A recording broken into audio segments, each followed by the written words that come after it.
kaptajn. Min hedder Henning. Og hvad hedder din kaptajn? Nikolaj.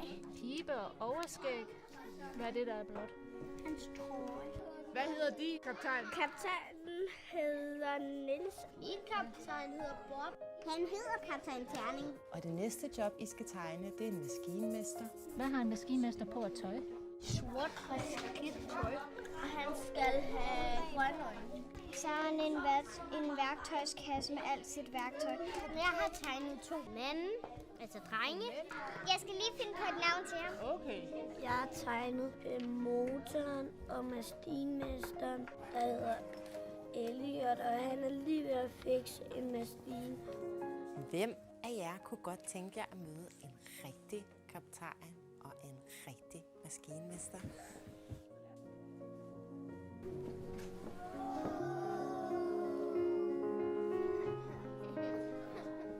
Jeg hedder Michelle, og jeg er kaptajn på et stort containerskib, der hedder Adrian Mærsk.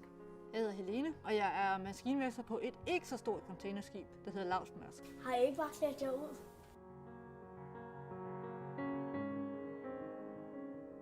De firer den af. Ledperson. Og propelleren. I virkeligheden så drejer den jo rundt.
Do you mind to quit your pretending truth or false?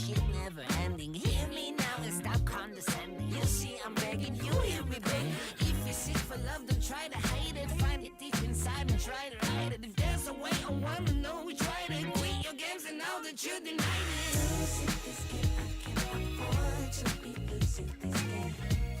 And I know you deserve respect. Losing my mind, can't find the words, no, I can't seem to find. But I'm really trying to get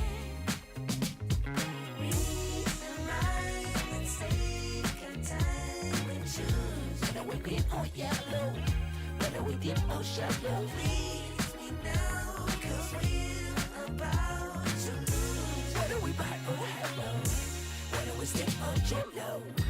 I got room and make amends, but can't go through the same regrets. It could feel so good on mine. Not if I love again, again, again, again.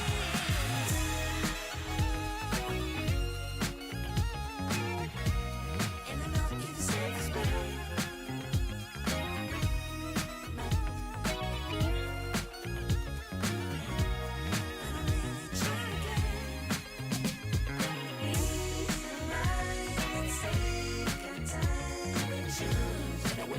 Yellow, whether we deep or shallow. Please me now, 'cause we're about to lose. Whether we buy or hello,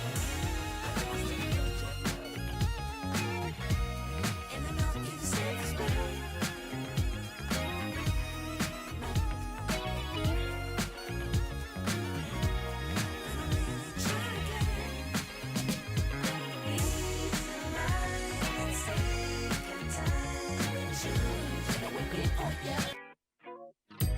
Somewhere on the sea, it got a little longer, so it seems. I burned out, so to speak. Now come a little closer. I feel a little light in the light track. I felt a bit of bad, but I came back. There's still a little light in the light crack. There's still a bit of good, so good. And I know just what to say. And I know just what to do. And I'm so sick of pain. But it's all too quick with you. Losing this game, I can't afford to be losing this game. And I know you deserve respect. Losing my mind, can't find the words, no, I can't seem to find. But I'm really trying to get reason, rhyme, and take your time and choose. Whether we green or yellow, whether we deep or shallow. Please me now, 'cause we're about to lose. Whether we buy or hello, whether we stay or jello. Sometimes, honey, me.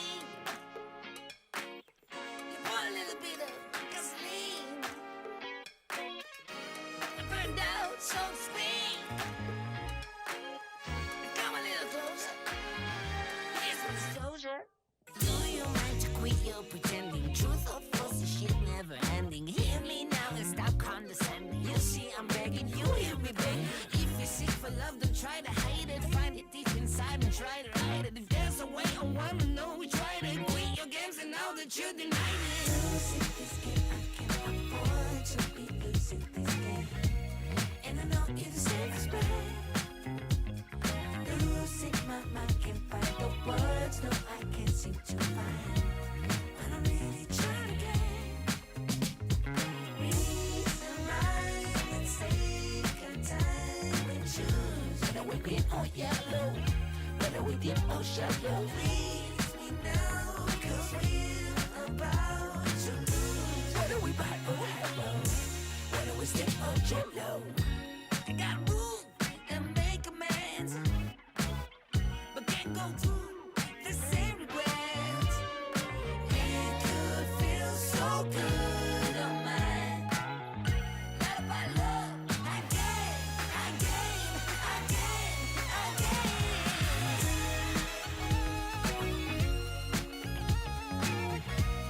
And I know you deserve respect.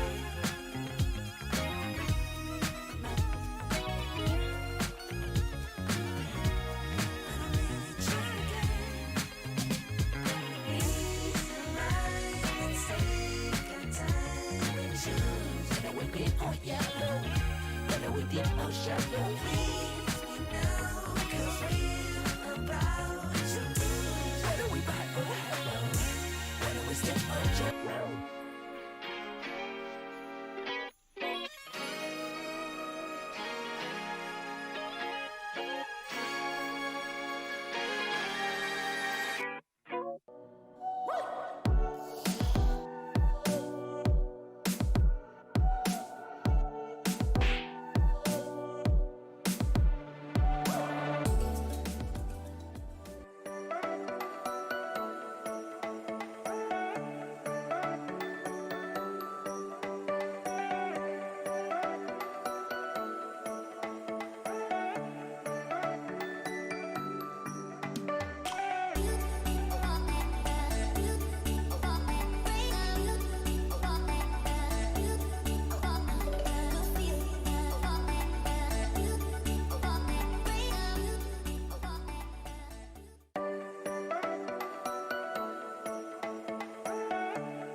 Hey, we are Queer Space from KPMG Denmark. My name is Julie. My name is Lasse.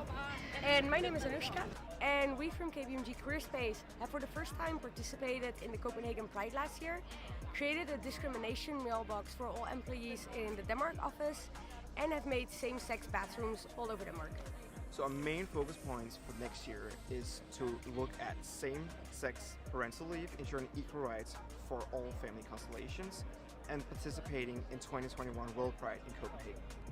We hope to see many of you at the World Pride 2021 in Copenhagen. Yay!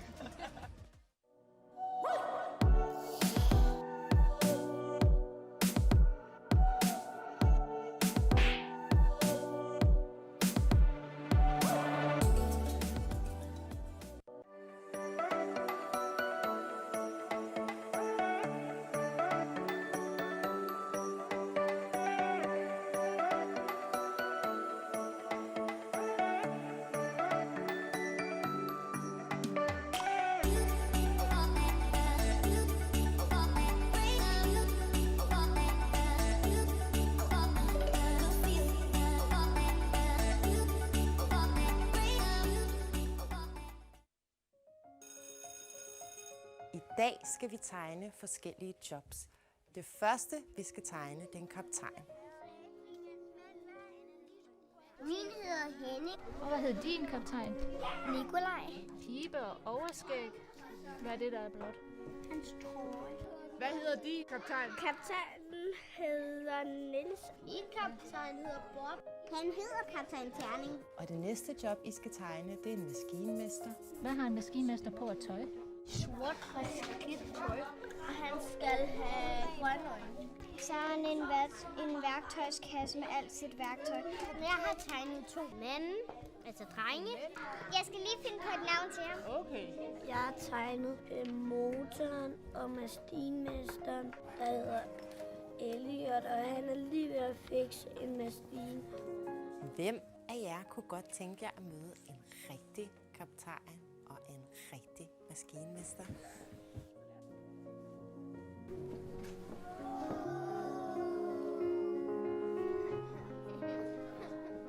Jeg hedder Michelle, og jeg er kaptajn på et stort containerskib, der hedder Adrian Mærsk.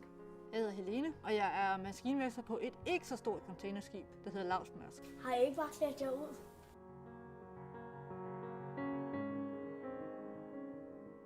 Fyrer den af. Ledperson. Propelleren. I virkeligheden så drejer den jo rundt.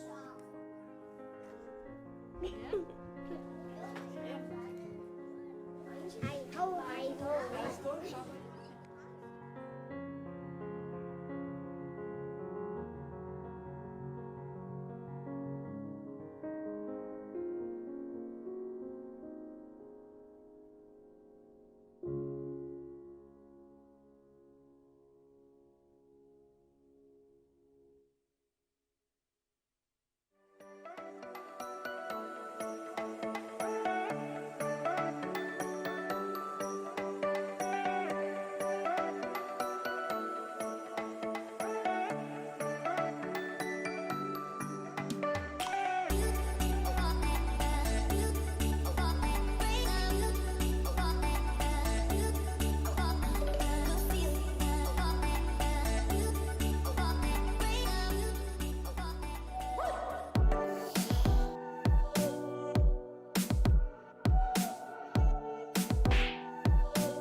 somewhere unseen. It got a little longer, so it seems. I burned out, so to speak. Now come a little closer. I feel a little light in the light track. I felt a bit of bad, but I came back. There's still a little light in the light crack.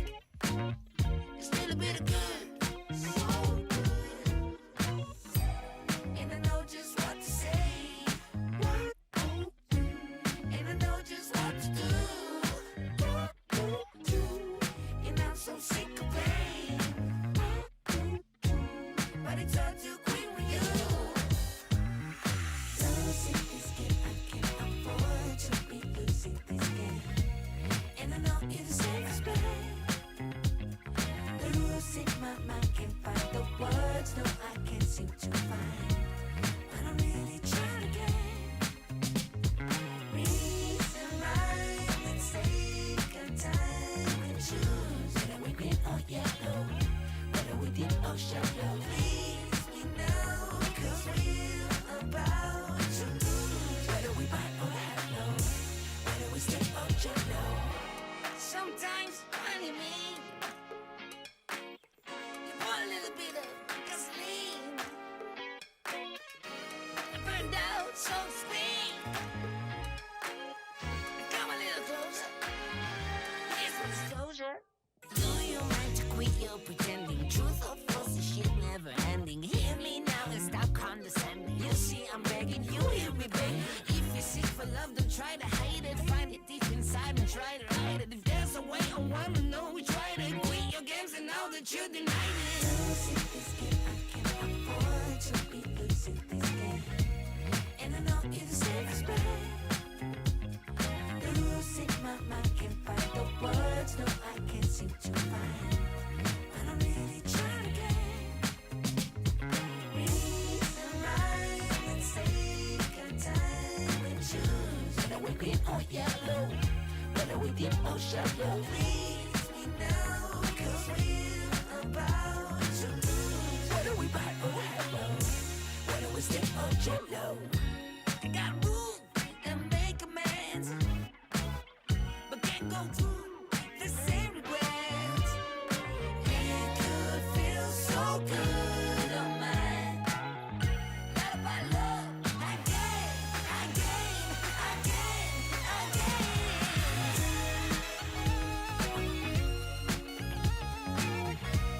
And I know you're the safest bet.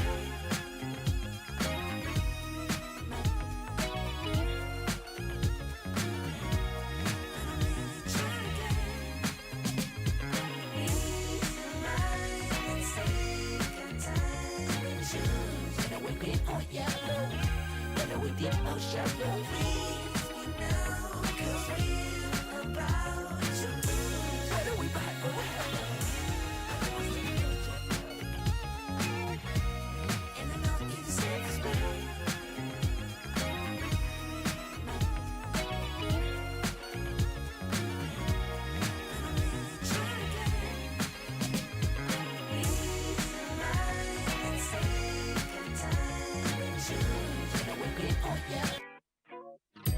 Somewhere unseen. It got a little longer, so it seems. Let's do it. So I think we I burned out, so to speak. Now come a little closer. I feel a little light in the light track. I felt a bit of bad, but I came back. There's still a little light in the light crack. There's still a bit of good, so good. And I know just what to say. And I know just what to do.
know that you deny me.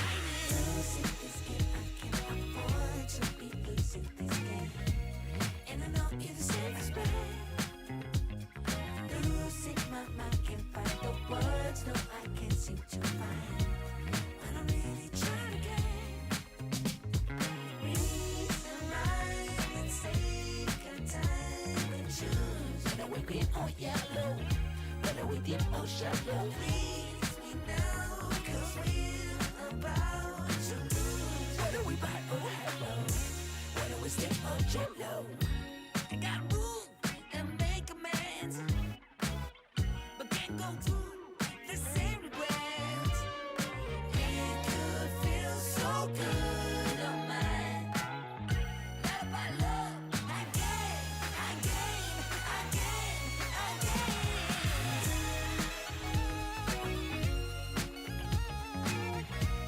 And I know you deserve respect.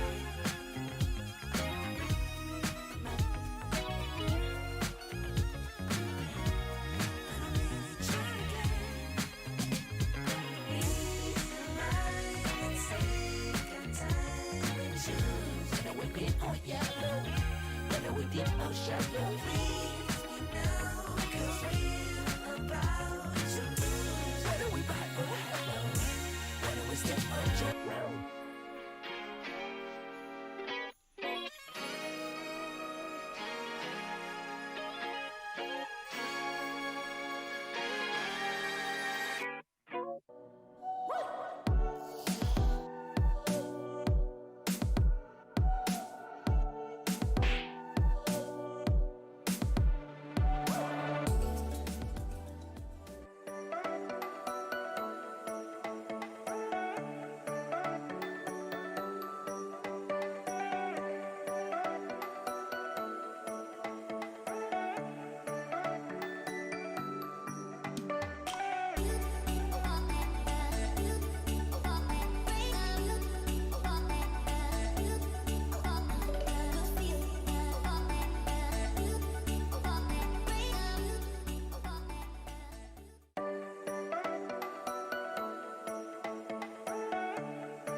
Hey, we are Queer Space from KPMG Denmark. My name is Julie. My name is Lasse.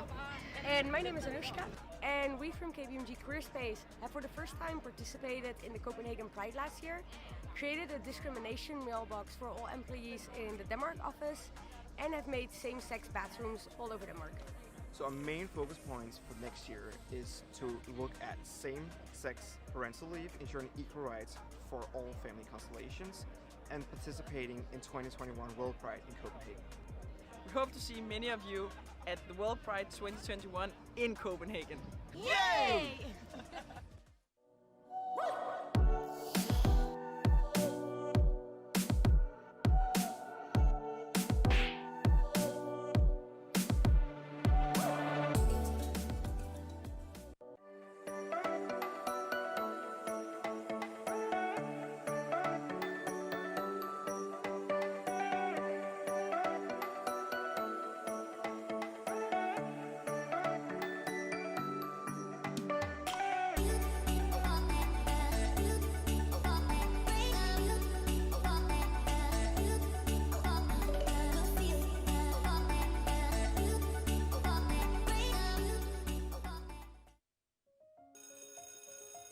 I dag skal vi tegne forskellige jobs. Det første, vi skal tegne, det er en kaptajn. Min hedder Henning. Og hvad hed din kaptajn? Nikolaj. Pibe og overskæg. Hvad er det, der er blot? Hans trøje. Hvad hedder din kaptajn? Kaptajnen hedder Niels. Min kaptajn hedder Bob. Han hedder kaptajn Terning. Og det næste job, I skal tegne, det er en maskinmester. Hvad har en maskinmester på at tøj? Sort og skidt tøj. Og han skal have grønne øjne. Så har han en værktøjskasse med alt sit værktøj. Jeg har tegnet 2 mænd, altså drenge. Jeg skal lige finde på et navn til ham. Okay. Jeg har tegnet motoren og maskinmesteren, der hedder Elliot, og han er lige ved at fikse en maskine. Hvem af jer kunne godt tænke jer at møde en rigtig kaptajn og en rigtig maskinmester?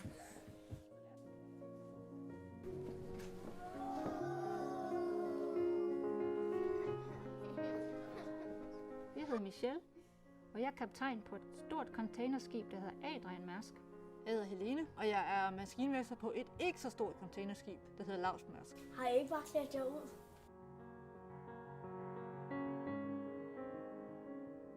De fire den af. Ledperson. Propelleren. I virkeligheden så drejer den jo rundt.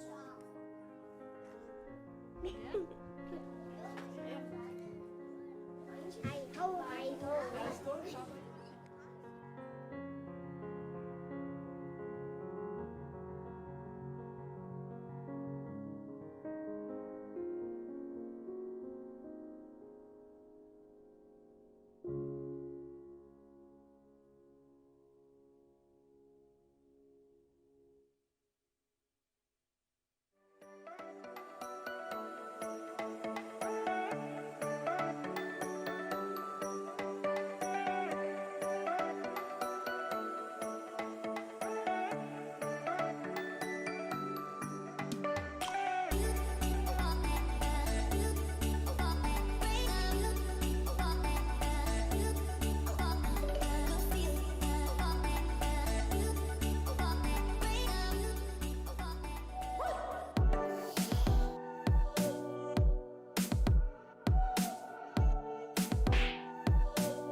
Somewhere on the sea, it got a little longer, so it seems. I burned out, so to speak. Now come a little closer. I feel a little light in the light track. I felt a bit of bad, but I came back. There's still a little light in the light track. Still a bit of good, so good. And I know just what to say. And I know just what to do. And I'm so sick of pain. But it's all too quick with you. Losing this game, I can't afford to be losing this game. And I know it's the safest bet. Losing my mind, can't find the words, no I can't seem to find. But I'm really trying again. Reason, rhyme, and take a time and choose. Whether we green or yellow, whether we deep or shallow. Please me now, cause we're about to lose. Whether we buy or hello, whether we stay or jello. Sometimes, when you mean you want a little bit of gasoline. I burned out, so to speak. Come a little closer.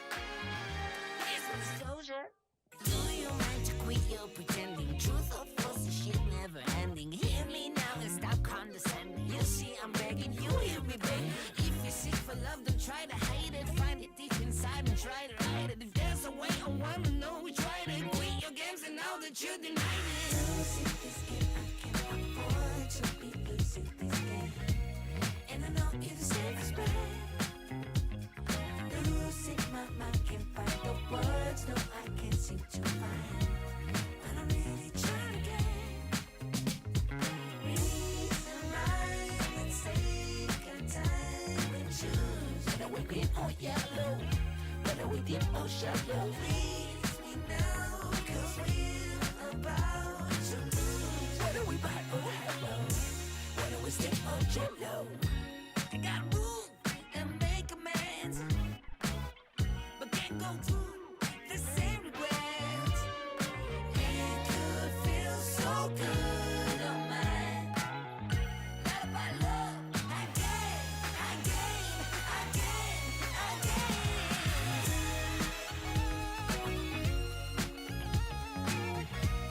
And I know you're the safest way.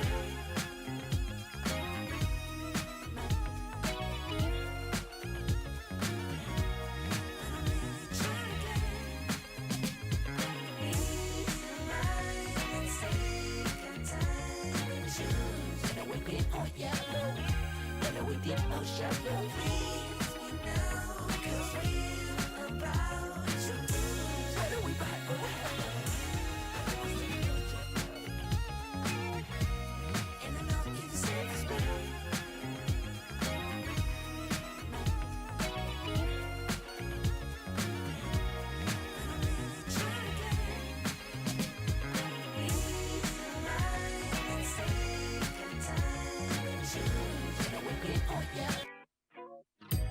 Somewhere on the sea, it got a little longer, so it seems. I burned out, so to speak. Now come a little closer. I feel a little light in the light track. I felt a bit of bad, but I came back. There's still a little light in the light track. Still a bit of good, so good. And I know just what to say. And I know just what to do. And I'm so sick of pain. But it's all too quick with you. Losing this game, I can't afford to be losing this game. And I know you're the safest bet. Losing my mind, can't find the words, no, I can't seem to find. But I'm really trying to get reason, rhyme, and take our time and choose. Whether we green or yellow, whether we deep or shallow. Please me now, 'cause we're about to lose. Whether we buy or hello, whether we step or jello. Sometimes, honey, me. You put a little bit of gasoline. I burned out, so to speak.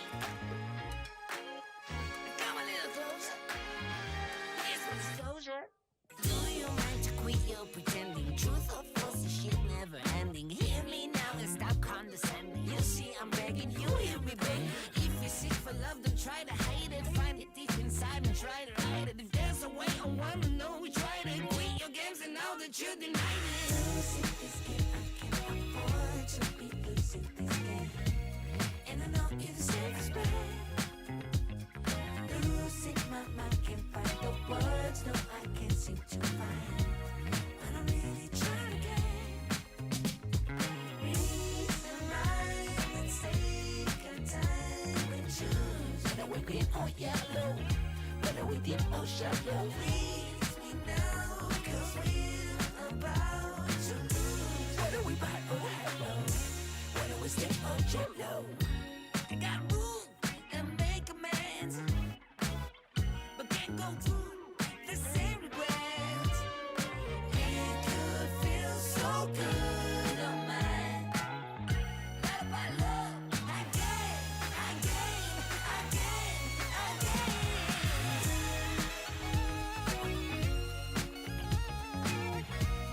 And I know you're the safest bet.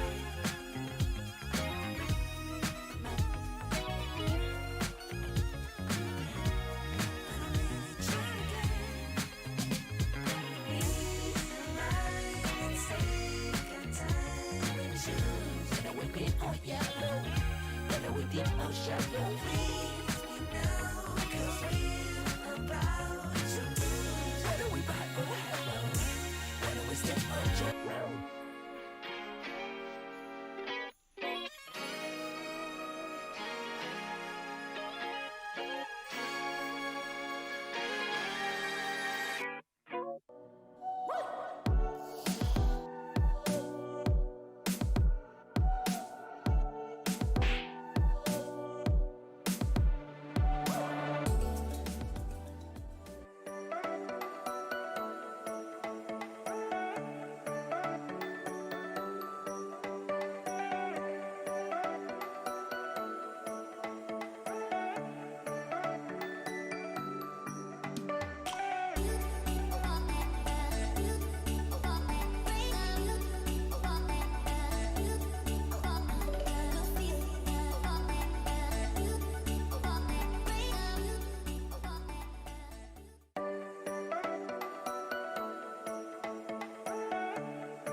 We are Queer Space from KPMG Denmark. My name is Julie.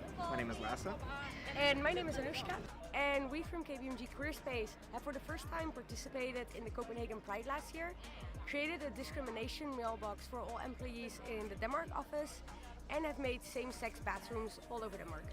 So our main focus points for next year is to look at same-sex parental leave, ensuring equal rights for all family constellations, and participating in 2021 World Pride in Copenhagen. We hope to see many of you at the World Pride 2021 in Copenhagen. Yay!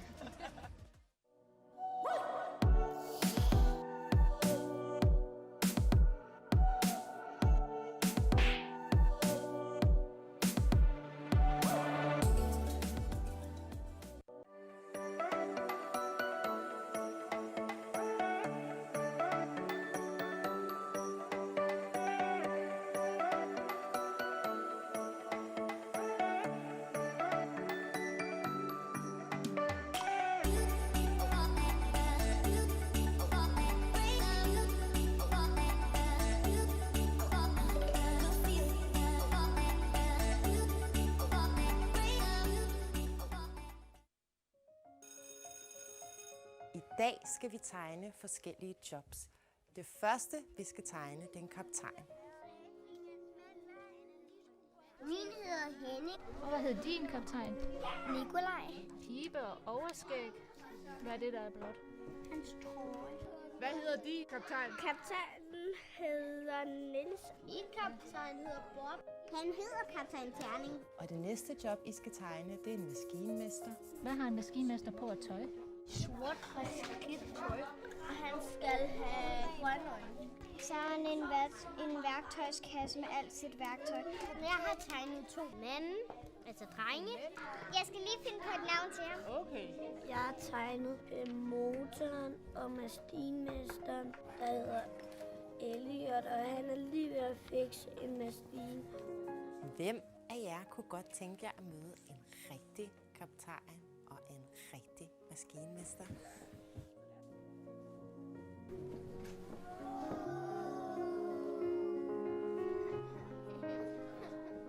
Jeg hedder Michelle, og jeg er kaptajn på et stort containerskib, der hedder Adrian Mærsk. Jeg hedder Helene, og jeg er maskinmester på et ikke så stort containerskib, der hedder Lavsmærsk. Har I ikke bare sat jer ud?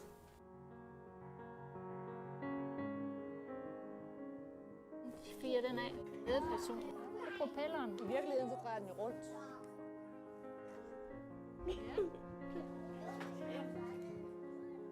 Hej ho, hej ho.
that you denied it. Losing this game, I can't afford to be losing this game. And I know you're the safest bet. Losing my mind, can't find the words, no, I can't seem to find. But I'm really trying to get reason, rhyme, and take a time and choose. Whether we green or yellow, whether we deep or shallow. Please me now, cause we're about to lose. Whether we buy or hello, whether we stay or jello. I got room and make amends, but can't go through the same regrets. It could feel so good on mine. Love by love, again.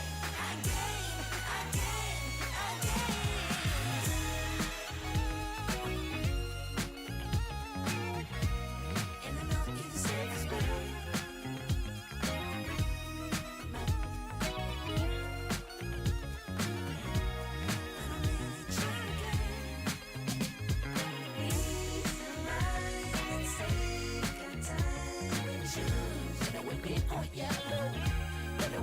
Shallow, please me now, cause we're about to lose. Whether we buy or hello,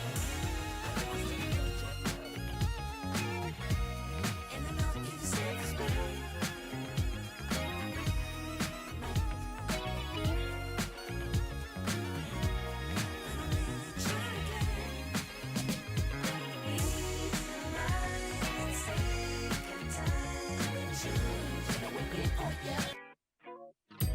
Somewhere on the sea, it got a little longer, so it seems. I burned out, so to speak. Now come a little closer. I feel a little light in the light track. I felt a bit of bad, but I came back. There's still a little light in the light crack. Still a bit of good, so good. And I know just what to say. And I know just what to do. And I'm so sick of pain. But it's all too quick with you. Losing this game, I can't afford to be losing this game. And I know you're the safest bet. Losing my mind, can't find the words, no, I can't seem to find. But I'm really trying to get reason, rhyme, and take a time and choose. Whether we green or yellow, whether we deep or shallow. Please me now, cause we're about to lose. Whether we buy or hello, whether we stay or jello. Sometimes, honey, me. You want a little bit of gasoline. I burned out, so to speak. Come a little closer. Here's some disclosure. Do you mind to quit your pretending? Truth or false, this shit never ending. Hear me now and stop condescending. You see, I'm begging, you hear me begging. If you're sick for love, don't try to hide it. Find it deep inside and try to hide it. If there's a way, I wanna know we tried it. Quit your games and now that you denied it. Losing this game, I can't afford to be losing this game. And I know you're the safest bet.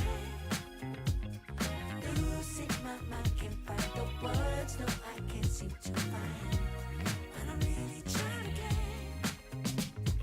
reason, rhyme, and take a time and choose. Whether we green or yellow, whether we deep or shallow. Please me now, cause we're about to lose. Whether we buy or hello, whether we stay or jello. I got room and make amends, but can't go through the same regrets. It could feel so good on mine. Love by love, again.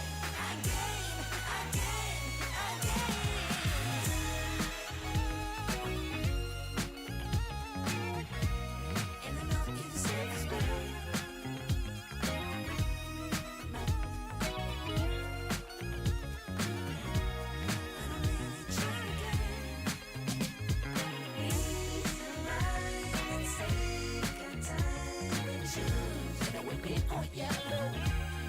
dip or shallow. Please me now, 'cause we're about to lose. Whether we buy or hello, whether we step or jump.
Hey, we are Queer Space from KPMG Denmark. My name is Julie. My name is Lasse.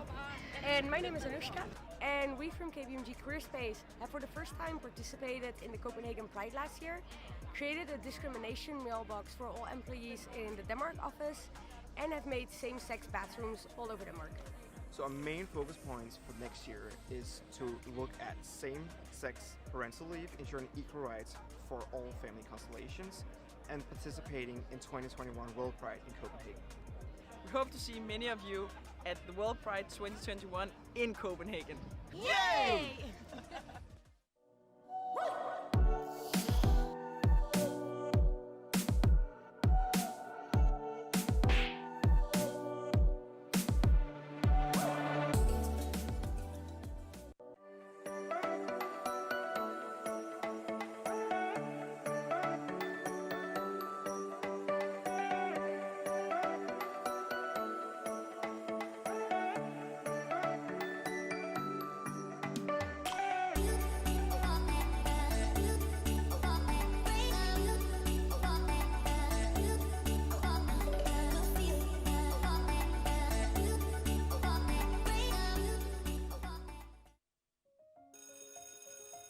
I dag skal vi tegne forskellige jobs.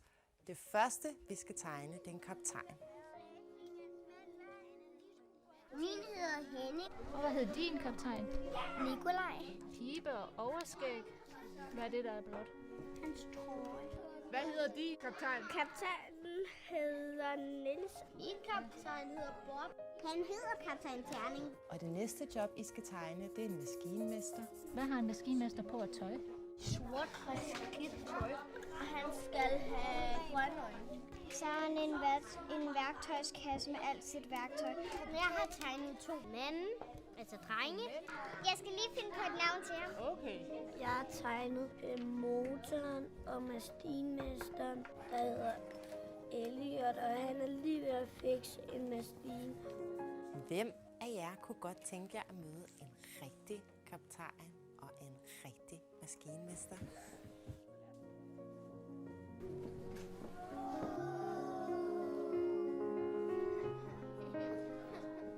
Jeg hedder Michelle, og jeg er kaptajn på et stort containerskib, der hedder Adrian Mærsk. Jeg hedder Helene, og jeg er maskinmester på et ikke så stort containerskib, der hedder Lavsmærsk. Har I ikke bare slæbt jer ud?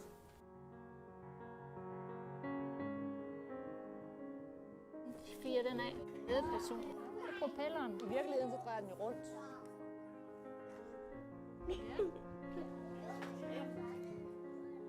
Hej ho, hej ho.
that you're denying it. Losing this game, I can't afford to be losing this game. And I know you deserve respect. Losing my mind, can't find the words, no, I can't seem to find. But I'm really trying to get reason right and take our time and choose. Whether we green or yellow, whether we deep or shallow. Please me now, cause we're about to lose. Whether we buy or hello, whether we stick or jello. I got room and make amends, but can't go through the same regrets. It could feel so good on mine. Not about love, again.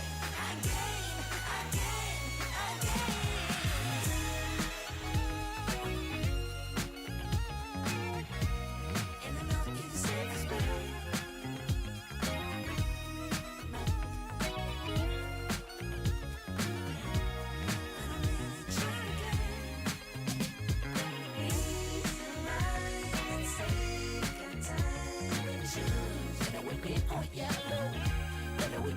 Shallow. Please me now, cause we're about to lose. Whether we buy or hello. And I know you deserve respect.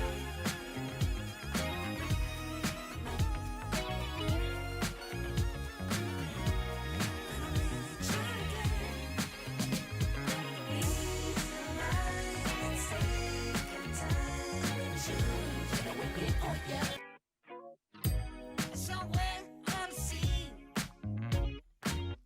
it got a little longer, so it seems. I burned out, so to speak. Now come a little closer. I feel a little light in the light track. I felt a bit of bad, but I came back. There's still a little light in the light track. Still a bit of good, so good. And I know just what to say. And I know just what to do.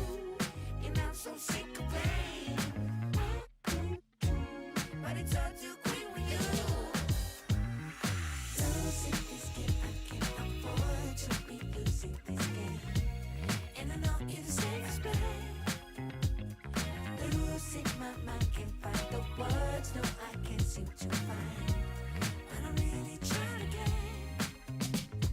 reason right. Let's take our time and choose. Whether we green or yellow, whether we deep or shallow. Please me now, cause we're about to lose. Whether we buy or hello, whether we stick or jello. Sometimes, honey, me. You put a little bit of gasoline. I burned out, so to speak. Come a little closer. Here's some disclosure. Do you mind to quit your pretending? Truth or false, the shit never ending. Hear me now and stop condescending. You see, I'm begging, you hear me begging. If you're sick for love, don't try to hide it. Find it deep inside and try to hide it. If there's a way, I wanna know which way to quit your games and now that you're denying it. Losing this game, I can't afford to be losing this game. And I know you deserve respect. Losing my mind, can't find the words, no, I can't seem to find. But I'm really trying to get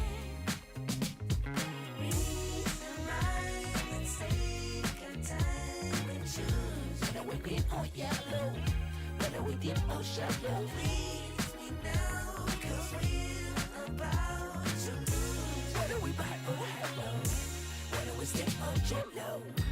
I got room and make amends, but can't go through the same regrets. It could feel so good on mine. Not about love, again.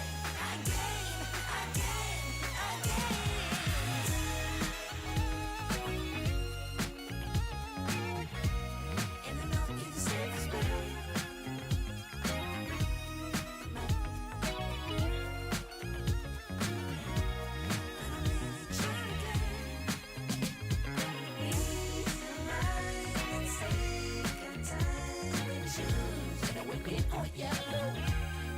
dip or shallow. Please me now, 'cause we're about to lose. Whether we buy or hello, whether we step or jump.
Hey, we are Queer Space from KPMG Denmark. My name is Julie. My name is Lasse. And my name is Anushka. And we from KPMG Career Space have for the first time participated in the Copenhagen Pride last year, created a discrimination mailbox for all employees in the Denmark office, and have made same-sex bathrooms all over Denmark. So our main focus points for next year is to look at same-sex parental leave, ensuring equal rights for all family constellations, and participating in 2021 World Pride in Copenhagen.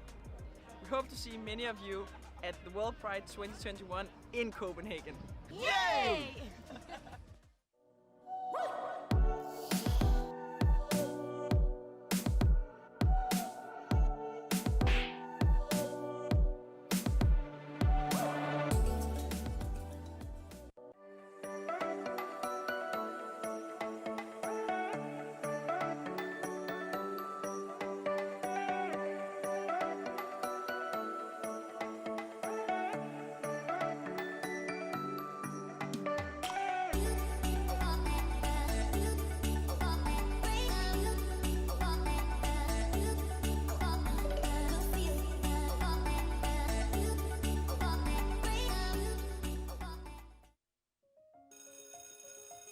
I dag skal vi tegne forskellige jobs. Det første, vi skal tegne, det er en kaptajn. Min hedder Henning. Og hvad hedder din kaptajn? Nikolaj. Pibe og overskæg. Hvad er det, der er blot? Hans trøje. Hvad hedder din kaptajn? Kaptajnen hedder Niels. Min kaptajn hedder Bob. Han hedder kaptajn Terning. Og det næste job, I skal tegne, det er en maskinmester. Hvad har en maskinmester på at tøj? Sort og skidt tøj. Og han skal have grønne øjne. Så har han en værktøjskasse med alt sit værktøj. Jeg har tegnet 2 mænd, altså drenge. Jeg skal lige finde på et navn til ham. Okay. Jeg har tegnet motoren og maskinmesteren, der hedder Elliot, og han er lige ved at fikse en maskine. Hvem af jer kunne godt tænke jer at møde en rigtig kaptajn og en rigtig maskinmester?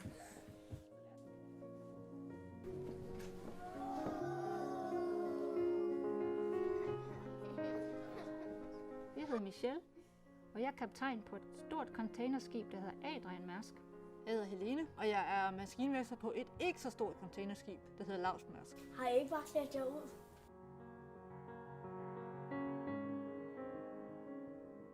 Fyrer den af. Ædeperson. Propelleren. I virkeligheden så drejer den jo rundt. Hej ho.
that you're denying it. Losing this game, I can't afford to be losing this game. And I know you're the safest bet. Losing my mind, can't find the words, no, I can't seem to find. But I'm really trying to get reason, rhyme, and take your time and choose. Whether we green or yellow, whether we deep or shallow. Please me now, cause we're about to lose. Whether we buy or hello, whether we stick or jello. I got room and make amends, but can't go through the same regrets. It could feel so good on mine. Love by love, again.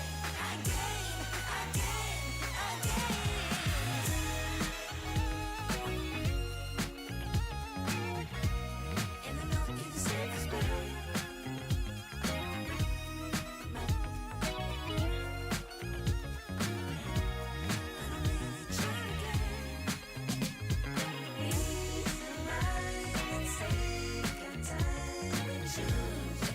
Or yellow, whether we deep or shallow. Please me now, cause we're about to lose. Whether we buy or hello,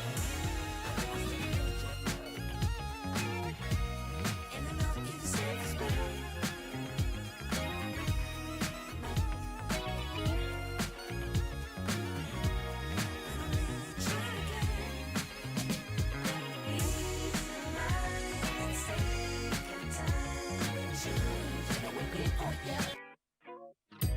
Somewhere on the sea,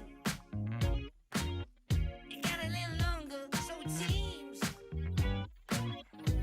I burned out, so to speak. Now come a little closer. I feel a little light in the light track. I felt a bit of bad, but I came back. There's still a little light in the light crack. Still a bit of good, so good. And I know just what to say. And I know just what to do. And I'm so sick of pain. But it's all too quick with you. Losing this game, I can't afford to be losing this game. And I know you're the safest bet. Losing my mind, can't find the words, no, I can't seem to find. But I'm really trying to get reason, rhyme, and take your time and choose. Whether we green or yellow, whether we deep or shallow. Please me now, cause we're about to lose. Whether we buy or hello, whether we stay or jello. Sometimes when you mean you want a little bit of gasoline. I burned out, so to speak. Come a little closer. Here's some disclosure. Do you mind to quit your pretending? Truth or false, this shit never ending. Hear me now and stop condescending. You see, I'm begging you, hear me beg. If you're sick for love, don't try to hide it. Find it deep inside and try to hide it. If there's a way, I wanna know we tried it. Quit your games and now that you deny it. Losing this game, I can't afford to be losing this game. And I know you're the safest bet. Losing my mind, can't find the words, no, I can't seem to find. But I'm really trying to get reason, rhyme, and take your time and choose. Whether we green or yellow, whether we deep or shallow. Please me now, cause we're about to lose. Whether we buy or hello, whether we stick or jello. I got room and make amends, but can't go through the same regrets. It could feel so good on mine. Love by love, again.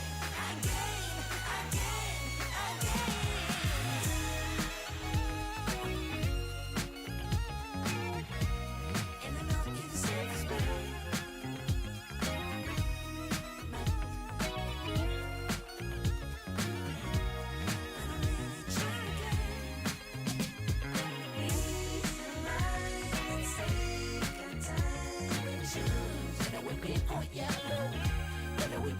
shallow. Freeze me now, 'cause we're about to lose. Whether we buy or hello, whether we step or jump round.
Hey, we are Queer Space from KPMG Denmark. My name is Julie. My name is Lasse. And my name is Anushka. And we from KPMG Queer Space have for the first time participated in the Copenhagen Pride last year, created a discrimination mailbox for all employees in the Denmark office, and have made same-sex bathrooms all over Denmark. So our main focus points for next year is to look at same-sex parental leave, ensuring equal rights for all family constellations, and participating in 2021 World Pride in Copenhagen. We hope to see many of you at the World Pride 2021 in Copenhagen. Yay!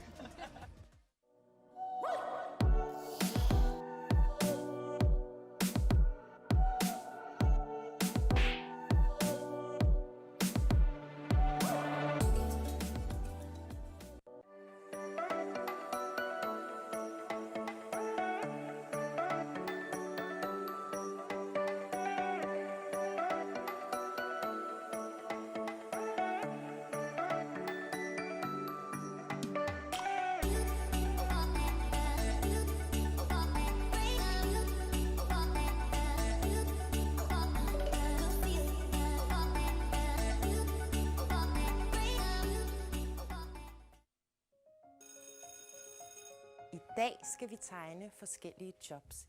Det første, vi skal tegne, det er en kaptajn. Min hedder Henning. Og hvad hed din kaptajn? Nikolaj. Pibe og overskæg. Hvad er det, der er blot? Hans trøje. Hvad hedder din kaptajn? Kaptajnen hedder Niels. Min kaptajn hedder Bob. Han hedder kaptajn Terning. Og det næste job, I skal tegne, det er en maskinmester. Hvad har en maskinmester på at tøj? Sort og skidt tøj.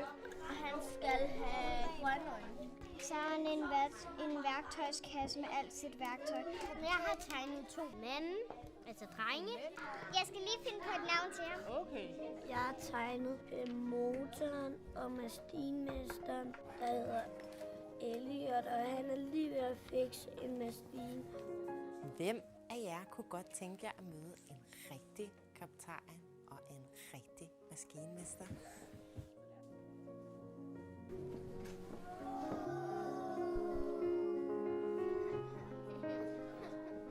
Jeg hedder Michelle, og jeg er kaptajn på et stort containerskib, der hedder Adrian Mærsk. Jeg hedder Helene, og jeg er maskinmester på et ikke så stort containerskib, der hedder Mærsk. Har I ikke bare sat jer ud?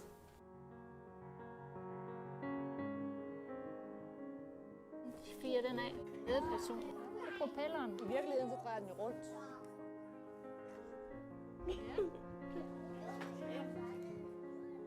Hej ho, hej ho.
talk too quick with you.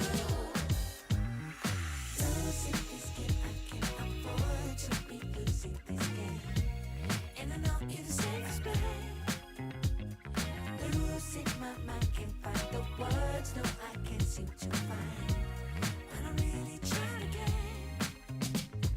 Reason right, let's take our time and choose. Whether we green or yellow, whether we deep or shallow. Please me now, cause we're about to lose. Whether we buy or hello, whether we stay or jello.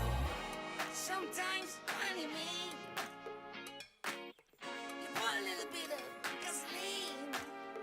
I burned out so to speak. Come a little closer.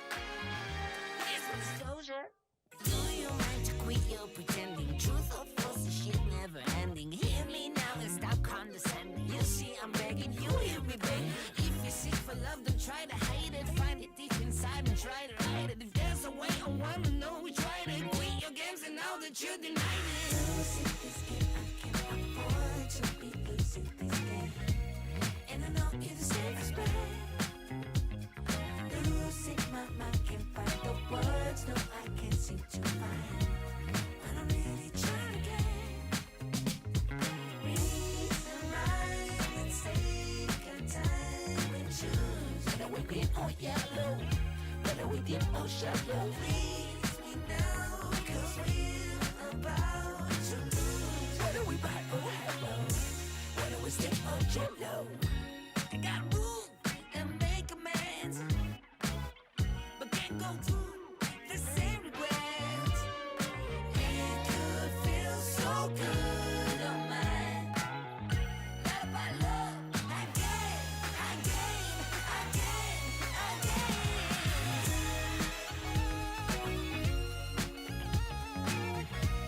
And I know you're the safest bet.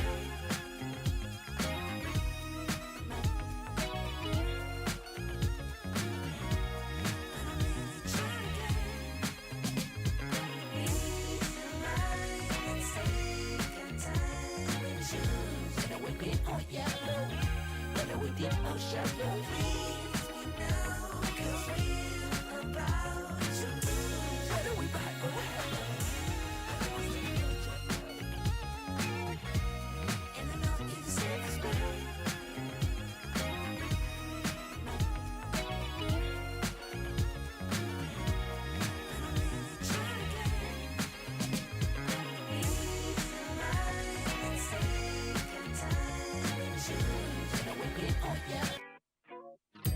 Somewhere on the sea,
but you deny it.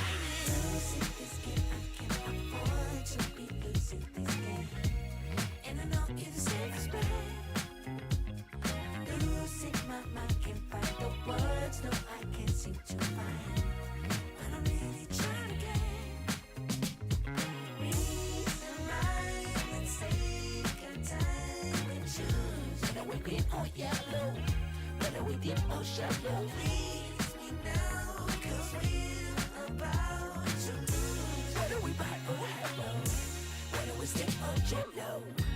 I got room and make amends, but can't go through the same regrets. It could feel so good on mine. Love by love, again, again, again, again.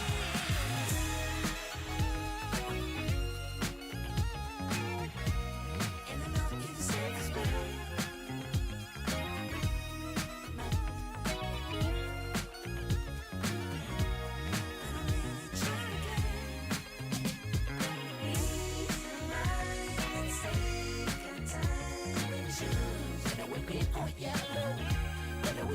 Shallow. Please me now, cause we're about to lose. Whether we buy or hello, whether we step or jello.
Hey, we are Queer Space from KPMG Denmark. My name is Julie. My name is Lasse. And my name is Anushka. And we from KPMG Career Space have for the first time participated in the Copenhagen Pride last year, created a discrimination mailbox for all employees in the Denmark office, and have made same-sex bathrooms all over Denmark. So our main focus points for next year is to look at same-sex parental leave, ensuring equal rights for all family constellations, and participating in 2021 World Pride in Copenhagen. We hope to see many of you at the World Pride 2021 in Copenhagen. Yay!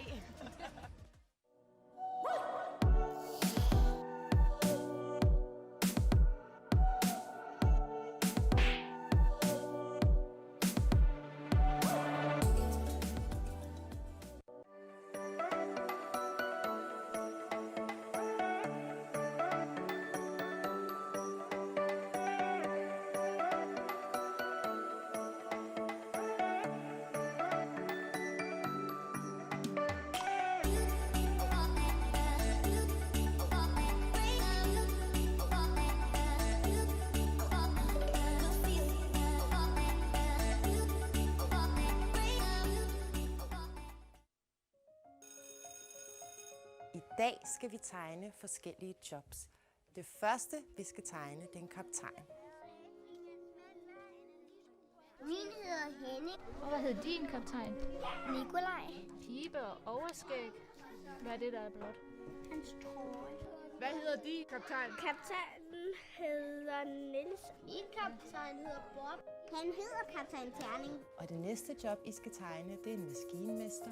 Hvad har en maskinmester på at tøj? Sort og skidt tøj. Og han skal have grønne øjne. Så har han en værktøjskasse med alt sit værktøj. Jeg har tegnet 2 mænd, altså drenge. Jeg skal lige finde på et navn til ham. Okay. Jeg har tegnet motoren og maskinmesteren, der hedder Elliot, og han er lige ved at fikse en maskine. Hvem af jer kunne godt tænke jer at møde en rigtig kaptajn og en rigtig maskinmester?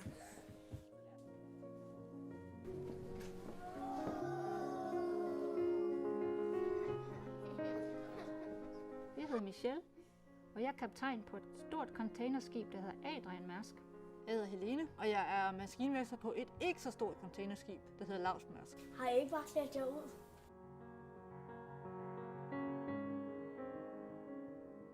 Fire den af. Ledperson. Propelleren. I virkeligheden så drejer den jo rundt.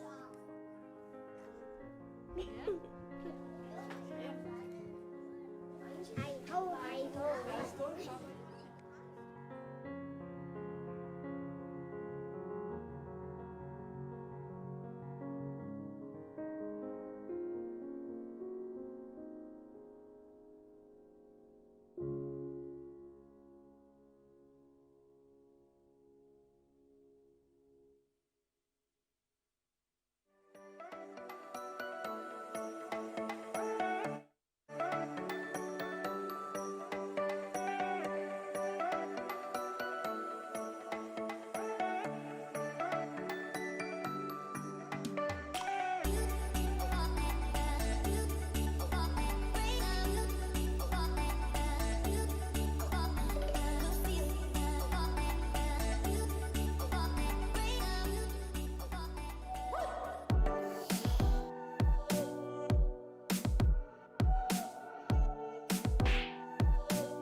Somewhere on the sea, it got a little longer, so it seems. I burned out, so to speak. Now come a little closer. I feel a little light in the light track. I felt a bit of bad, but I came back. There's still a little light in the light track. Still a bit of good, so good. And I know just what to say. And I know just what to do. And I'm so sick of pain. But it's all too quick with you. Losing this game, I can't afford to be losing this game. And I know it's the same as pain. The rules in my mind can't find the words, no, I can't seem to find. But I'm really trying again. Reason, rhyme, and take a time and choose. Whether we green or yellow, whether we deep or shallow. Please me now, 'cause we're about to lose. Whether we buy or hello, whether we stay or jello. Sometimes, honey, me. You put a little bit of gasoline. I burned out, so to speak. Come a little closer. Here's some disclosure. Do you mind to quit your pretending? Truth or false, the shit never ending. Hear me now and stop condescending. You see, I'm begging, you hear me begging. If you're sick for love, don't try to hide it. Find it deep inside and try to hide it. If there's a way, I wanna know we tried it. Quit your games and now that you denied it. Losing this game, I can't afford to be losing this game. And I know it's the same as pain. The rules in my mind can't find the words, no, I can't seem to find. But I'm really trying again. Reason, rhyme, and take a time and choose. Whether we're green or yellow, whether we deep or shallow. Please me now, 'cause we're about to lose. Whether we buy or hello, whether we stay or jello. I got room and make amends, but can't go through the same regrets. It could feel so good on mine. Love by love, again, again, again, again.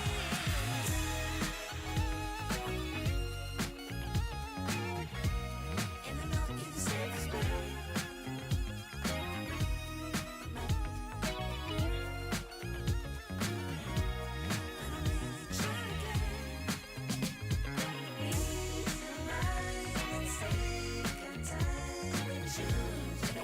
Oh yellow, whether we deep or shallow, please we know, 'cause we're about to lose. Whether we buy or hello, and I know you're the safest way.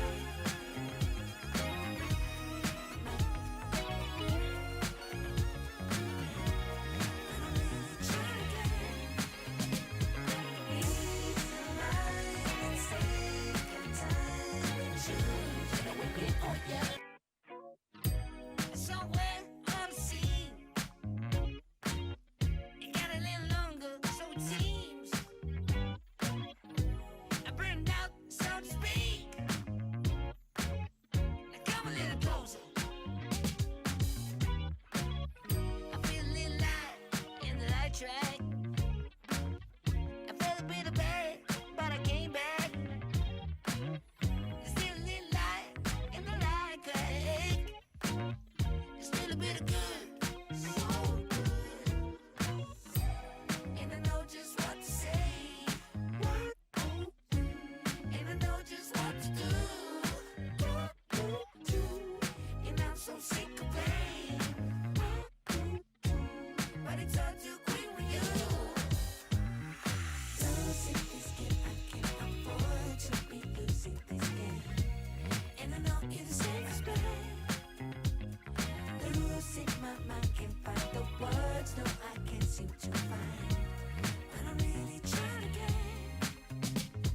reason right. Let's take our time and choose. Whether we green or yellow, whether we deep or shallow, please we know, 'cause we're about to lose. Whether we buy or hello, whether we stay or jello.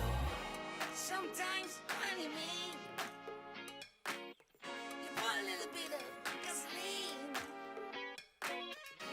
I burned out, so to speak. Come a little closer. Here's my disclosure.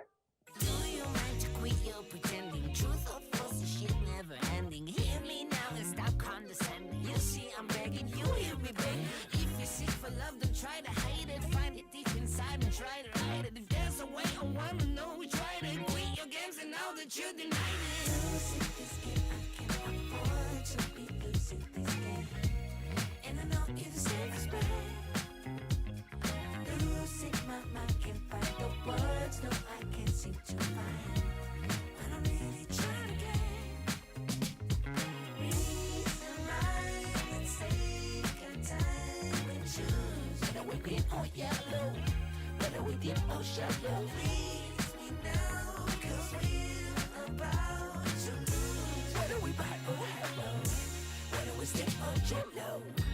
I got room and make amends, but can't go through the same regrets. It could feel so good on mine.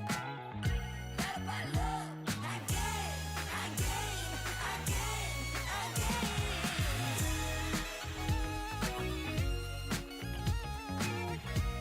And I know you're the safest bet.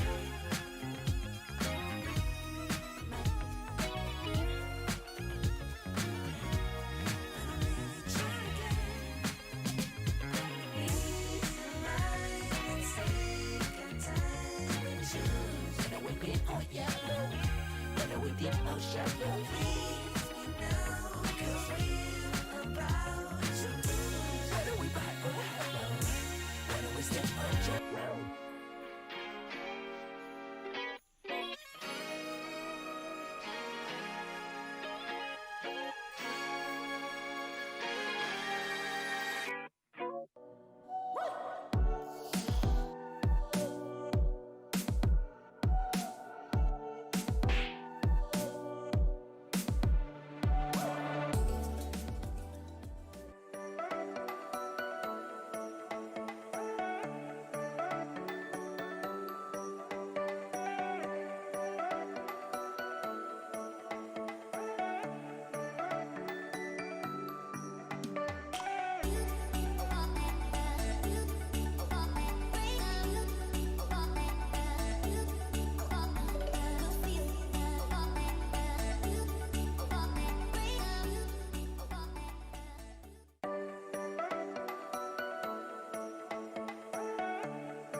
Hey, we are Queer Space from KPMG Denmark. My name is Julie.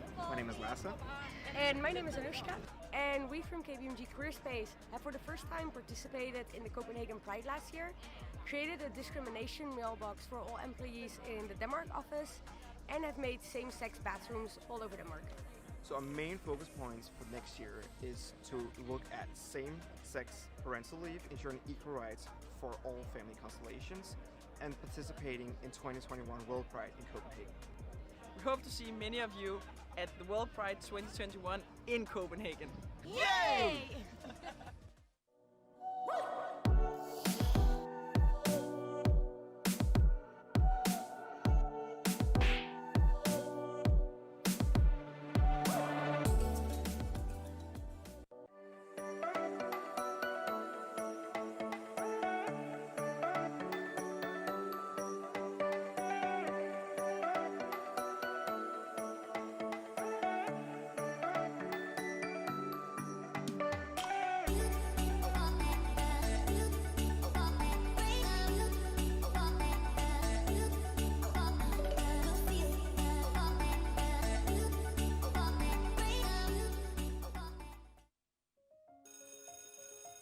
I dag skal vi tegne forskellige jobs.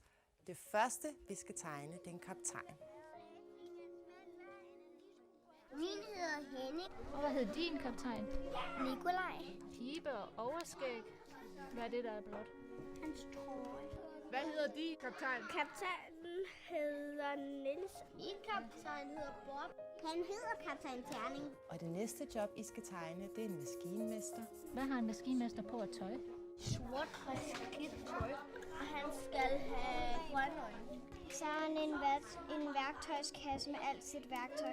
Jeg har tegnet 2 mænd, altså drenge. Jeg skal lige finde på et navn til ham. Okay. Jeg har tegnet motoren og maskinmesteren, der hedder Elliot, og han er lige ved at fikse en maskine. Hvem af jer kunne godt tænke jer at møde en rigtig kaptajn og en rigtig maskinmester?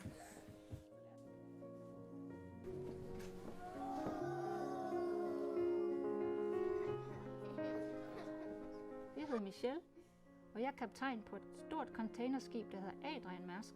Jeg hedder Helene, og jeg er maskinmester på et ikke så stort containerskib, der hedder Mærsk. Har I ikke bare sat jer ud?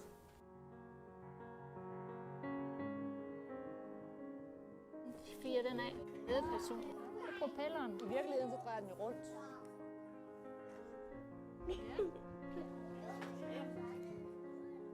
Hej ho, hej ho.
Sometimes when you mean you want a little bit of gasoline, burned out, so to speak. Come a little closer, here's some disclosure. Do you mind to quit your pretending? Truth or false, this shit never ending. Hear me now and stop condescending. You see, I'm begging you, hear me, babe. If you're sick for love, don't try to hide it. Find it deep inside and try to hide it. If there's a way, I wanna know we tried it. Quit your games and now that you deny it. Losing this game, I can't afford to be losing this game. And I know you're the safest bet. Losing my mind, can't find the words. No, I can't seem to find. But I'm really trying to get reason, rhyme, and take your time and choose. Whether we been on yellow, whether we dip or shallow. Please me now, 'cause we're about to lose. Whether we buy or hello, whether we step or jello. I got room and make amends, but can't go through the same regrets. It could feel so good on mine. Let up my love again, again, again, again.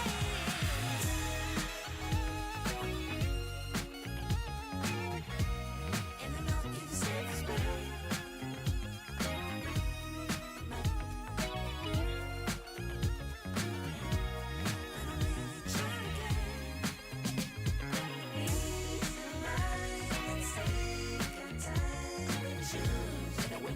Yellow, whether we dip or shallow. Please me now, 'cause we're about to lose. Whether we buy or hello. And I know you're the safest bet.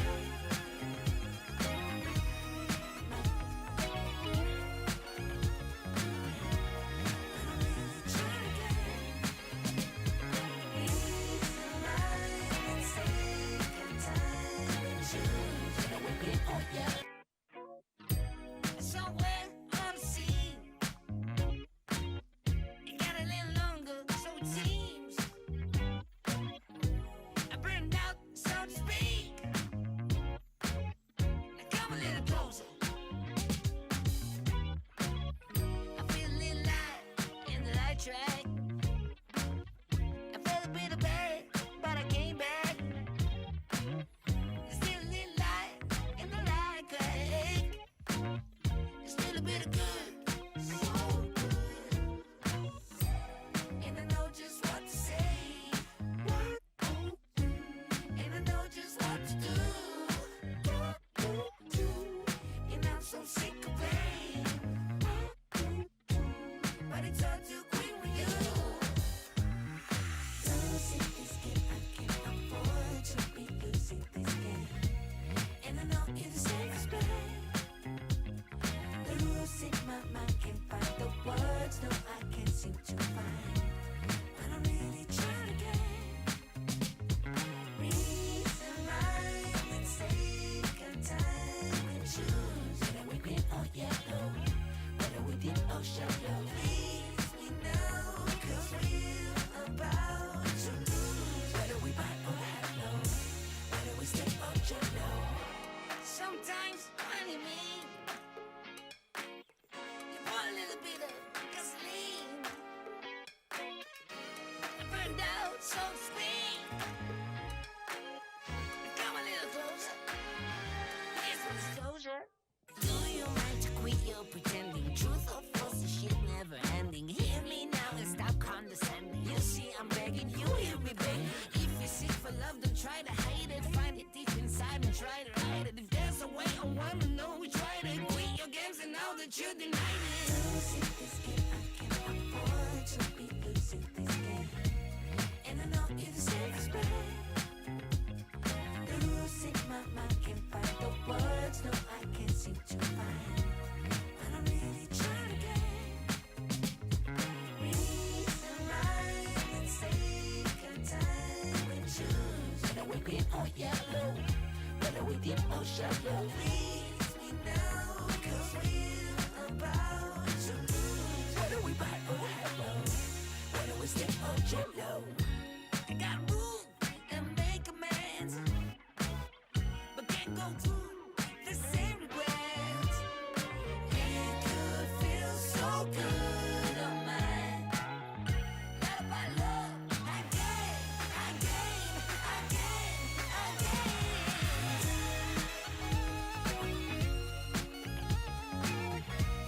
And I know you say it's better.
Hey, we are Queer Space from KPMG Denmark. My name is Julie. My name is Lasse. And my name is Anushka. And we from KPMG Career Space have for the first time participated in the Copenhagen Pride last year, created a discrimination mailbox for all employees in the Denmark office, and have made same-sex bathrooms all over Denmark. So our main focus points for next year is to look at same-sex parental leave, ensuring equal rights for all family constellations, and participating in 2021 World Pride in Copenhagen.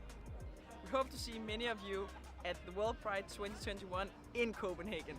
Yay!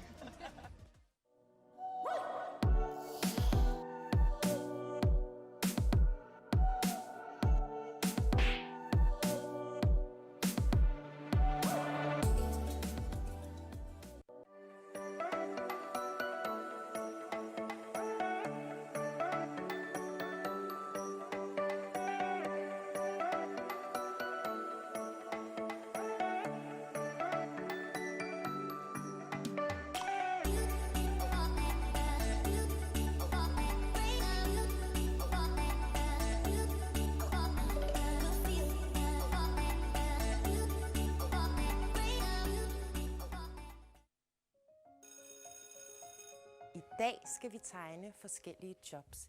Det første, vi skal tegne, det er en kaptajn. Min hedder Henning. Og hvad hed din kaptajn? Nikolaj. Pibe og overskæg. Hvad er det, der er blot? Hans trøje. Hvad hedder din kaptajn? Kaptajnen hedder Niels. Min kaptajn hedder Bob. Han hedder kaptajn Terning. Og det næste job, I skal tegne, det er en maskinmester. Hvad har en maskinmester på at tøj? Sort skidt tøj. Og han skal have grønne øjne. Så har han en værktøjskasse med alt sit værktøj. Jeg har tegnet 2 mænd, altså drenge. Jeg skal lige finde på et navn til ham. Okay. Jeg har tegnet motoren og maskinmesteren, der hedder Elliot, og han er lige ved at fikse en maskine. Hvem af jer kunne godt tænke jer at møde en rigtig kaptajn og en rigtig maskinmester?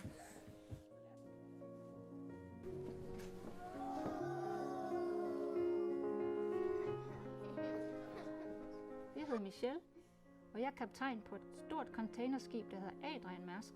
Jeg hedder Helene, og jeg er maskinmester på et ikke så stort containerskib, der hedder Mærsk. Har I ikke bare klædt jer ud?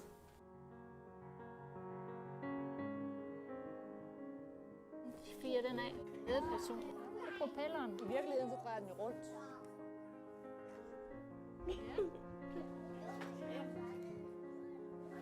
ho, hej ho.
Somewhere on the sea, it got a little longer, so it seems. I burned out, so to speak. Now come a little closer. I feel a little light in the light track. I felt a bit of bad, but I came back. There's still a little light in the light track. There's still a bit of good, so good. And I know just what to say. And I know just what to do. And I'm so sick of pain. But it's all too quick with you. Losing this game, I can't afford to be losing this game. And I know you're the safest bet. Losing my mind, can't find the words, no, I can't seem to find. But I'm really trying again. Reason, rhyme, and take a time and choose. Whether we green or yellow, whether we deep or shallow. Please me now, 'cause we're about to lose. Whether we buy or hello, whether we stay or jello. Sometimes when you mean, you pour a little bit of gasoline. I burned out, so to speak. Come a little closer. Here's some disclosure. Do you mind to quit your pretending? Truth or false, the shit never ending. Hear me now and stop condescending. You see, I'm begging, you hear me begging. If you're sick for love, then try to hide it. Find it deep inside and try to hide it. If there's a way, I wanna know we tried it. Quit your games and now that you denied it. Losing this game, I can't afford to be losing this game. And I know you're the safest bet. Losing my mind, can't find the words, no, I can't seem to find. But I'm really trying again. Reason, rhyme, and take a time and choose. Whether we green or yellow, whether we deep or shallow. Please me now, 'cause we're about to lose. Whether we buy or hello, whether we stay or jello. I got room and make amends, but can't go through the same regrets. It could feel so good on mine. Love by love, again, again, again, again.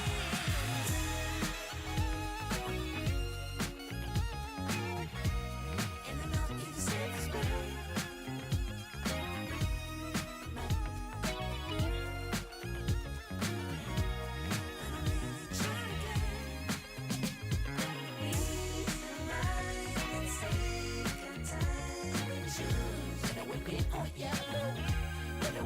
or shallow. Please me now, 'cause we're about to lose. Whether we buy or hello. And I know you're the safest bet.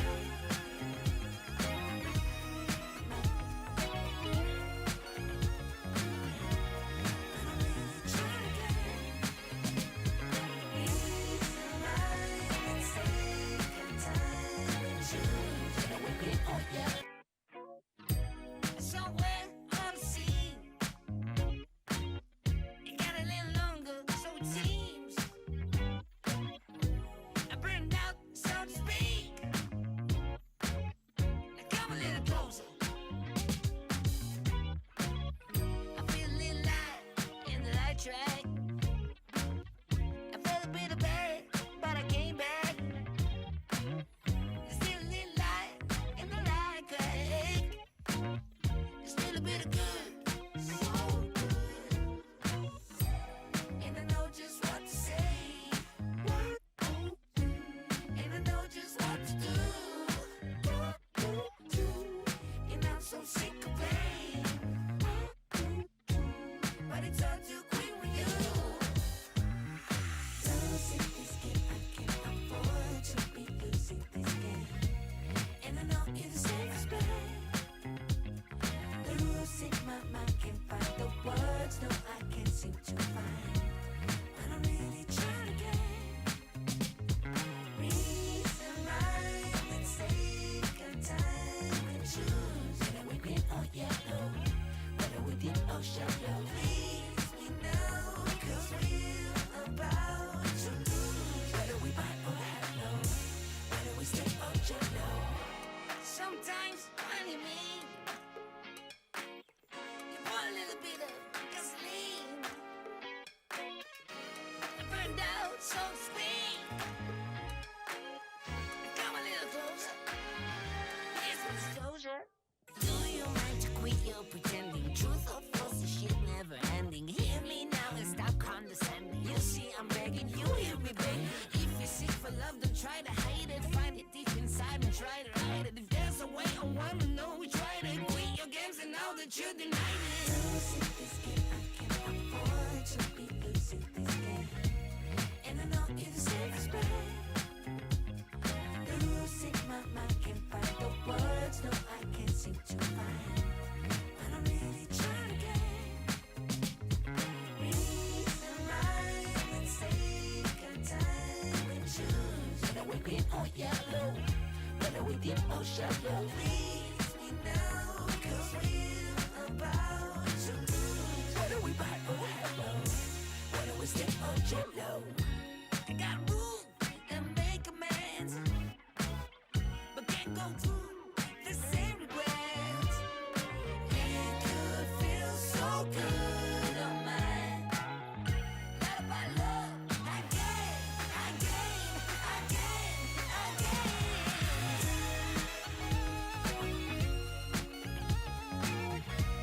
And I know you're the safest bet.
We are Queer Space from KPMG Denmark. My name is Julie. My name is Lasse. And my name is Anushka. And we from KPMG Career Space have for the first time participated in the Copenhagen Pride last year, created a discrimination mailbox for all employees in the Denmark office, and have made same-sex bathrooms all over Denmark. So our main focus points for next year is to look at same-sex parental leave, ensuring equal rights for all family constellations, and participating in 2021 World Pride in Copenhagen. We hope to see many of you at the World Pride 2021 in Copenhagen. Yay!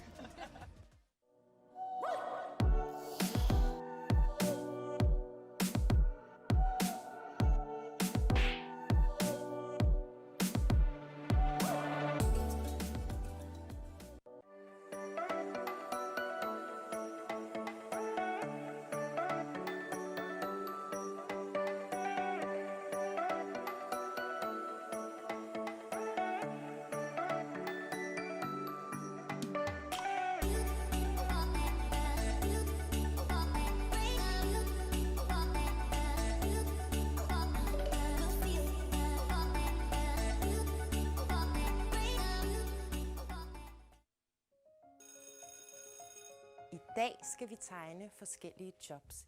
Det første, vi skal tegne, det er en kaptajn. Min hedder Henning. Og hvad hedder din kaptajn? Nikolaj. Pibe og overskæg. Hvad er det, der er blot? Hans trøje. Hvad hedder din kaptajn? Kaptajnen hedder Niels. Min kaptajn hedder Bob. Han hedder kaptajn Terning. Og det næste job, I skal tegne, det er en maskinmester. Hvad har en maskinmester på at tøj? Sort og skidt tøj. Og han skal have grønne øjne. Så er han en værktøjskasse med alt sit værktøj. Jeg har tegnet 2 mænd, altså drenge. Jeg skal lige finde på et navn til ham. Okay.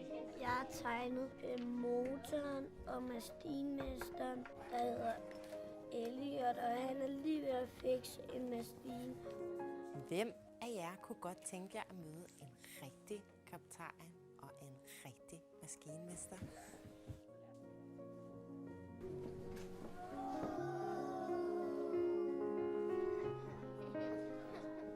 Jeg hedder Michelle, og jeg er kaptajn på et stort containerskib, der hedder Adrian Mærsk. Jeg hedder Helene, og jeg er maskinmester på et ikke så stort containerskib, der hedder Mærsk. Har I ikke bare sat jer ud?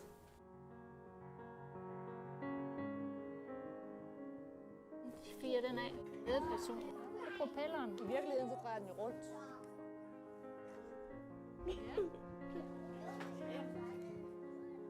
Hej ho, hej ho.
step out your low. Sometimes when you mean, you put a little bit of gasoline. I burned out, so to speak. Come a little closer. Here's my disclosure. Do you mind to quit your pretending? Truth or false, this shit never ending. Hear me now and stop condescending. You see, I'm begging you, hear me beg. If you're sick for love, don't try to hide it. Find it deep inside and try to hide it. If there's a way, I wanna know we tried it. Quit your games and now that you denied it. Losing this game, I can't afford to be losing this game. And I know you're the safest bet. Losing my mind, can't find the words. No, I can't seem to find. But I'm really trying to get reason, rhyme, and take our time and choose. Whether we green or yellow, whether we deep or shallow. Please me now, 'cause we're about to lose. Whether we buy or hello, whether we step or jello. I got room and make amends, but can't go through the same regrets. It could feel so good on mine. Not about love, again.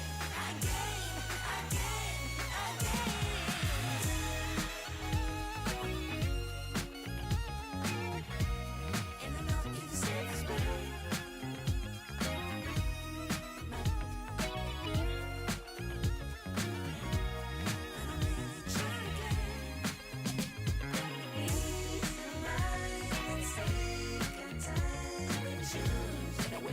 Yellow, whether we deep or shallow. Please me now, 'cause we're about to lose. Whether we buy or hello.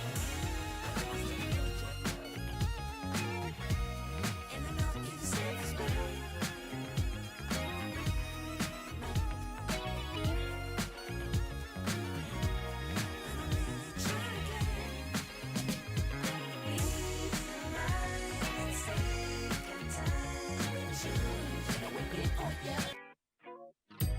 Somewhere on the scene, it got a little longer, so it seems. I burned out, so to speak.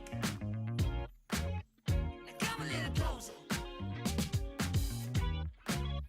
I feel a little light in the light track. I felt a bit of bad, but I came back. There's still a little light in the light crack. There's still a bit of good, so good. And I know just what to say. And I know just what to do. And I'm so sick of pain. But it's all too quick with you. Losing this game, I can't afford to be losing this game. And I know you're the safest bet. Losing my mind, can't find the words. No, I can't seem to find. But I'm really trying to get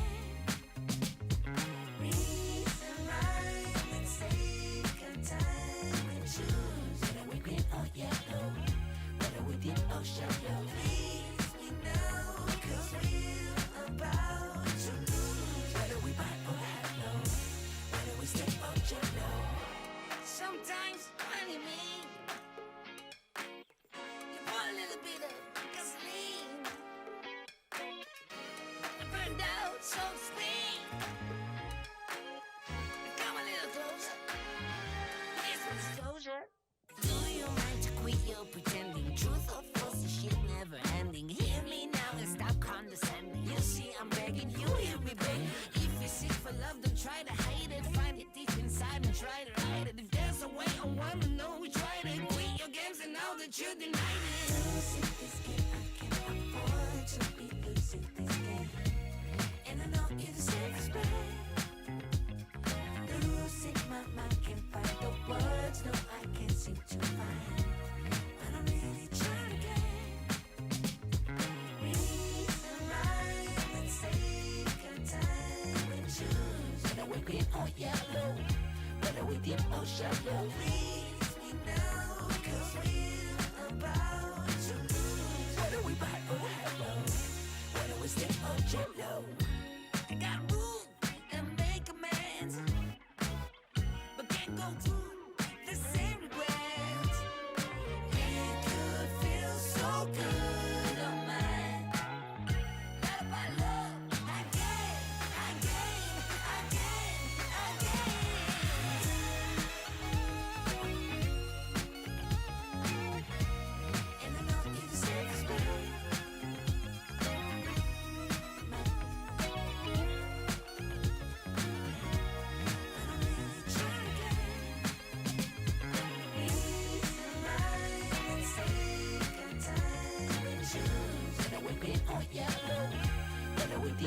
shallow. Please me now, 'cause we're about to lose. Whether we buy or hello, whether we step or jump.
Hey, we are Queer Space from KPMG Denmark. My name is Julie.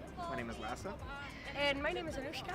And we from KPMG Career Space have for the first time participated in the Copenhagen Pride last year, created a discrimination mailbox for all employees in the Denmark office, and have made same-sex bathrooms all over Denmark.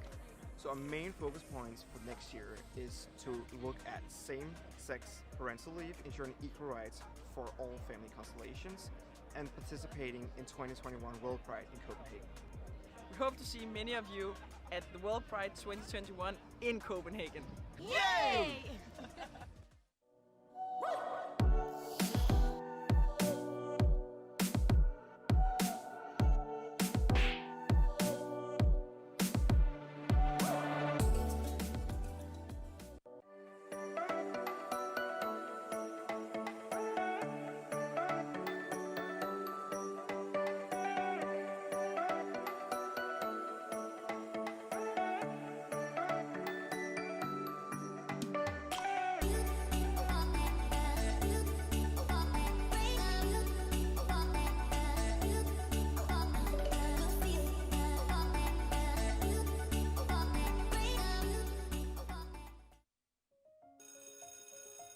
I dag skal vi tegne forskellige jobs. Det første, vi skal tegne, det er en kaptajn. Min hedder Henning. Og hvad hed din kaptajn? Nikolaj. Pibe og overskæg. Hvad er det, der er blot? Hans trøje. Hvad hedder din kaptajn? Kaptajnen hedder Niels. Min kaptajn hedder Bob. Han hedder kaptajn Terning. Og det næste job, I skal tegne, det er en maskinmester. Hvad har en maskinmester på at tøj? Sort og skidt tøj. Og han skal have grønne øjne. Så er han en værktøjskasse med alt sit værktøj. Jeg har tegnet 2 mænd, altså drenge. Jeg skal lige finde på et navn til ham. Okay. Jeg har tegnet motoren og maskinmesteren, der hedder Elliot, og han er lige ved at fikse en maskine. Hvem af jer kunne godt tænke jer at møde en rigtig kaptajn og en rigtig maskinmester?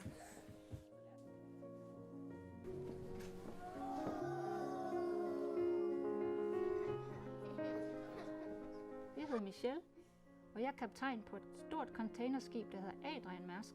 Jeg hedder Helene, og jeg er maskinmester på et ikke så stort containerskib, der hedder Mærsk. Har I ikke bare klædt jer ud?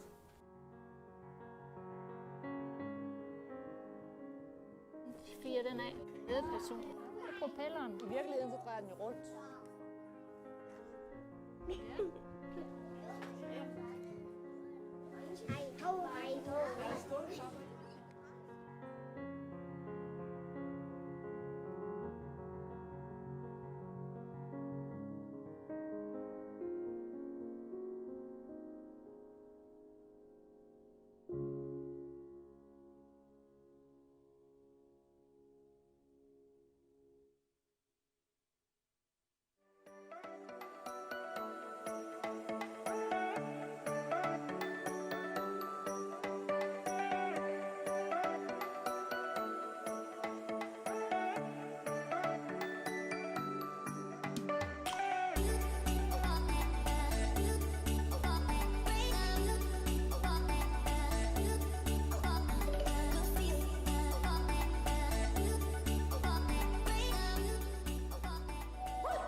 so to speak. Come a little closer. Here's some disclosure. Do you mind to quit your pretending? Truth or false, the shit never ending. Hear me now and stop condescending. You see, I'm begging you, hear me beg. If you're sick for love, don't try to hide it. Find it deep inside and try to hide it. If there's a way, I wanna know we tried it. Quit your games and now that you denied it. Losing this game, I can't afford to be losing this game. And I know it's self-respect. Losing my mind, can't find the words. No, I can't seem to find. But I'm really trying to get reason right and say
Yes, hello everybody and welcome to Tent 2.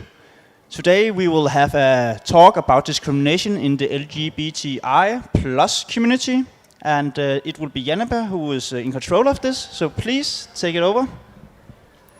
Yeah, hi everyone in the tent, anyone or everyone behind the screens. Thank you for the invitation from Copenhagen Pride that we can do our event today. We are very happy for that. Thank you. My name is Jannaba Mompremier Ruimark Sanko, and I'm the head of Secretariat in LGBT Asylum, and I am so happy and proud to moderate a conversation between our 4 panelists today. I think in an hour you will know why I am so proud. Today we will have a conversation. That means that it's not a debate. It also means that there won't be no questions from the audience here in the tent or from the audience behind screens. And the reason for that is that it's very important for me and for us that everyone hears what the panelists they have to say. So today, the platform here is our panelist, and it will work in that way that hopefully you will enjoy listening for this next hour we have together, and then it will be a conversation and dialogue between our panelists, and of course I will moderate whenever necessary. Yeah. So now I will start the presentation of the panelists, and I will start with Mika O. Mika, you are born stateless in Korea, as you are of mixed race and black. Today, you are a mom, you are an activist, and you are an independent consultant and educator in anti-racism and intersectionality.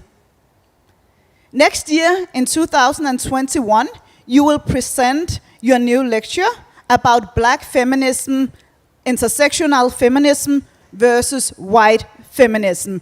Please give a hand to Mika. Thank you.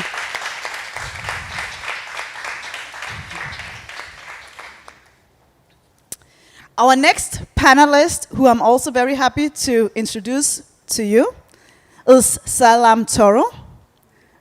Sal, you're an artist, and right now you're also finishing your MA in Gender and Migration Studies. You identify as trans, queer, non-binary, and your sexuality is omnisexual and pansexual. You are born in Portugal, and your heritage is Guinea-Bissau, Senegal, and Cape Verde. You use your body as a tool for transformation of spaces, and you are mainly working with conceptual life art, poetry, sound art, video performance, and embodied practices. Thank you very much. Let's give Sal a hand.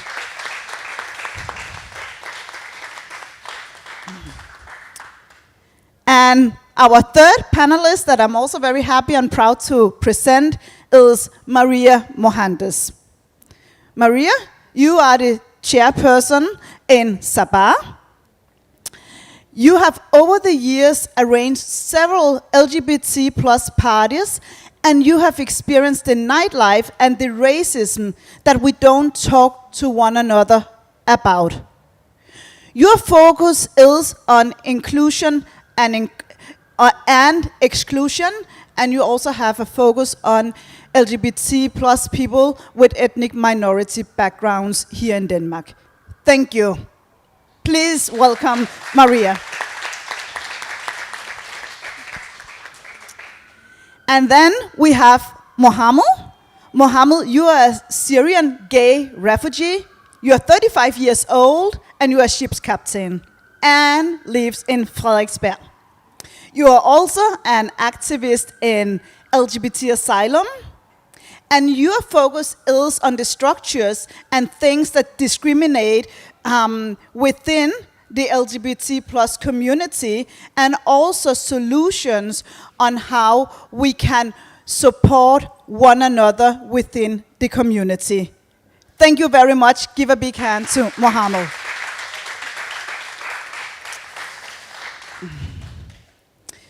So, as you can hear, we have a very broad panel with various themes to touch upon today. So, therefore, I will now start to pass the word onto the panelists so you can give a short presentation of what you would like to discuss today or to talk about today, what perspective, what themes are important to address. It's very important for me to say that this is not a debate where we will have like a starting point and an ending point. This is just like it's not just, it is an input that is ongoing, and we hope that the LGBT plus community here in Denmark will welcome the conversation today, and that we can put further actions also after Copenhagen Pride Week. Yeah?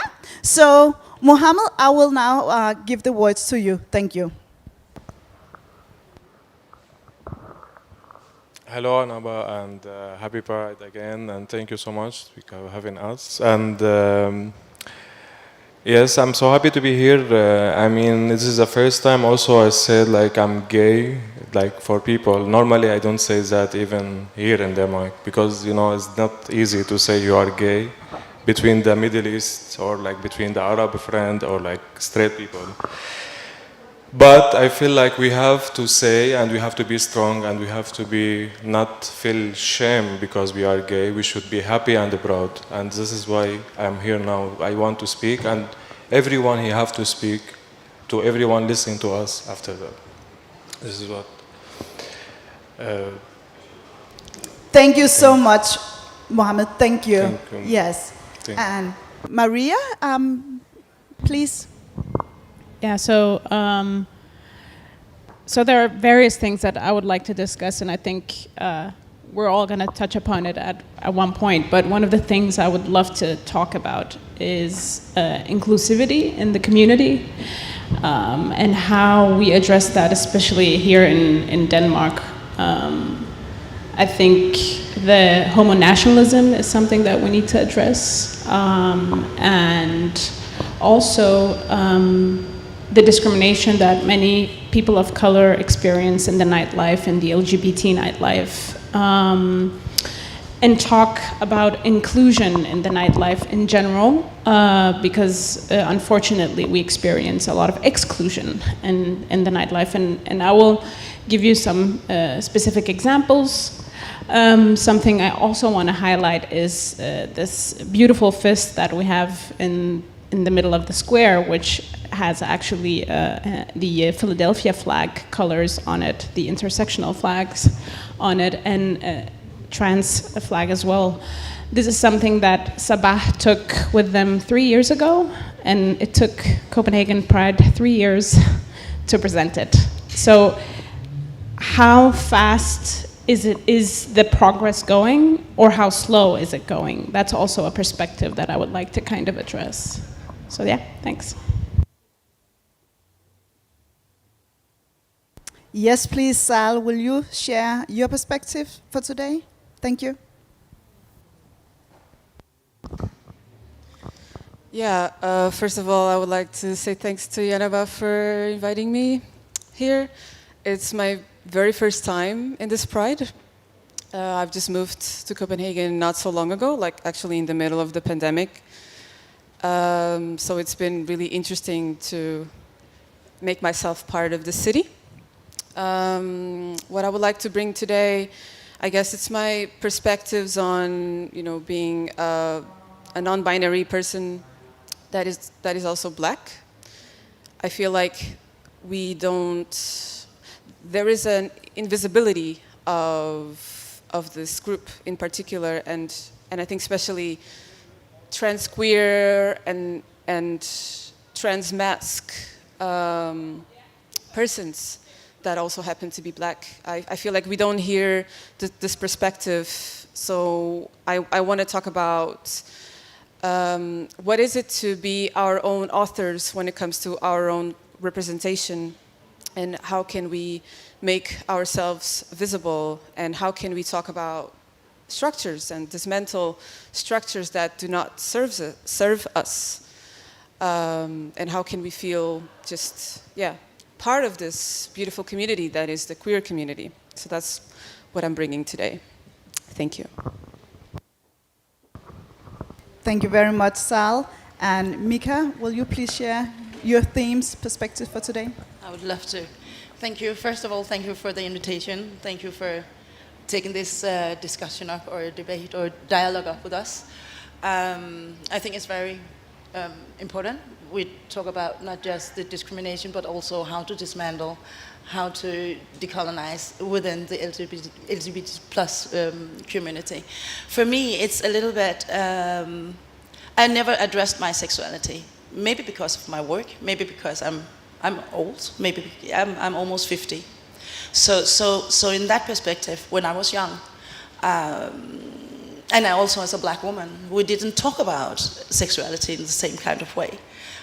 So for me, when Janaba asked me, I was like, I don't know, I've never talked about loudly about me in the LGBT plus community. I never talk about me as myself, as a position, as a queer. So that is also one of the things today, I think, that will be, I'm a little shaken a little bit. I am bisexual, and I've always been. I've just never addressed it. I never addressed it because I became a mom. I never addressed it because the time didn't tell me that I could talk about it as a black woman. So that's one of the things I also actually that I want to say, that this Pride, I've heard so many young people address these things. I've heard talks where they're talking about bisexuality, talking about the different sexualities in general. And thank you for that, because then an old lady like me dared to come out and say things as it is. My perspective in this, because I am new in the LGBT plus community, like 5 minutes new, is the structural racism that also is within the LGBT community. I don't know if we're going to talk about it, but there is things like colorism, there is things we don't talk about. And as a light-skinned person myself, black person, I am very aware about what my black brothers and sisters meet in their everyday, which I don't. So there's many things that we need to address. It's not just about inclusion, it's not just about diversity, it's also about the violence that black and brown LGBT plus people meet every day. So that's my take on this. Thank you very much, Mika. And I don't know if the audience actually, oh yeah, sorry.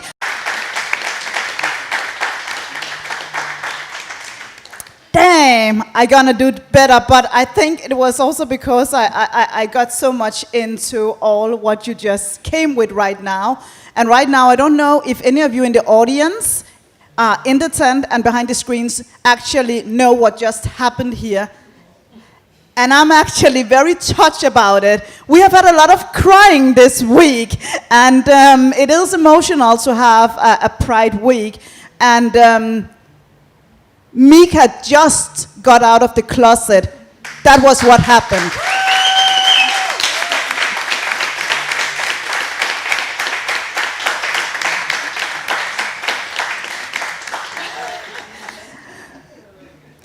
And therefore, I'm gonna ask you, no. Give us a minute, please.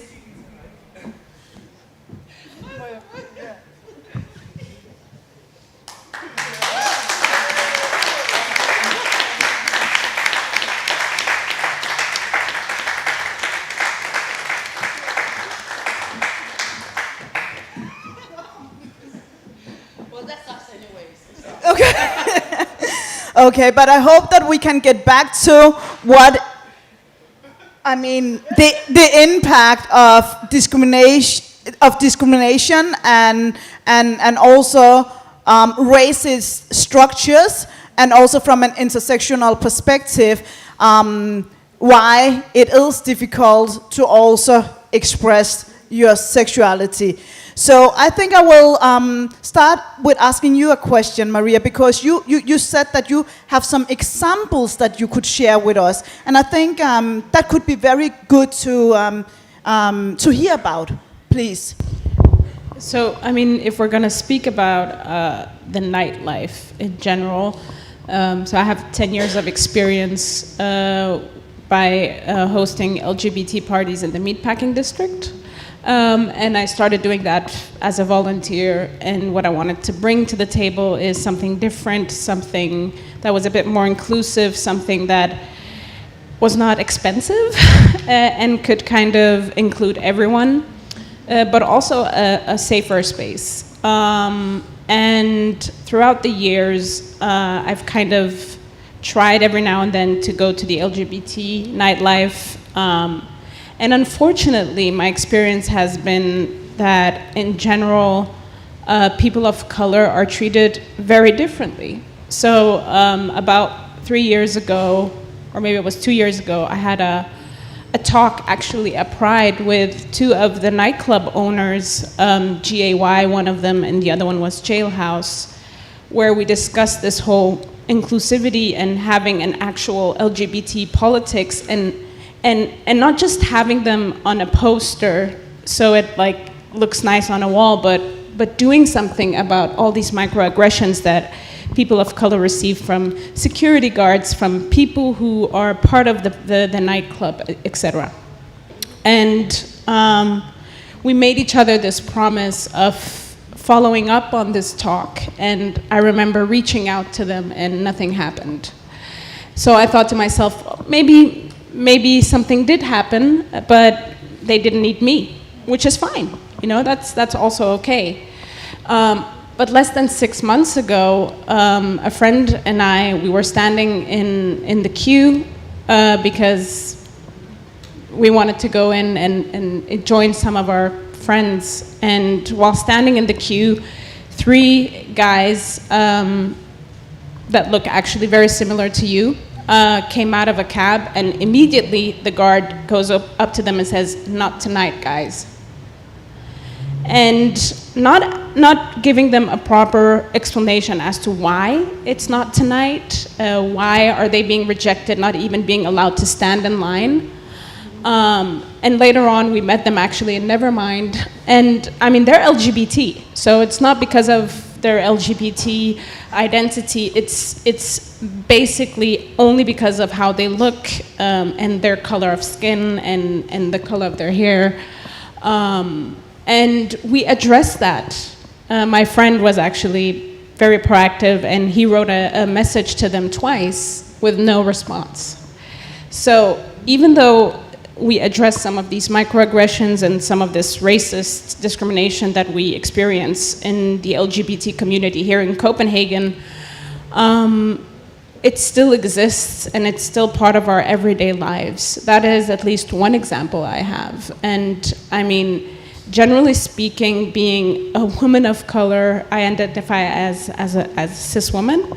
It's not easy to walk around and be proud of your gayness, because people look at you and you make a lot of noise. Because first and foremost, people see the color of my skin, then they see my gender, and then they see my sexuality. And that for them is not something that they can kind of accept. So either they ask you questions like, "Oh, so how do you have sex?"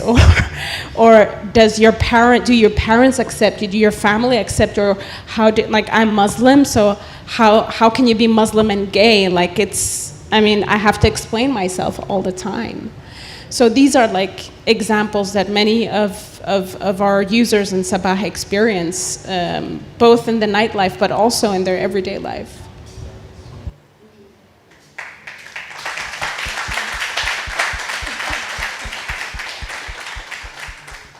Now we'll give the word to Mohammed, and afterwards Mika, and then, yeah. Thank you, Annaba. I mean, Maria, when she was talking, I feel like she's really talking about me, because I have the same experience here. I didn't notice first 2 years I was working in the ship with Maersk, and I was like all the time out Denmark. But last 2 years, I noticed that like racism it's not only from the people they don't like gay, also from the gay community. This is why I said we have to support each other before we ask people to support us like a gay. Sometimes from the application also, I mean, even this Grindr, Scarf, all this kind of application, they make like the gay like life, like just about sex, about, sorry I can say it, how we size, and this is what your body perfect, and it is make a lot of stress for people. They are not nice sometimes speaking with each other. We are gay, we are very sensitive. We have to care about each other before. We have to be nice. I mean, sometimes even if someone will speak with me, like I don't like maybe him, but I be nice with him, okay, because we need sometimes word. Maybe he needs this nice word sometimes, even his old man, even if he's like, maybe not your type, or we should be nice with people. And this is what I learned because I am very maybe sensitive. I can see myself, everything can affect me, so I need to be nice with people also. In the party or anywhere, like what Maria said, sometimes they come to touch me. Hey, do you have some bomb? Because I look like Muslim. My name is Muhammad, and I keep my name Muhammad. A lot of my friends, they changed to Adam. I like to be Muhammad and gay, because they have to know we have gay and Muhammad and Muslim, even if I don't believe Islam, but I mean, it's my name. From 35 years, I don't have to change to accept me. It is my life. I mean, and thank you. And yeah, this is what's happening also in the Oscar Coffee, because you said some of names, so we have to say the name also. The Oscar Coffee, I mean, when the gay go to the club or like gay club, we are going to some place we should have family, like for us, like us. Not also racism inside your place where you are going, like a gay. I can understand if I'm going to another place. But a lot from my friends, they are born here, they are actually Danish, but they look like Malaysia. They are from Malaysia or somewhere. So I see some old people there. They try to speak with them only like Spanish, and he told him, "No, speak with me Danish. I'm Danish. I'm born here." No, you look like not like Danish. Blue eye, and I mean, it is something crazy. Sometimes you think we are in 2020 and we have like these people. It is not my problem if you see this from the news. You have to open your mind and you have to contact me and sit with me and drink something with me before you take this action.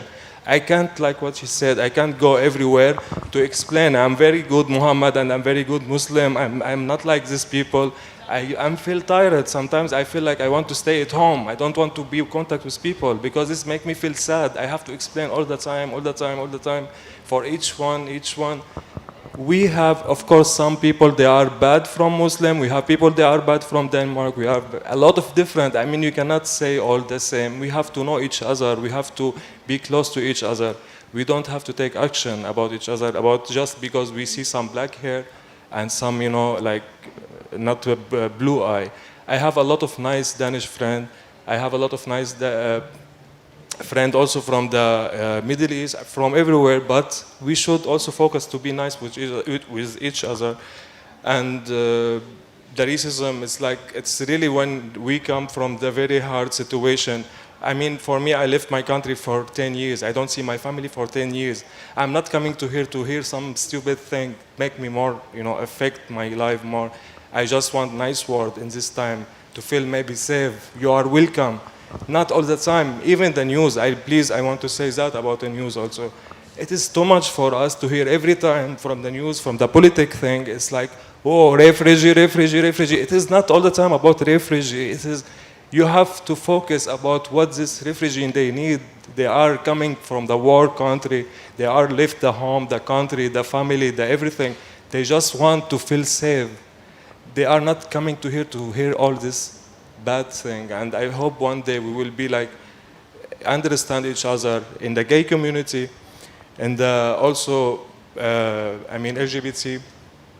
We should support each other to be more really supporting each other, and we will be more strong together, because we are like we are like dishes of fruits. You cannot have banana every day.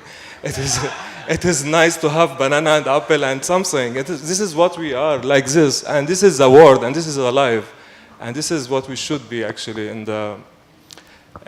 here, I mean, we are in 2020. We should start a new, really new future. with us. And I hope one day all they understand that. And I need to say something about also that, sorry if I was like longer a little bit, or like I have to, some small time. Small. Small time. It is just because, you know, it's a lot of thing for the gay community. I mean, for the Islamic thing also. We should, everyone, put his religion at home, believe what you believe. We respect all the religion. I celebrate with all the religion. But please, your religion between you and your God. And this is my feeling. You don't have to tell me what I have to do. This is my life, and this is your life. I don't ask you to be gay. Please don't ask me to be straight. And finish. That's all.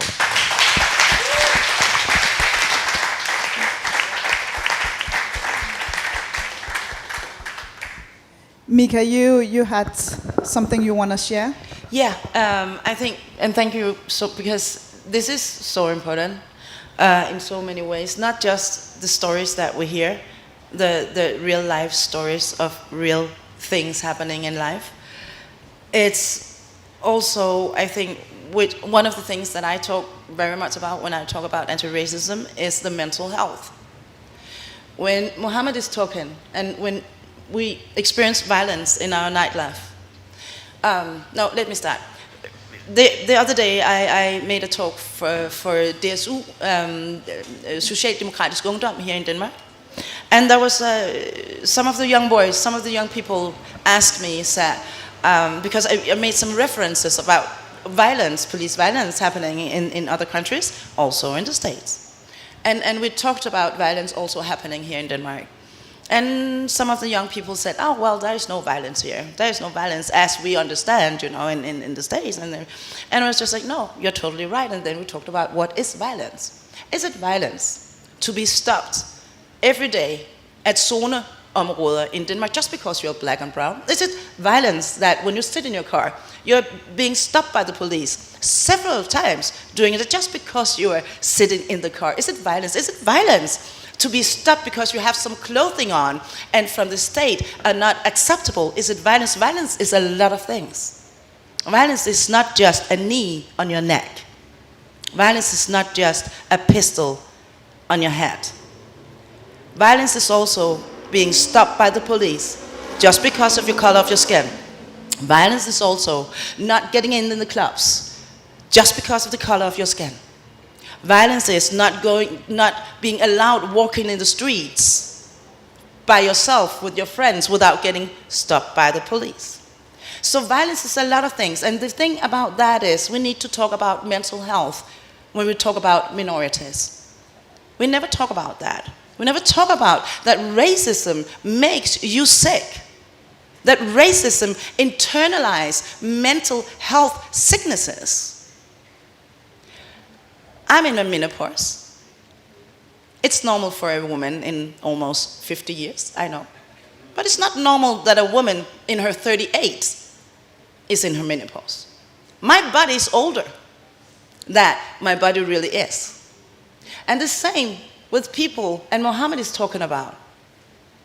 We will get older, but one of the things, that more severe things is, when we talk about mental health, and you meet microaggression, discrimination, racism as violence every day, you will experience depression. You will experience insanity. You will have these things in your life. You will, because you have post-traumatic stress. And all that, if you experience microaggressions and discrimination and racism every day, this is why you do have post-traumatic stress, and it's living every day, and you will have that form for depression. Mental health and racism is very important. We talk about that because the story, yeah, but haven't we heard the stories yet? And haven't we heard them a lot of times, really? Isn't it now the time is that we need to understand the severe damages that we do against people just because of the violence in racism?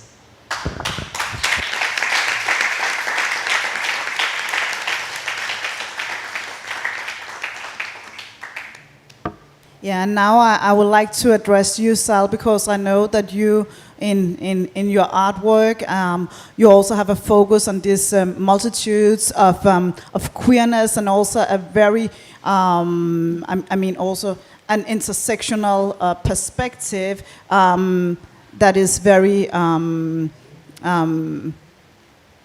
No, I think I would like for you to put it in words yourself, and because I think it's a very, very important perspective also when you actually talk about the invisibility of black, also I mean black queers, non-binary people, and also to be like a trans queer. So you also talked about in your introduction about about our own authors, and I would just love for you to elaborate. Please take your time to come with your perspective that we need to hear. Hello? Yes. Yeah, I'll start by saying that actually in relation to what all of you already said, like, I don't go to clubs because of the violence, precisely because of the violence, because of the fetishization of black bodies. And I was born female, but yeah, in my journey, I came to discover that I have a very gender fluid self, or I have a multitude of selves, and these selves, they all have their own interests and their own identities. And so for me, it's attached to how actually African spirituality sees bodies that contain several energies: feminine, masculine, nameless. And you can think about nature, animals, other beings that you don't even know how they look like, but just a matter of, so it's an energetic, or there's like an energetic vibrational aspect to it. And so to go back to the fetishization of black bodies, so like, I feel like when I go out in the night and I try to go into a club, my body is read in a way that is very undesirable for me. And the people that are doing this reading, they're not interested in actually in what I have to say or what I have to communicate in terms of my own body. So they're already pushing their own ideas about what they know or what they conjure about black bodies, which is something to be consumed, something to be used. So it becomes like completely dehumanized. So then I turn to the decolonial, which you brought, Micah.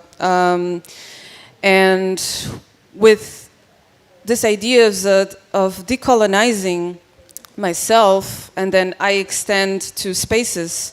So I work with creating my own spaces, or spaces of communities where I am involved.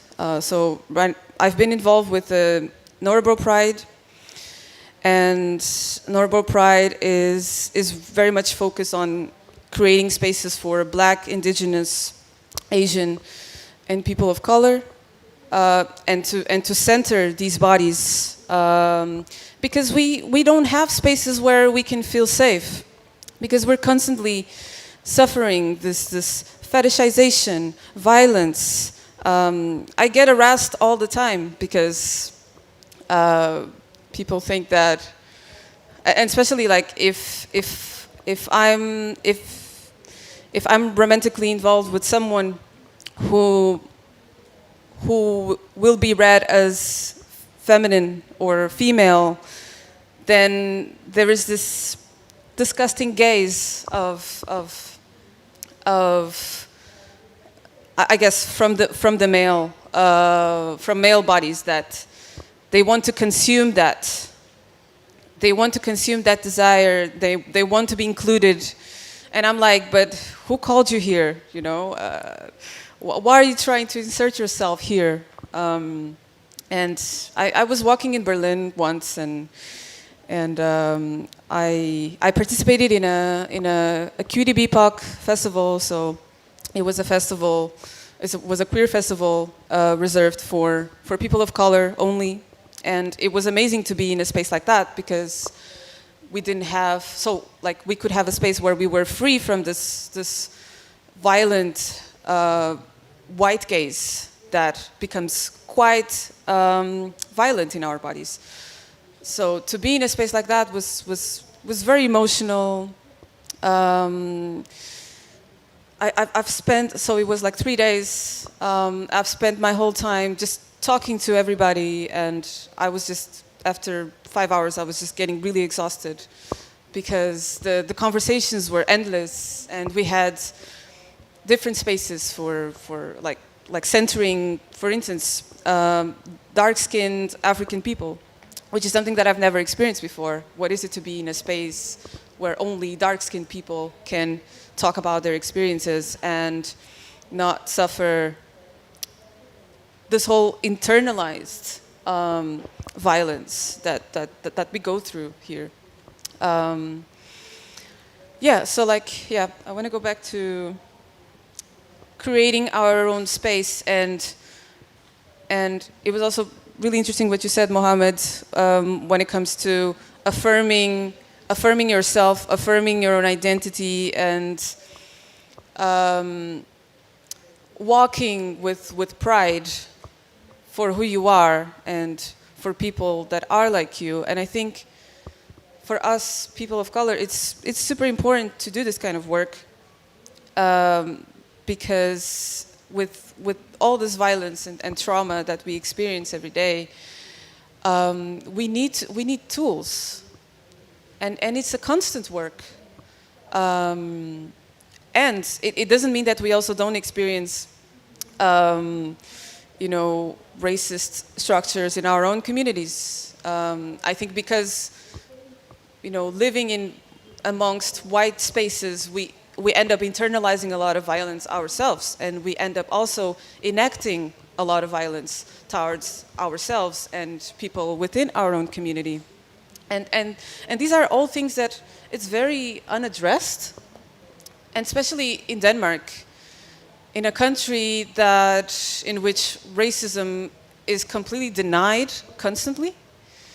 There is this lack of acknowledgement that Denmark has racist structures in all spheres of life. And how can we then lead conversations about discrimination if we can't even acknowledge that we live in a racist society? Yeah, thank you. Yeah, so I also work a lot with healing in my own work. I've been very invested in creating spaces of healing for Black people because I think we are a community that really needs a lot of healing. And giving the latest events, like with Philipstad in Bornholm, which was something that brought so much trauma. Just you know, due to Corona, we had to stay at home and watch this happening, or watch how the media was portraying this whole thing. And then other cases in the United States, you know, Breonna Taylor, George Floyd, and I've been seeing, like, I think especially like Black trans people just getting killed every day in such large numbers, and it just makes me so freaking depressed. And I'm like, how do I deal with that energy in my own body? How do I discharge on all this death around me? And who do I talk to? Because if we walk in this society where people are constantly denying racism, like, where can I go, right? So yeah, I think there's really so much to talk about here. I feel like it's like, whew, where do I start? Yeah, but Sal, you could take a little break now, and then we will get back to you because, yeah, I know there's a lot. I'm gonna look towards you now, Maria, because you also talked about microaggressions, and then to take up what you have also been talking about here, Sal, about the internalizing and also of the racist structures. So the racist structures that we actually see in the society, how those structures is also seen within the LGBTI plus community, and also about how we as colored people, as black people, as black queers, how we are read. You talked about, Maria, that you have tried through several years, you and also in Sabah, that you have tried to reach out to the community, right? And that you have been met with, no responding, and again being invisible. So could you maybe elaborate about not what we could do again, but more about how you see it. How you see that the internalized racism or phobia or something from the community, from the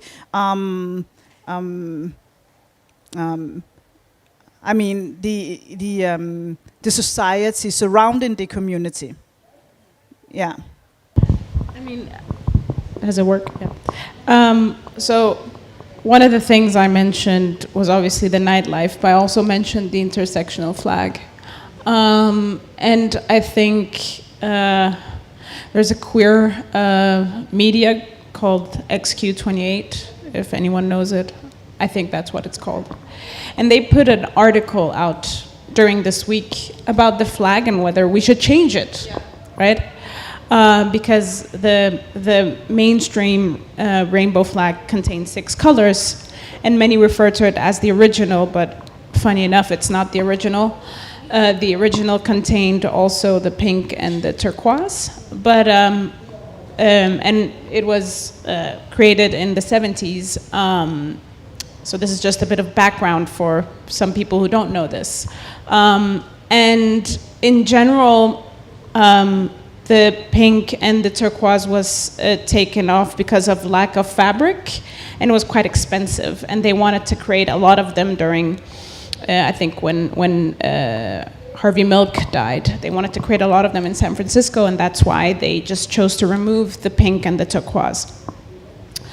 A couple of years ago, the Philadelphia flag was created to represent brown and black people because we were basically invisible. And funny enough, the whole Stonewall movement and the tent we're sitting in, right? It's Marsha P. Johnson and Sylvia Rivera. Like, we're sitting in tents that represent trans, queer women of color and black women, right? So funny enough, we're completely invisible, although some of the front activists of this movement were people of color and black trans women. So this flag was kind of created to represent, or at least give us some visibility. And bringing this article out, if you just scroll through the comments, it's insane that in 2020, we still have to deal with, it doesn't matter what color of skin you have, because underneath it, we're all the same. It's like saying all lives matter. So, and I think one comment was, can't we all just be colorblind? Well, that's very cool for you because you're privileged and because you're white and a cis man. That you can choose to be colorblind because everything is surrounded and built to please you. So for me, at least, it's very important to address these microaggressions because they are still happening and they continue on happening. So where do we start and how do we solve it? If I had the solution, I wouldn't be sitting here, I suppose. But first and foremost, I think creating safer spaces is needed. And while some people might question, why can't we ask questions? Why is this a conversation? I think the forum and the format of this is perfect, because this is about listening. And we cannot start to improve if we do not start to listen. We need to listen and acknowledge people of color's experiences. We need to acknowledge our privileges. I sit here with a privilege. My color of skin, my complexion gives me some privileges that you don't have. And I need to acknowledge that. And that took me a while, but it took me conversations and it took me some listening. And I think me as a straight passing woman walking down the street, that gives me privilege, and I need to acknowledge my privilege. If I don't do that, then I am not progressing, and I'm not listening to the people that actually need to be heard. I'm not giving space to the people that actually need a space. A couple of days ago, you were part of a talk about racism, anti-racism. And initially, I was asked to be part of the panel. And the focus was trans women, trans black women, and trans women of color. And I decided not to do it and give the space to a trans woman that's black instead, because it's me acknowledging my privilege. I get asked because I have a specific position in Sabah, and I am approachable because I speak Danish. And for me, it was important that we also are part of the movement is also pushing on some of those microaggressions that we experience, but also pushing the agenda forward, the people of color's agenda forward, because we do need allies. We cannot do this alone. Walking and marching with Black Lives Matter, for me, was acknowledging my privilege as a brown person. I did not go forward. I left the space for the black community to walk forward because this is their space. But I'm here as an ally. And we need our allies to support us, but we need them to listen first. So I would say listening and acknowledging our pain, acknowledging our experiences, acknowledging the violence we experience by getting exotified, by talking about our color of skin as if it doesn't matter, right? Because yes, underneath our color of skin, we're the same, but people see my color of skin as the first thing, and not the second thing, not the third thing, it's the first thing they see. So yeah, listening.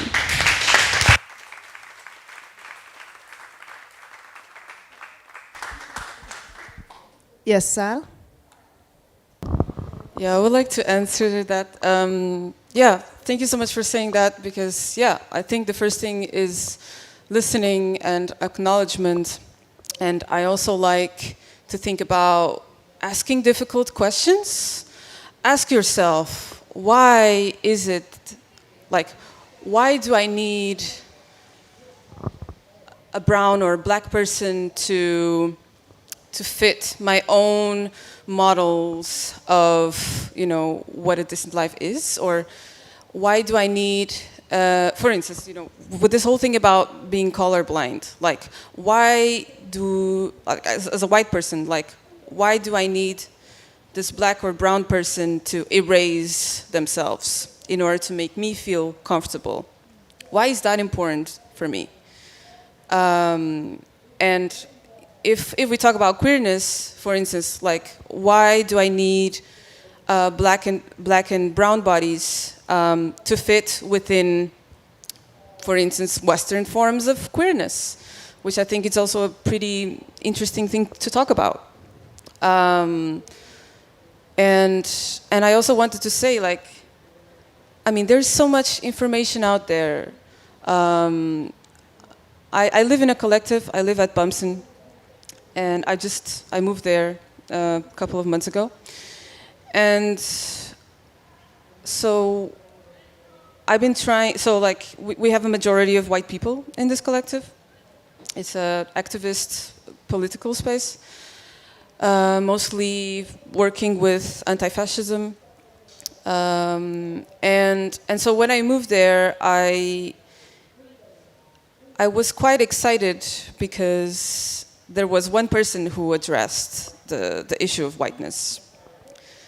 They told me that, hey, we are a majority of white people in this house, so this might be an issue for you.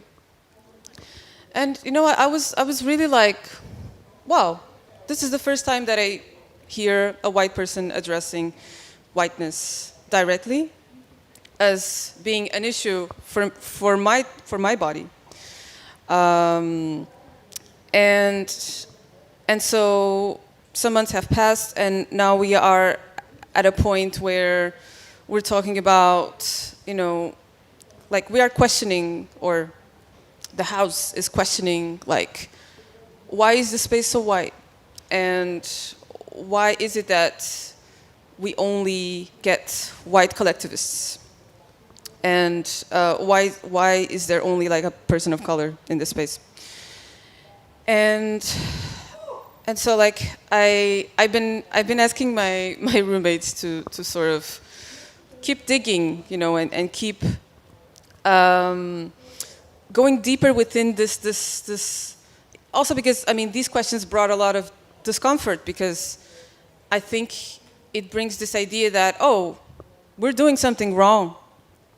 We are failing. We have failed.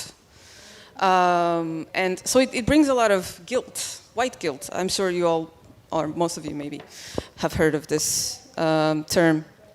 So so yeah, I've been asking people in my collective to sort of carrying this examination, and so that we're gonna be able to change the structures of this place, and to be able to create like a safe space for people of color. And I think this is something that, in general, the white community, the white allies need to do. I've been reading a lot about cultural somatics, which is this way of understanding oppression as something that is traumatic for the body, and that it's something that we all share in different levels. And then they had this very fancy term called master enslavement syndrome, which is something that white people inherit from their ancestors, from colonizer ancestors. And so this creates, so basically this syndrome creates this whole avoidance when it comes to talking about race, or even seeing race, and being able to be interested in anti-racist discourses. And I was really fascinated by this, because it was the first time that I saw this connection of trauma and then social issues that touch my body. But also that something that white people inherit, and it's something that they have to work through, and it's something that, well, there needs to be a willingness to work towards these things, which is hard to create when there is this constant avoidance. But yeah, as you say, we need to keep asking for this acknowledgement, and to actually dismantle the structures that keep oppressing us. So that is done through learning, through acknowledgement, through examining your own experiences of trauma, because I think there's also a lot of trauma when it comes to you know, inherit these structures that all of us experience in the world. Sal, Yeah. We are running a little bit out of time now, so now I have to round it up. I wish we had much more time because it's super, important perspective. But I have to give the word now. Thank you. To Mika, and then again to Mohammed. And just for the panelists, we have 6 minutes left. I will try to make it short. Oh my God. Anyways, I will take it up with the one love story. Could we all just love each other and then everything will disappear? Well, the thing is, that is not happening. We cannot just make things disappear. We cannot just make one love and one rainbow and then everything is fantastic. Barbara Smith noticed that in the 60s when she was sitting in the field with a lot of white women, white feminists, talking about in this feminist white liberation, women's liberation in the 60s. And she talked about one love. We should all just love each other and all women support each other and all people should just support each other. And with all that, Barbara Smith could also see and hear, and well, nothing changed, did it? White women are still just talking about not taking action, not taking responsibility, not being accountable for their own story, white people in general. So in the 60s, Barbara Smith noticed that. And in the 1974 Combahee River Collective wrote a statement, a manifest that actually describes the oppression structure, not just within the black feminism, but also in the structure. Angela White Davis also wrote it in one of her books, in how we can dismantle and how we can break down the barriers in the white racist structure. So for that to happen, we must learn. For that to happen, we must listen. And if we listen, we can reflect. If we reflect, we can acknowledge. So we have to take that in those steps, or white people do especially, to learn how do I dismantle that internalized racism that I am raised into because I'm white, living under the white structure, that are racist structure, also capitalistic. So you need to learn that. You need to take it in steps. As you said, listen. Listen is the tool to reflect, is the tool to acknowledge. And when you can acknowledge, you can also take that responsibility and you can take that guilt of that white guilt and you can work with it in a progress that not a personal within you. So suddenly racism won't be a personal statement, but a structural statement. That's why it's so important to know that racism is structural. Racism is not personal. It's a structure. It's institutional racism. And in that is something that you're raised into.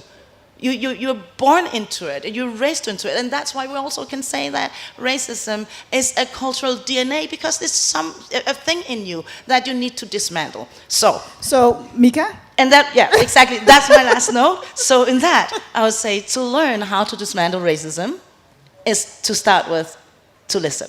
Yeah, that was it. Yeah, thanks for that.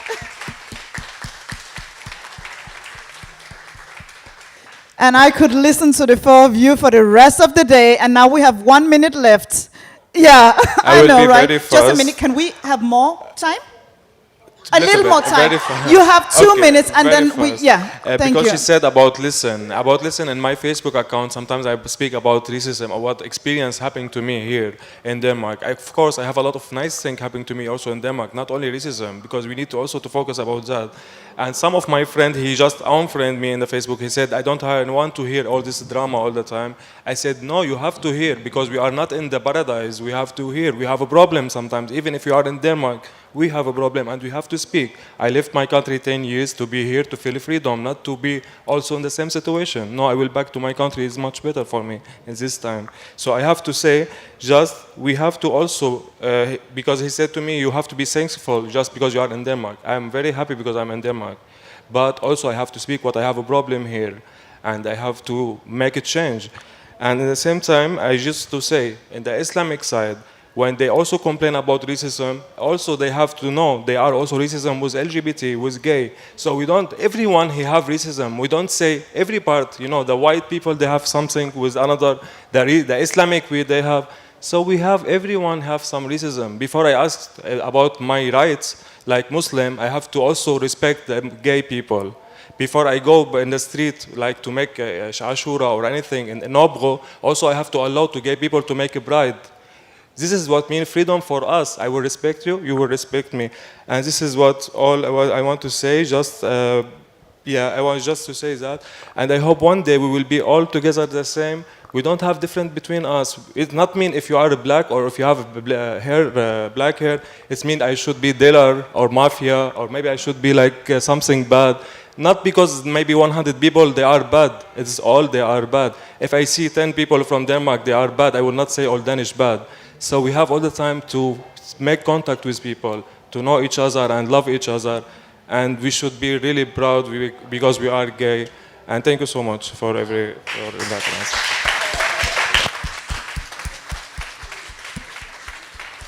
And that could have been the perfect closing remark, but we got 5 minutes more. And so meaning that if any of you want a closing remark, because I'm so sorry that I cut you off before, because, you know, I want to listen to you. So, I mean, 1 minute for each, and then 30 minutes for me in the end. Okay, so Mika first. I don't have anything really like, but thank you.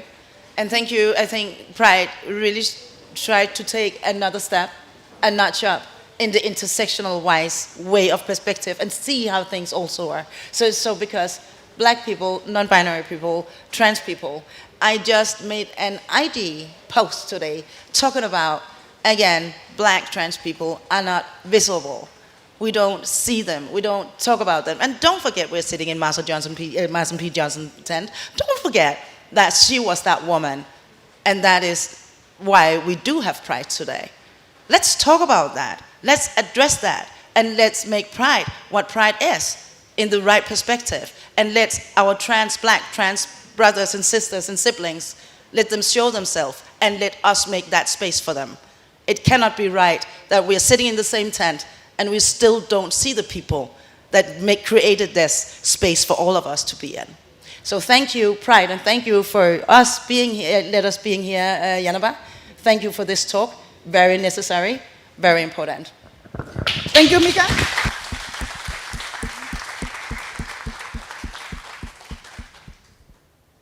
Yes, Sal?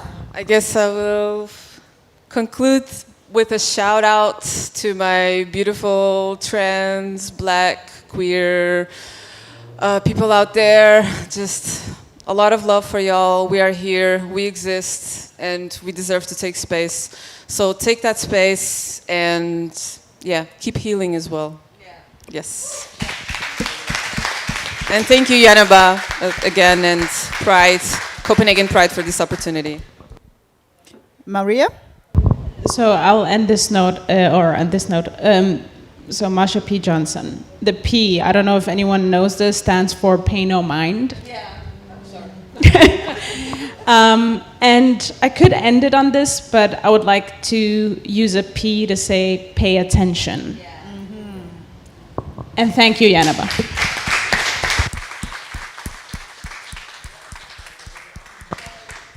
Just notice about the people they have HIV also. The people they have HIV also, they have racism from the gay community. People they have HIV, they are normal people. So we have to be normal with them. They are like more safe than other people. So I want to say in the camp, when I come here in the Sonneborg camp, I ask for HIV test. They tell me it's very expensive. And this is not should be in Denmark to care about expensive. You should be like, I mean, here is free, of course, but they make it because of in the camp. So just I want to notice about this point, we have to focus about the HIV. They are normal people, they have to be alive. I know friends, they lost 2 relationships because they don't want to be with people, they have HIV. So it's something very difficult also for people from the gay community. And the last thing I want to say, the world without gay is like a garden without flowers. Just I want to say that.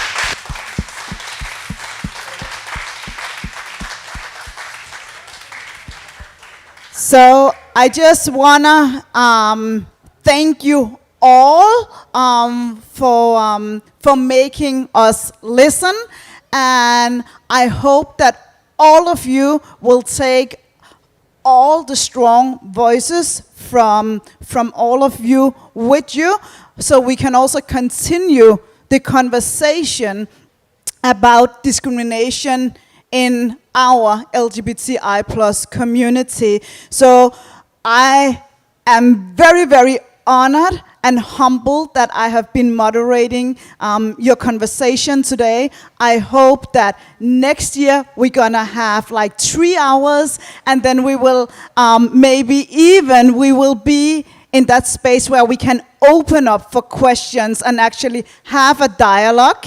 But right now, I hope that you will take the voices with you in your hearts. And then I just want to say a big thank you to Mohammed Sorati, to Maria Mohandas, to Salam Toro, and to Mika O. Thank you! And of course, a big thank you to Janabe also. I really love that you got a minute, you took 5, and could I give you the 10 for the rest of the day, I would. But we have another thing on the program later. It's Femme, Fabulous and Male, Volume 2. It's a conversation we had back at the Winter Pride this year. We will continue it, and we will see about which famous celebrities, feminist guys that is out there, and what problems. One of the things I really like is, can there be too much glitter, and how much glitter is too much? We will get the answer for that, hopefully. But again, thank you so much. I really like this talk. I really like to have the time to listen to it. Thank you.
Hey, we are Queer Space from KPMG Denmark. My name is Julie.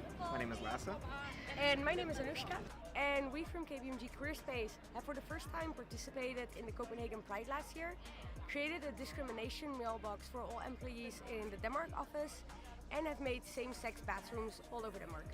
So our main focus points for next year is to look at same-sex parental leave, ensuring equal rights for all family constellations, and participating in 2021 World Pride in Copenhagen.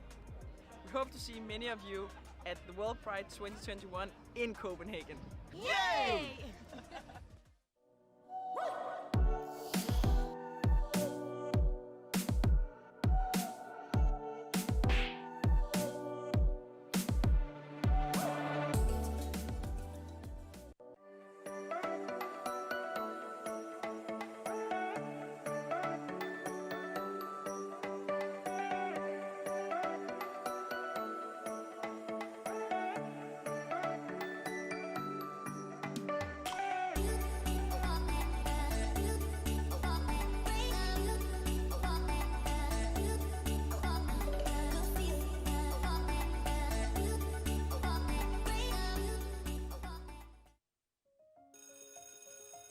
I dag skal vi tegne forskellige jobs.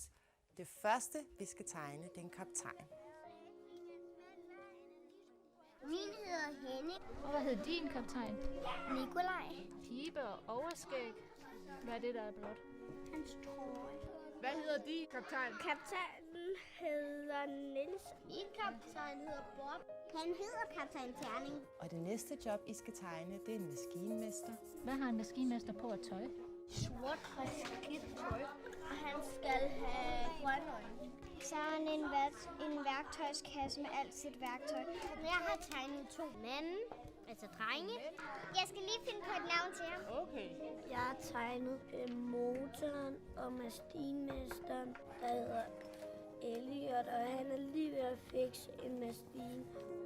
Hvem af jer kunne godt tænke jer at møde en rigtig kaptajn og en rigtig maskinmester?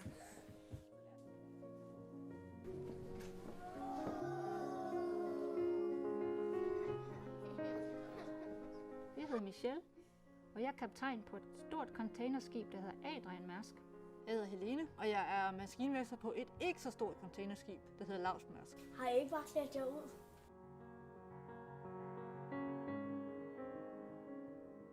Fyrer den af. Person. Propelleren. I virkeligheden så drejer den jo rundt.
Somewhere unseen, it got a little longer, so it seems. I burned out, so to speak. Now come a little closer. I feel a little light in the light track. I felt a bit of bad, but I came back. There's still a little light in the light track. Still a bit of good, so good. And I know just what to say. And I know just what to do. And I'm so sick of pain. But it's all too quick with you. Losing this game, I can't afford to be losing this game. And I know you're the same as me. Losing my mind, can't find the words, no, I can't seem to find. But I'm really trying again. Reason right and take a time and choose whether we green or yellow, whether we deep or shallow. Please me now, 'cause we're about to lose. Whether we buy or hello, whether we stay or jello. Sometimes, honey, me. You put a little bit of gasoline. I burned out, so to speak. Come a little closer. Here's some disclosure. Do you mind to quit your pretending? Truth or false, this shit never ending. Hear me now and stop condescending. You see, I'm begging you, hear me begging. If you're sick for love, don't try to hide it. Find it deep inside and try to hide it. If there's a way, I wanna know we tried it. Quit your games and now that you denied it. Losing this game, I can't afford to be losing this game. And I know you're the same as me. Losing my mind, can't find the words, no, I can't seem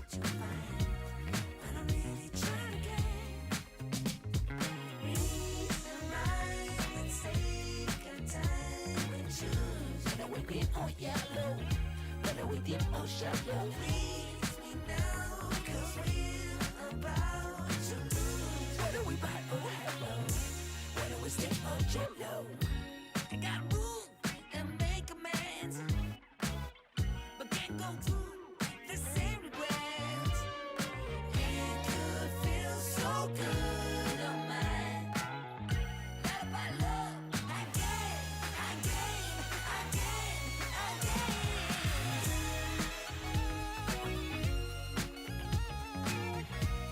And I know you're the safest way.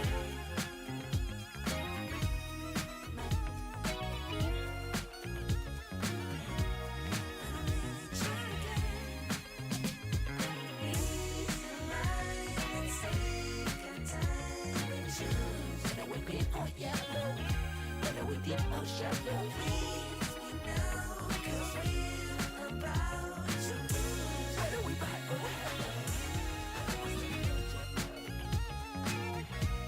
and I know you're the safest way.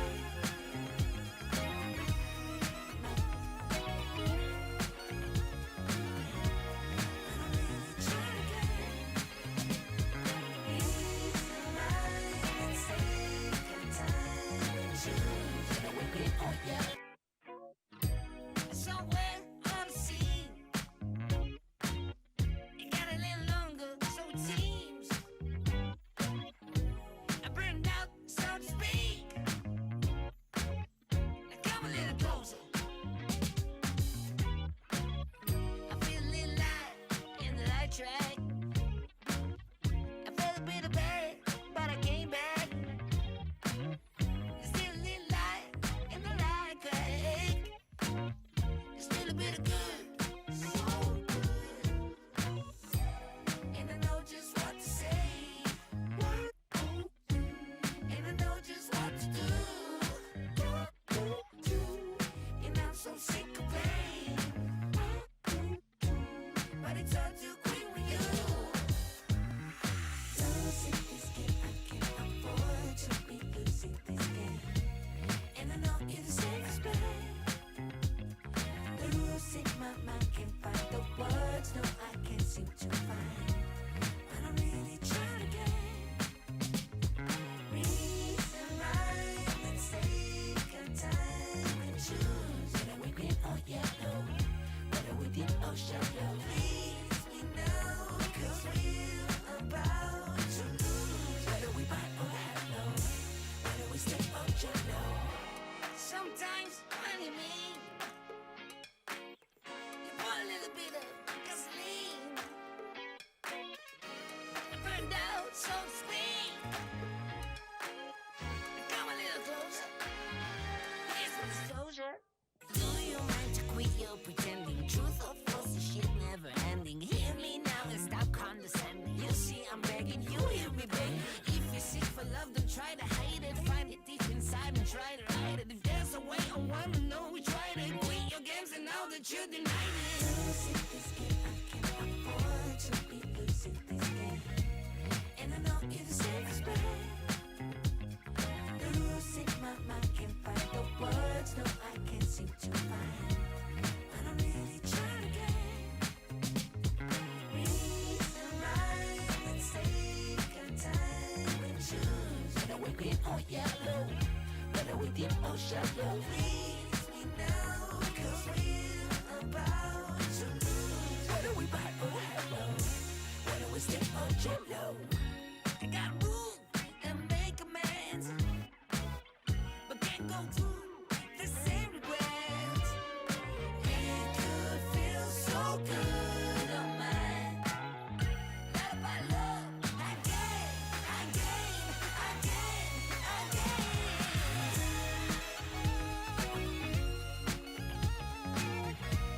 And I know you're the safest bet.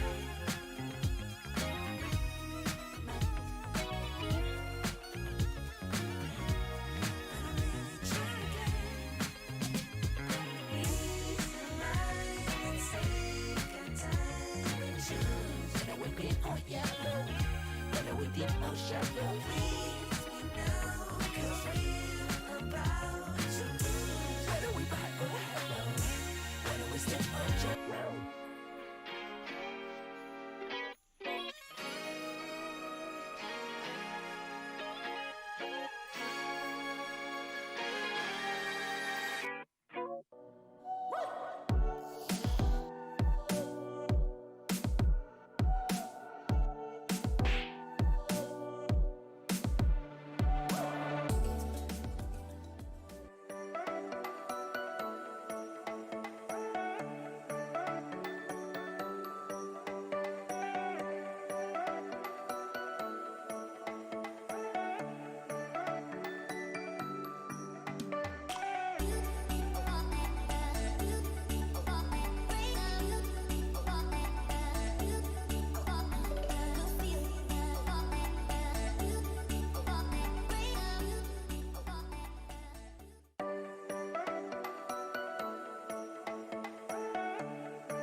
We are Queer Space from KPMG Denmark. My name is Julie. My name is Lasse.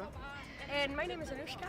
And we from KPMG Queer Space have for the first time participated in the Copenhagen Pride last year, created a discrimination mailbox for all employees in the Denmark office, and have made same-sex bathrooms all over Denmark.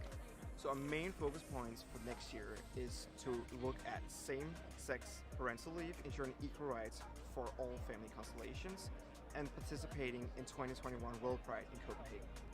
We hope to see many of you at the World Pride 2021 in Copenhagen. Yay!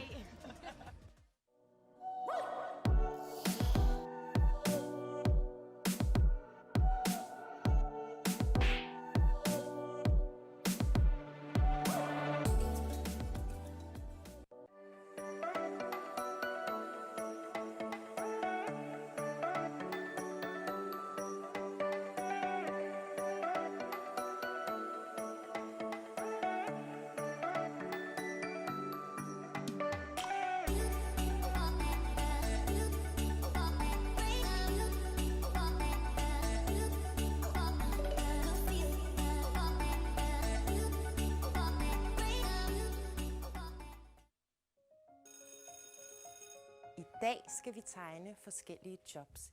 Det første, vi skal tegne, det er en kaptajn. Min hedder Henning. Og hvad hedder din kaptajn? Nikolaj. Pibe og overskæg. Hvad er det, der er blot? Hans trøje. Hvad hedder din kaptajn? Kaptajnen hedder Niels. Min kaptajn hedder Bob. Han hedder kaptajn Terning. Og det næste job, I skal tegne, det er en maskinmester. Hvad har en maskinmester på at tøj? Sort og skidt tøj. Og han skal have grønne øjne. Så har han en værktøjskasse med alt sit værktøj. Jeg har tegnet 2 mænd, altså drenge. Jeg skal lige finde på et navn til ham. Okay. Jeg har tegnet motoren og maskinmesteren, der hedder Elliot, og han er lige ved at fikse en maskine. Hvem af jer kunne godt tænke jer at møde en rigtig kaptajn og en rigtig maskinmester?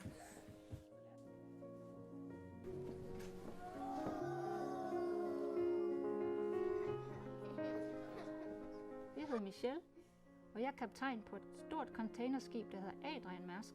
Jeg hedder Helene, og jeg er maskinmester på et ikke så stort containerskib, der hedder Lavsmærsk. Har I ikke bare sat jer ud?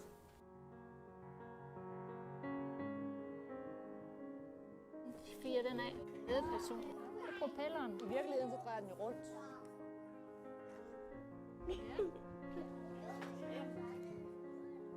Hej, hov, hej, hov.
Yes. Hej alle sammen, og velkommen tilbage til L2.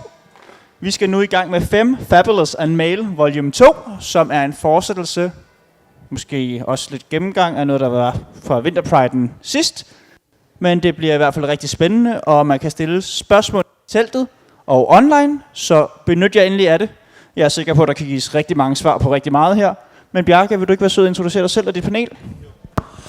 Hej, jeg skal lige være sikker på, at jeg ikke falder i over den her lige lidt. Jeg hedder Bjarke Charlie, jeg er stand-up-komiker og kommunikationsrådgiver, og i dag har jeg fået lov til at facilitere snakken mellem de 3 skønne panelister. Brynhilde, Alexander og Storm. Og der står pronomener, hvis I på et tidspunkt får lyst til at stille spørgsmål, så husk at bruge de rigtige. Men lad os starte med vores gode panel. Jeg sidder så dejligt tæt på Brynhilde, så lad os starte her. Femme and Fabulous and whatever.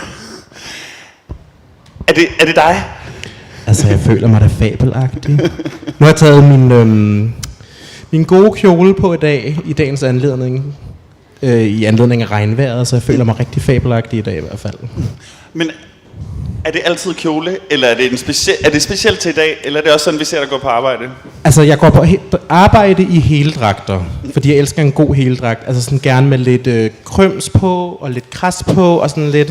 Jeg elsker en god heldragt. Men altid Femme and Fabulous. Yep, ja tak. Altid Femme and Fabulous. Lad os prøve at rykke videre til Alexander. Femme and Fabulous, Alexander. Hver dag, hele tiden? Eller kun til? Vedkommende, så er det ikke hver dag. Jeg er lidt en corporate guy til hverdag, så jeg bliver lidt nødt til at have noget jakkesæt og skjorter og sådan noget på arbejde. Skal være præsentabel. Præsentere mig som he and him. Men jeg værdsætter rigtig meget i min fritid og bare have det på, som der lyster. For mit vedkommende så handler det omkring, når jeg går ud af døren om morgenen, at jeg bare føler mig tilpas. Det der giver mig sådan power på en eller anden måde. Og så er det en crop top, eller så er det en kjole, eller nogle stiletter, whatever. Altså. Fedt. Og vores sidste panelist dernede, Storm. Femme and Fabulous. Ja, nogle gange tror jeg. Ja. Og er det hver dag, er det hele tiden, eller er det også til fest? Det er til fest, ja. Jeg tror, jeg bor i Aarhus, og jeg er også transmand, så jeg har sådan nogle ting, der gør, at jeg gerne vil sådan præsentere maskulint en gang imellem. Jeg tror jeg har den her balance med at finde mellem at være feminin og maskulin. Det er noget, jeg tænker rigtig meget over, og noget, jeg snakker meget om. Ja. Og lad os bare lige kaste den her bold op i luften med det samme, fordi der er noget med hverdagen, hvor vi ikke... Er det i frygt, at vi ikke gør det i hverdagen, eller er det mere... sådan er det bare? I bestemmer selv, hvem der hopper ind. Jeg tror, at begge dele, tror jeg. Altså det er både sådan frygt og dysfori og sådan nogle ting, der gør, at jeg prøver at passe lidt på mig selv, tror jeg. Men jeg prøver virkelig at øve mig nu her i at prøve at blive lidt bedre til at være feminin. Og dyrke det lidt.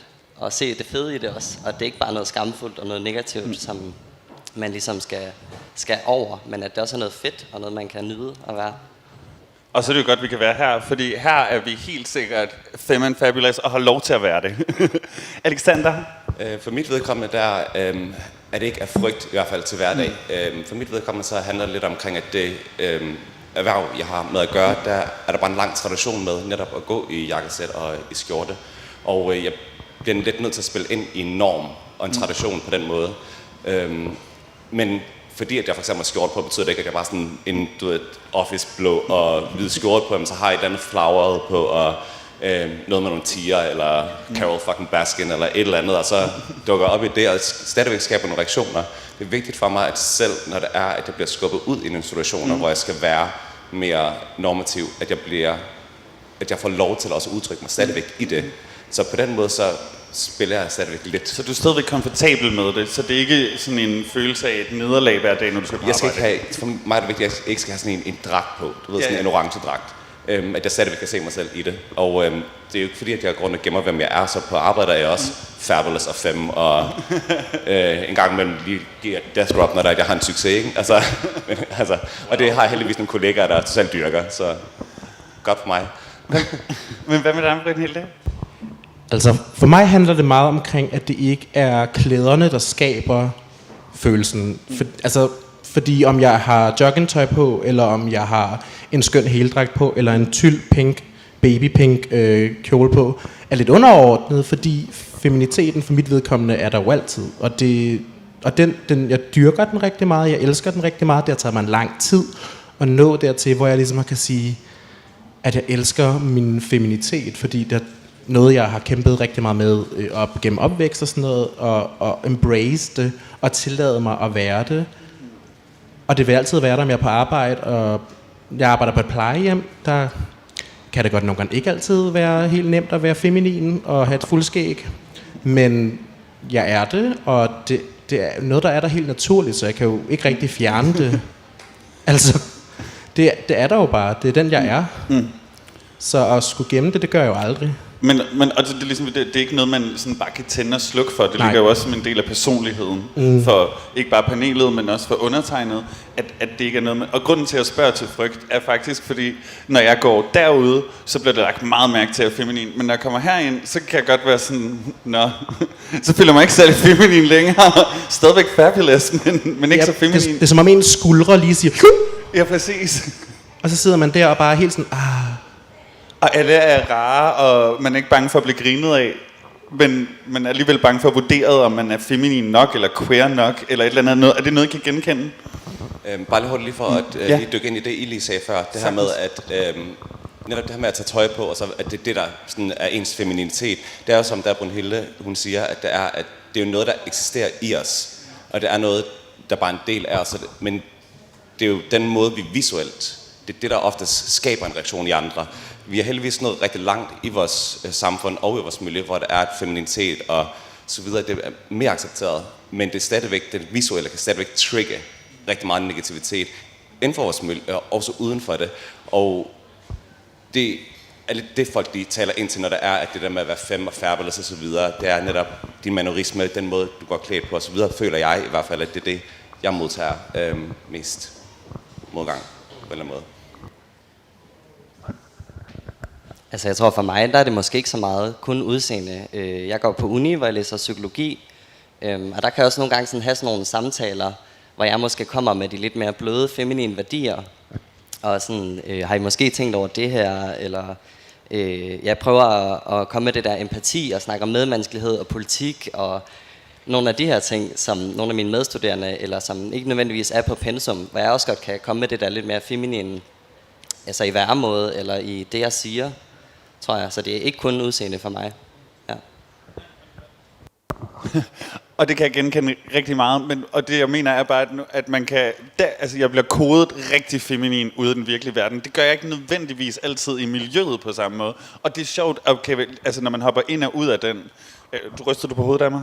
Koder du mig sådan, nej.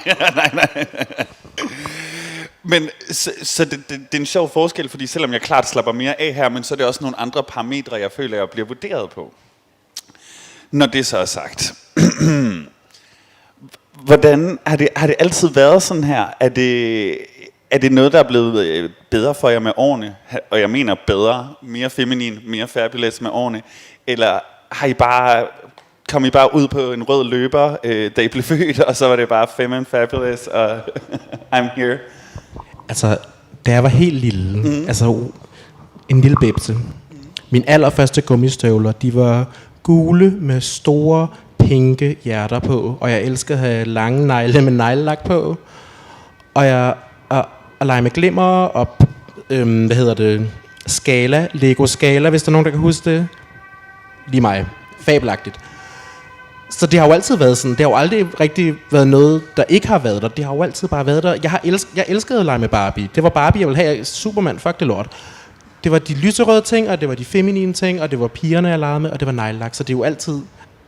Jeg kom ud som Superman, og så gik håndledet sådan der. Og så er det gået sådan siden der. For mit vedkommende, der tror jeg, at der var barn. Der var meget, et feminin barn, der var meget ekspressivt og legede med dukker og biler og alting. Og jeg tror, at det blev en lille smule ældre, og man ligesom begyndte skole, og i den alder med andre børn og så videre. Jeg kommer selv fra et konservativt muslimsk miljø og familie, hvor der er, at det med at være feminin og mand, det går altså ikke lige altid hånd i hånd. Og derfor så blev der lagt ret meget en dæmmer på mig. Ikke kun af andre, men også for mig selv for at passe ind. Vi alle sammen har behov for at passe ind. Og jeg tror, at jo ældre jeg er blevet mere komfortabel i ikke at skulle passe ind. Hvis der ikke er en village, jeg kan join, så skaber jeg fucking min egen. Altså, og der er det jo bare fantastisk, at der er rum til overhovedet, at det her der overhovedet sker.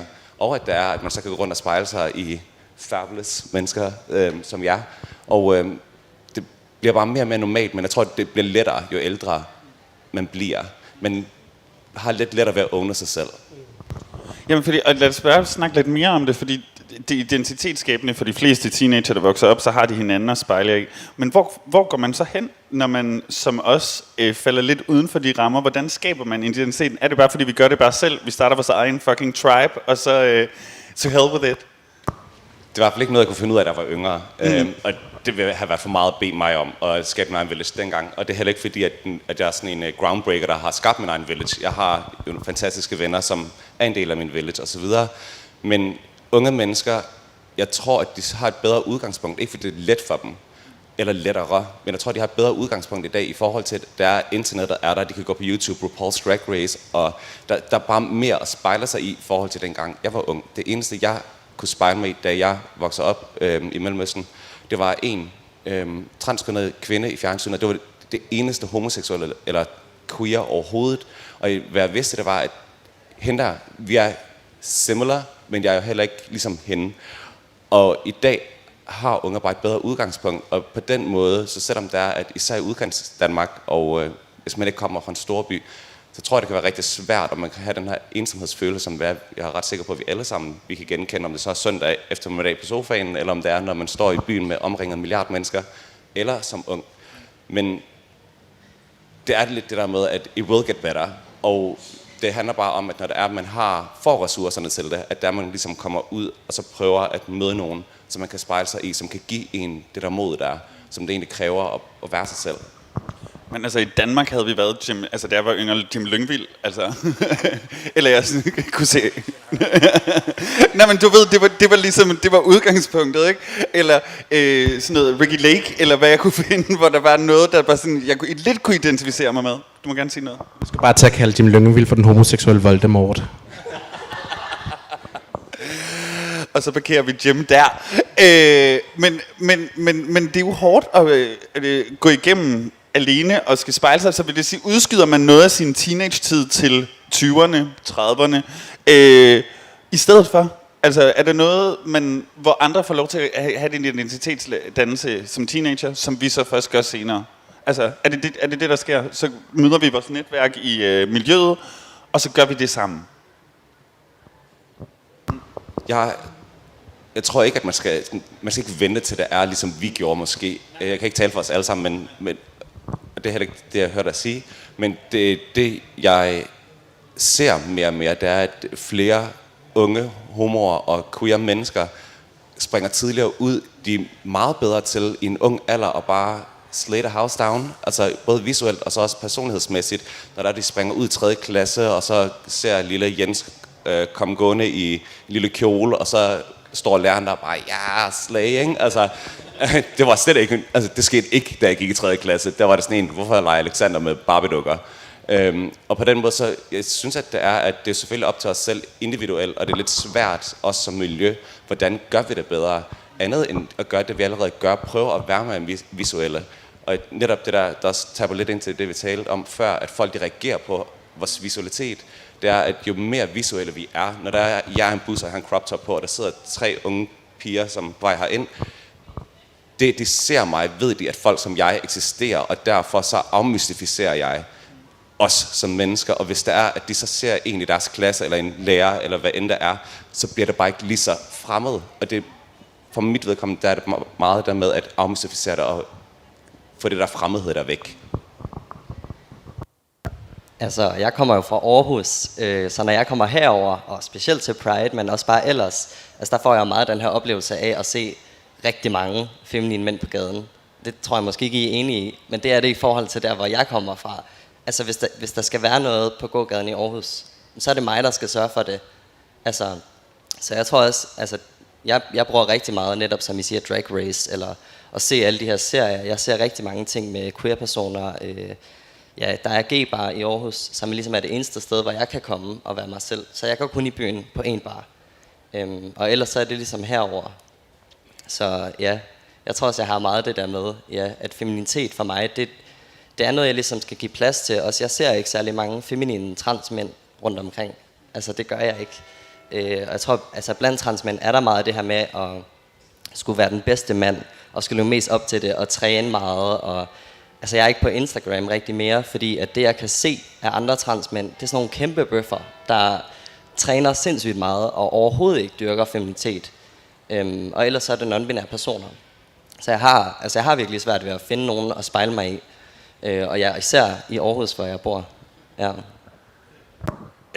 Jeg led mærke til noget, du sagde, Alexander, det her med de 3 piger. Jeg synes, det er mega fedt. Jeg kommer nemlig personligt selv til at fokusere lidt for meget på de 3 drenge, der råber efter mig i stedet for. Men du har jo helt ret, at når vi repræsenterer i gadebilledet, så udvider det også nogle horisonter. Men er det dit indtryk, og det kan du selvfølgelig ikke udtale dig om andet, end hvad du selv oplever, men er det dit indtryk, at det også er blevet bedre på den front, færre tilråb og mere... Jeg ved ikke, på gaden er der ikke mange, der lige... Men jeg lægger i hvert fald mere... Jeg lægger mærke til, at der er flere, der begynder med sådan at give mig et smil og sådan et lille nik, sådan en, du ser sgu godt ud. Nu var jeg lige på vej i bussen på vej herind og så videre. Der var der flere, der lige sådan gik forbi mig og var sådan en. Og da jeg så kom over på Oscar, så er det selvfølgelig en homobar, men der står en fyr, og så står han og kigger på mig. Så kigger jeg sådan lidt tilbage, sådan, hej. Så siger han så, undskyld, jeg kigger, men du ser bare pissegodt ud. Og det er lidt det der med, at han kunne lige så godt have tænkt, at det så lort ud, men det er det der med, at jeg skal ikke prøve at læse hans intentioner. Jeg er ikke tankelæser, så jeg prøver på ikke at lade mig selv være det. Og med hensyn til tilråb og så videre, jeg havde en oplevelse for 2 måneder tid siden, som både var lidt en skræmmende, men samtidig også en virkelig succeshistorie for mit vedkommende. Det var lige herovre ved 7-Eleven. Han kom gående, jeg var egentlig ikke særlig feminin presenting, synes jeg ikke. Men jeg skal ind i 7-Eleven, og så står der sådan 3 teenage-gutter, mørke gutter. Og jeg skal forbi, og der er et eller andet, der trigger i dem. Så det er, at inde i 7-Eleven begyndte det med at sådan sige et eller andet til mig, hvor jeg vender mig rundt, og bare sådan, er ikke søde og lige stop. Og på vej ud derfra, er der en, sådan gør sådan her mod mig, hvor jeg bare sådan, nej, wait a minute, bitch. Nej, den går ikke. Sådan en eller anden 14-årig, der skal klokke mig, kommer ikke til at ske. Så jeg siger til ham, at det gider slet ikke at finde mig i, og hvordan vil han have det, hvis det er, at jeg for eksempel, og det er ikke et ord, jeg normalt bruger, men hvordan vil du have det, hvis det er, at jeg kalder dig nære? Hvor det er, at han siger, er du racist? Så jeg var sådan, nej, det er jeg ikke. Men det der går ondt på dig, er, at jeg kalder dig det. Det er på samme måde, du sårer mig i, at du gør sådan her, eller kalder mig en homo. Det er på samme måde, at der sårende over for mig. Det kan godt være, at her er den etnicitet, og så videre. Men ved mig, der er det min seksualitet. Og det, der skete, det var de her sådan 12-14-årige drenge her. Det var, at de var sådan rigtig buff nogen, og den ene var bare sådan, skal vi nakke ham? Skal vi nakke ham? Hvor ham den anden, han siger, ham der han ser altså ret stor ud, ikke? og så det, der så sker, det er, at de her 3 drenge her, så er bare sådan, vi får lidt cleared out, og vi egentlig ender bare med at være totalt dus. Og på vej derud derfra, så er der altså 3 12-14-årige drenge, så det er 6-årige drenge, der bare sådan, hej. Altså, men jeg tror, at det der med, at der er, at også med den yngre generation, især med dem, der skal finde ud af at netop at være onde ved os, det handler lidt omkring at finde en fælles ting, der kan gøre lige så ondt, og som på en eller anden måde, så det kan spejle sig i os, i stedet for at bare kalde dem røvhuller, for det er det ikke. Altså, vi er alle sammen komplekse mennesker, og ligesom prøve at tabe ind til noget, de kan spejle sig i os på. For mig er det. Men det er også en mega overskudsagtig tilgang til det. Altså, jeg vil ønske, at jeg havde den styrke altid. Altså, fordi jeg forfalder til bare at blive ked af det, eller et eller andet. Brynhilde, ja, sorry, jeg vækkede dig, skat. Jeg så bare lyttede. Men kan du genkende det samme? Hvordan, når du går i gadebilledet, er der også... Jeg har opdaget, altså det var en opdagelse, jeg gjorde mig her for noget tid siden, hvor at det gik op for mig, at der var en gang, hvor folk råbte bøssesvin efter mig, for ligesom at ramme på min feminitet. Hvor at her over det sidste års tid, tror jeg cirka det er, der er det blevet mere til fedesvin. Så feminiteten egentlig er blevet okay, men det er mere kropsstørrelsen nu, de har problemer med. Hvilket er lidt spøjst. Men tilråbene er der jo stadig, og altså fordi man netop er så eksplicit feminin i det offentlige rum, så er det jo lige pludselig, man står frem som en bullen tommelfinger, fyldt med betændelse. Og folk ser det og reagerer på det, men jeg har sådan en skøn en ude i Lærgårdsparken, hvor jeg bor. Hun kører sådan en lille Skoda, grå Skoda, og hver gang hun ser mig, så kommer armen op, og den svinger bare fra side til side, og hun er skøn. Det er sådan en dejlig tilråb, jeg får sådan ret ofte, for ligesom at sige, you're here, you're queer, I see you. Så lidt catcalling i virkeligheden. Lidt hvad? Lidt catcalling. Nej, hun er bare fan. Ja. Nej, hun er bare fan. Godt.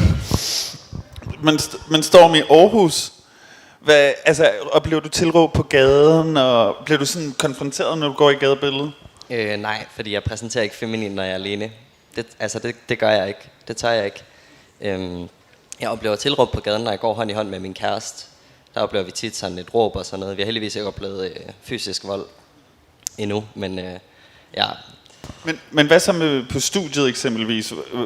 Bliver du så go-to i forhold til, hvordan er det? Og, bruger de dig så på den måde på en oplysende måde, eller er det sådan noget, når folk så bliver lidt fulde, så skal de lige prikke lidt eller spørge lidt? Ja, jeg tror mere, det er sådan noget. Og jeg tror også, folk har meget en angst for at spørge mig omkring ting. Jeg ved ikke helt, hvorfor det er, men de er også sådan forbeholdende med at give komplimenter, tror jeg. Jeg ved ikke, om de måske også er i tvivl om, hvordan jeg vil reagere. Altså, om jeg vil sige, at jeg er lige så meget ude med mine holdninger, og sådan siger, når jeg ikke synes noget er i orden. Så jeg tror måske også, det er godt, de kan være lidt bange for, at jeg bliver sur på dem, hvis de siger noget negativt. Men jeg var meget ret træt af det. Altså lige da jeg startede uni, vi er 200 mennesker på en årgang, og så om onsdagen, vi startede mandag, og så onsdag morgen, så besluttede jeg så at sige, at min kæreste var en mand. Og så onsdag aften, så står jeg ude på et toilet på sådan en popcrawl, og så kommer der så en fyr hen til mig og siger, altså jeg har aldrig set ham før, en eller anden, der var sådan, det er dig, der er homo, ikke? Og jeg var sådan, jo, og sådan flygtede lidt fra den der situation. Men jeg tror bare, der er mange af dem, der ikke er særlig vant til noget som helst queer eller mandlig feminitet. Ja. Altså jeg er heller ikke ude som transkønnet på mit studie for eksempel, for jeg tror også, jeg har meget den her med, at jeg er bange for, at folk ikke ser mig som mand nok. Og jeg kan mærke en stor forskelsbehandling, alt efter hvor feminin jeg er. Så jeg føler sådan, at hvis en rigtig mand er heroppe, så en transmand er så hernede, eller en homoseksuel mand er hernede, eller en feministisk mand er her, men når jeg ligesom er alle tre, altså sådan, så kan jeg bare mærke, at der bliver mere forskelsbehandlet, og jeg bliver behandlet dårligere, jo mere feminin de ved, jeg er på en eller anden måde. Så jeg tror også, jeg holder lidt igen med det, fordi jeg nyder endelig at være et sted, hvor jeg nogenlunde passer ind, og hvor jeg ikke er så tydeligt ude, eller sådan, ja, altså fordi det der homo, det er folk sådan typisk okay med, som jeg siger, jeg har jo ikke rigtig oplevet det der med, at der har været en ændring, for det er sådan relativt nyt, at jeg bliver behandlet som en homoseksuel mand ude i verden. Ja, men trans ting, der føler jeg ikke helt, at folk er med endnu. Så det tror jeg er et bevidst valg fra min side, og ligesom, at det kan de godt lige håndtere, men vi skal heller ikke lægge for meget på dem. Og det er jo på en eller anden måde, det er også bare min fordom om dem, at jeg siger, at det kan de ikke håndtere, at jeg er transkønnet og homoseksuel og feminin. Ja, men det tror jeg, og så handler jeg ikke på det, altså, ja. Nej, det er så fint, men det handler vel også i og for sig om at passe på sig selv og sætte grænser for sig selv, og det er jo okay, altså det må vi gerne, vi er ikke et leksikon eller Google, man nødvendigvis skal gå hen til, så sker det ikke med respekt, så tænker jeg egentlig, det er dejligt, at folk respekterer, at det gør de ikke bare alligevel, fordi det tror jeg ikke, jeg har nået til et sted endnu. Altså sådan er det altid, når jeg dukker op, hvis at de fleste er heteroseksuelle cis-kønnede til en fest. Altså så skal alle over og prikke eller spørge eller sådan noget. Og nogle dage, så er det fint, fordi jeg vil egentlig også gerne oplyse, jeg vil også gerne fortælle, jeg vil også gerne gøre verden klogere og bedre. Men nogle dage vil jeg også bare gerne have lov at drikke en fucking cocktail med mine venner, og fucking skal svare på spørgsmål fra alle mulige om, hvordan man har sex, hvordan man ser ud, og hvordan det var at være barn, og så videre, så videre. Kan I genkende, I to, Alexander og Brunhilde, blev I brugt som leksikon? Ja, altså det der emotional labor og det der. Ja.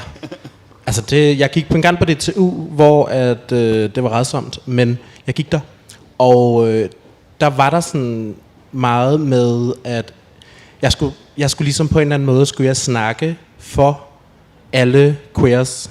Altså på vegne af alle queers i hele verden, skulle jeg snakke på vegne af dem og oplyse de her mennesker, fordi de havde så mange spørgsmål om alle mulige underlige ting, som jeg var sådan, hvorfor, det vil du aldrig spørge en af dine venner om kønsorganer, og hvordan man stikker ting op i numsen, og jeg var sådan, så bliver jeg bare reduceret til mine seksuelle handlinger, og det er meget sådan, meget for meget.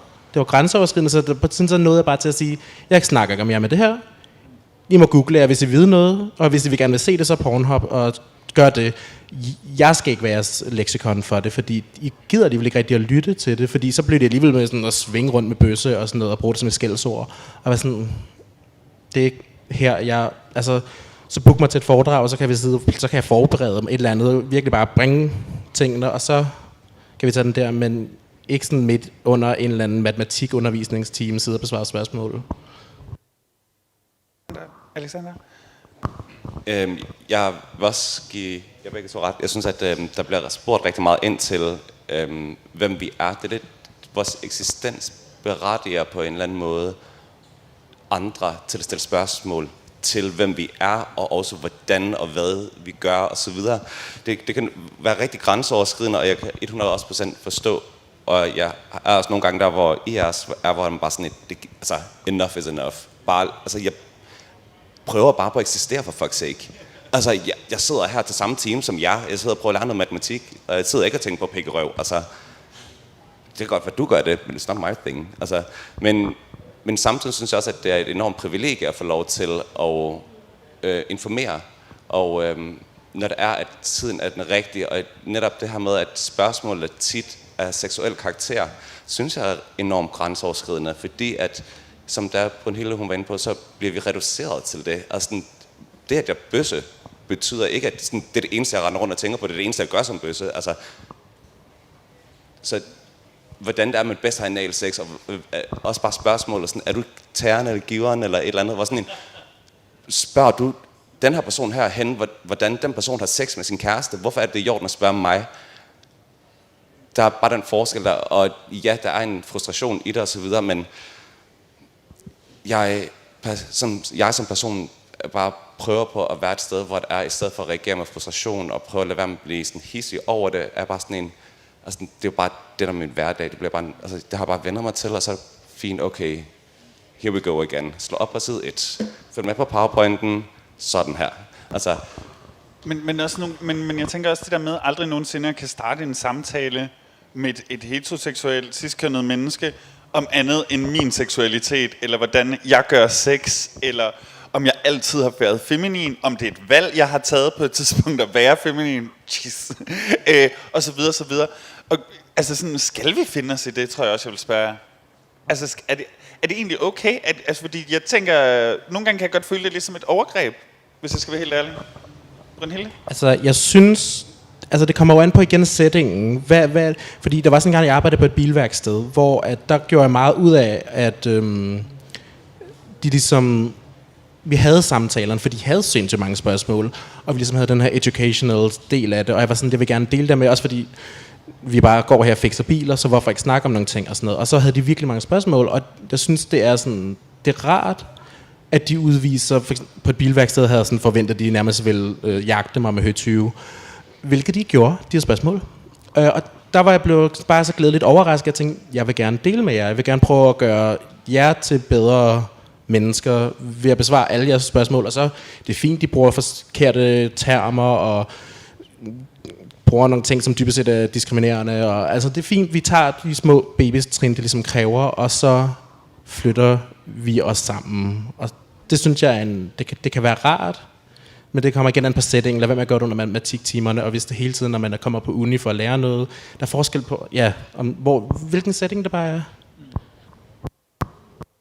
Jamen, fordi jeg tænker i virkeligheden, man får ikke lov til at leve på samme måde som alle andre, fordi du hele tiden bliver gjort til din seksualitet, eller dit køn, din kønsidentitet, eller et eller andet. Og det er jo det, vi også er ved at rykke os ud af. Så jeg vil gerne spørge, ud over sådan nogle områder som her, LGBT-områder eller LGBT-bar, er der så nogle steder, som man kan opfatte som decideret safe spaces, hvor at man stadigvæk kan være femme fabulous, eller er det kun 100% her, man skruer helt op for det? Kan vi tørre i det, for at være helt ærligt? Fordi for mig handler det om at ture, så jeg vælger at bruge det ord. Tør I det? Og gerne mere end ja, nej. For mit vedkommende, der gør jeg rigtig meget ud af, som sagt, at prøve at være visible. Ikke kun fordi, at jeg skal have lov til at gå i det, jeg har lyst til, og være på den måde, jeg er. Det er ikke et valg, jeg træffer at være, hvem jeg er, eller det at tøj og så videre. Jeg køber bare det tøj, som jeg føler mig komfortabel i, på samme måde, som I gør det. Og ja, det her med at skabe safe spaces, hvis jeg skal på heterobar med enten queer venner eller hetero venner, så dukker jeg bare op i det, jeg dukker op i, og så må folk bare acceptere det. Altså, jeg hater heller ikke på nogen, fordi at jeg ikke kan lide farven gul. Altså, du ved sådan, du må ikke have gul på. Hvordan skal jeg så gå rundt og klokke folk for det? På samme måde vil jeg heller ikke have, at det gør det meget, men det skaber nogle reaktioner en gang imellem. Og der er også, at for eksempel hvis der er, man skal på toilet, og jeg kommer ind på en heterobar, og jeg har crop top på, er jeg lidt mere bevidst omkring, at jeg vil gerne have en vis afstand til folk, så at de ikke tror, at det er ham bøssen, der står og kigger ind over skulderen, mens man pisser eller et eller andet. Så jeg prøver på at skabe et rum, hvor der er sådan gensidig respekt på en eller anden måde. Hvis jeg respekterer jer, så respekterer I forhåbentlig også mig. Hvordan går det så? Altså, går det altid godt? Og tillæg til det også, hvor finder du mod til det overhovedet? Nej, det går ikke altid godt. Der er gange, hvor jeg bliver seksualiseret af heterofiler, fordi de synes, at det er en sjov lille, sådan gimmick på en eller anden måde, og de tager en homo på røven, sådan, haha, I'm naughty, og sådan en, det er heller ikke okay ved kvinder, det er heller ikke okay ved mig. Altså, bare lad være med grund at tage på folk, sådan in general. Og samtidig også det her med, at de kan være sådan næsten skræmte på en eller anden måde, en gang imellem sådan en, og sådan en, altså, slap af. Det er ikke, fordi jeg har corona. Men ja, altså, hvor modigt, det ved jeg ikke. Altså, Tænker du overhovedet over det som modigt? Nej, fordi det har lidt svært netop det narrativ, at det er modigt eller inspirerende og så videre, fordi at det er ikke det, jeg er. Jeg er bare mig selv. Nogle gange synes jeg, det er lettere at gå ud i public med en crop top på, fordi at jeg er lige så usikker på mange områder, som alle andre de er. Så når det er, at jeg går ud, og jeg ikke præsenterer andet end bare sådan almindelig everyday clothes, som man ser alle andre i, så og folk de kigger, eller peger, eller griner, eller et eller andet, så bliver jeg efterladt med tanken om selv at skulle finde ud af, hvorfor er det her? Er det fordi, der måde jeg går på? Er det mit hår? Eller er det på grund af min adfærd? Hvad er det? Hvor der er, nogle gange så er det bare fucking nemmere at have en crop top på, og så hvis den anden peger, så er det bare sådan, nå ja, det er også fordi, jeg render rundt med min belly button out. Og så er det mindst, så ved jeg, hvorfor på en eller anden måde. Så because på mit vedkommende kan det også nogle gange være et skjold, sådan en, så ved jeg det mindste, hvorfor. Det er teflon, crop top er teflon. Ja, eller en kjole, eller et par stiletter, et eller andet, så ved jeg, hvorfor de kigger, så bliver jeg ikke efterladt med selv at skulle finde ud af det, som man nogle gange kan gøre, og mod og inspiration, det er ikke det, jeg tænker. Altså, jeg prøver bare at være mig selv. Nej, og det er helt fair. Brynhilde, kan du genkende noget af det, Alexander siger? Det er også sådan, hvis du går på heterobar, hvis du overhovedet gør det. Altså de gange, jeg har prøvet at blive afvist i døren. Er det rigtigt? Ja. For? Altså, Heidi's Bierbar, I'm not welcome there. Nå? Ja. Okay, så det går ikke særlig godt, kan man ligesom sige. Nej. Altså, det er altid med undskyldning, at jeg er til fare for andre. Fordi de bliver provokeret af mig. Jeg tror, det er den ligger i. Ja. Så jeg kommer kun på Gay Copenhagen. Mm. Er der andre steder, så, hvis vi skal bevæge os væk fra bylivet, hvor du føler, du kan præsente og være dig selv, som ikke er LGBT-miljøet, eller er det? Altså, jeg vælger jo aktivt, nærmest hver dag, at gå ud og være feminin, embrace det, og tage det med mig i, hvor end jeg skal hen. Det er jo et aktivt valg, jeg gør hver evig eneste dag, fordi jeg ved, det er noget... Det har konsekvenser for, hvordan verden ligesom tager imod mig. Jeg kan også vælge at gemme mig i joggingtøj, og være i fred, hvilket er til tider nødvendigt for det mentale helbred, fordi det bliver ramt af det. Det bliver såret, og det bliver ødelagt af konstant at skulle stå til skud og stå til måls for at den man er. Så til tider så vælger jeg at præsentere mere maskulin. Nu er jeg så privilegeret, at jeg har et kæmpe fuldskæg og bygget som en viking. Så jeg kan forholdsvis nemt, hvis jeg tager en skjorte på, så er jeg bare en god CBS blå skjorte på. Så kan man nemmere glide igennem indtil det øjeblik, hvor min krop vælger lige at lave wit, eller min stemme siger yeah, fordi så er jeg ligesom så blevet klogt i min feminitet. Men frem til da, så kan jeg nemlig beskytte mig med at være det. Så det er jo et aktivt valg, jeg laver hver dag, om hvorvidt jeg tør at skulle stå til måls, for man ved jo aldrig, hvad der sker. Jeg vælger aktivt at tage metroen rundt, for eksempel, når jeg er i drag, eller når jeg er i mig selv, eller hvad end jeg er i. Nogle mennesker får vidt omkring, når jeg er drag, og når jeg ikke er noget helt andet. Jeg er meget feminin altid, når jeg har make-up på. Jeg vælger at tage metroen, fordi at der er rigtig mange, der ikke tør at tage metroen. På grund af de er bange for, hvad der skal ske, og der sker ting i metroen. Men jeg vælger aktivt at gøre det, og jeg ved, det er lidt af med mig selv på bekostning, når jeg gør det. Fordi er det ikke at gøre vold på sig selv lidt? Hvis, altså, fordi der er vel en frygt i det stadigvæk, selvom man gør det. Så, eller hvad? Altså, nu har jeg fået en ret god terapeut og en god angstmedicin, så det er ret begrænset med, hvor meget der ligesom sidder i kroppen, men det er jo nogle andre årsager, der er til det. Fordi det er da noget, man hele tiden er bevidst omkring, når man ligesom bevæger sig i det offentligheden. Hvad møder man? Fedt. Nu, altså Storm, nu præsenter du jo ikke på samme måde som de andre to, men kan du genkende noget af det, de siger i forhold til at skrue op og ned og volume og hvilke steder man gør det? Altså, hvor føler du dig allermest tryg til at præsente? Det er nok i LGBT-miljøet, eller sådan i intersektionelle, feministiske kreds. Der kan jeg også godt føle, at jeg kan være mig selv. Men jeg tror også meget, at jeg er ved at nå til et punkt, hvor jeg er sådan, at det er egentlig et ret fucked up valg at skulle tage det her med, enten at skulle være sig selv og møde vold fra omverdenen. Jeg synes egentlig også på en måde, det er vold at putte sig selv ind i en kasse og tage joggingtøj på og tage jeans på, selvom man ikke har lyst. Altså, det synes jeg på en eller anden måde, det er virkelig fucked up, at man skal tage det valg. Og der tror jeg også, det er sådan, det er jo fint nok, at man nogle gange tager den ene valgmulighed for at passe på sig selv, på sin sikkerhed. Men jeg synes også bare, det er at passe på sig selv og ligesom være sig selv og give sig selv plads til at udtrykke de her ting.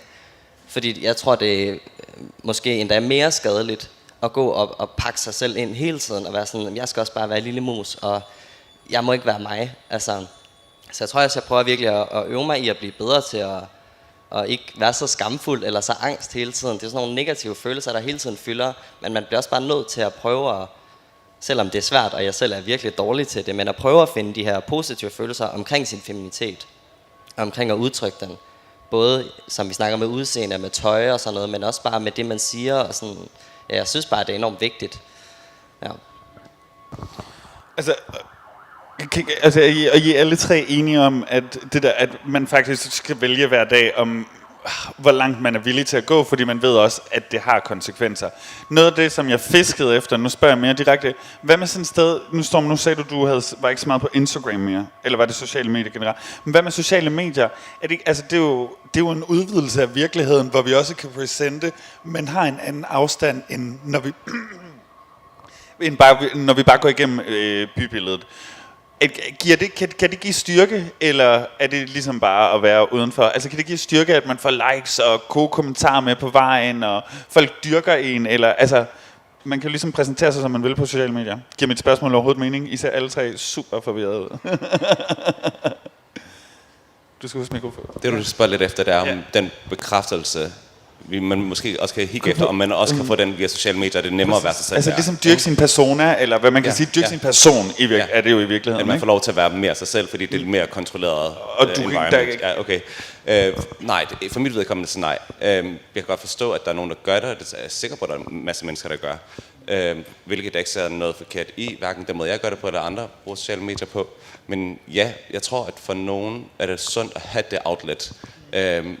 Og for mit vedkommende, der er det bare en forlængelse af min hverdag, du ved, sådan, så er det bare det tøj, jeg har på, og så en lille pose, eller sidder og hygger med vino med venner, altså det sådan bare everyday kedelige ting på, som alle andre, de også har. Jeg bruger det ikke for at komme frem med en statement. Det gør jeg nogle gange, for eksempel Genders Over, det var en t-shirt før, så måtte den lade halsen, og så blev den crop top, ikke? men den for eksempel, den ved jeg, når jeg poster det på Instagram, at det for mig er det en statement også at gøre, så der er mit netværk, som jeg ved, accepterer mig osv., også kan ligesom se det sådan, jeg er out and about på en eller anden måde, men for eksempel så har jeg et privat konto på Instagram, fordi at jeg vil egentlig bare hellere holde den del af mit liv også bare for mig selv, og ikke nødvendigvis have et fremmed menneske skal kunne komme ind og så hate. Men altså, og det jeg spørger lidt til er også, altså, man kan have haft en forfærdelig dag, man har været ude, folk har været nederen, men Instagram kan fungere på en eller anden måde, eller andre sociale medier kan også fungere lidt mere som en safe space, blandt andet ved, at man kan privatisere det. Altså, ændrer det noget i forhold til selvværdet og modet, som jeg ikke nok skal stoppe med at kalde mod, men i forhold til at være sig selv og ligesom være og hvile i det, når du så går udenfor?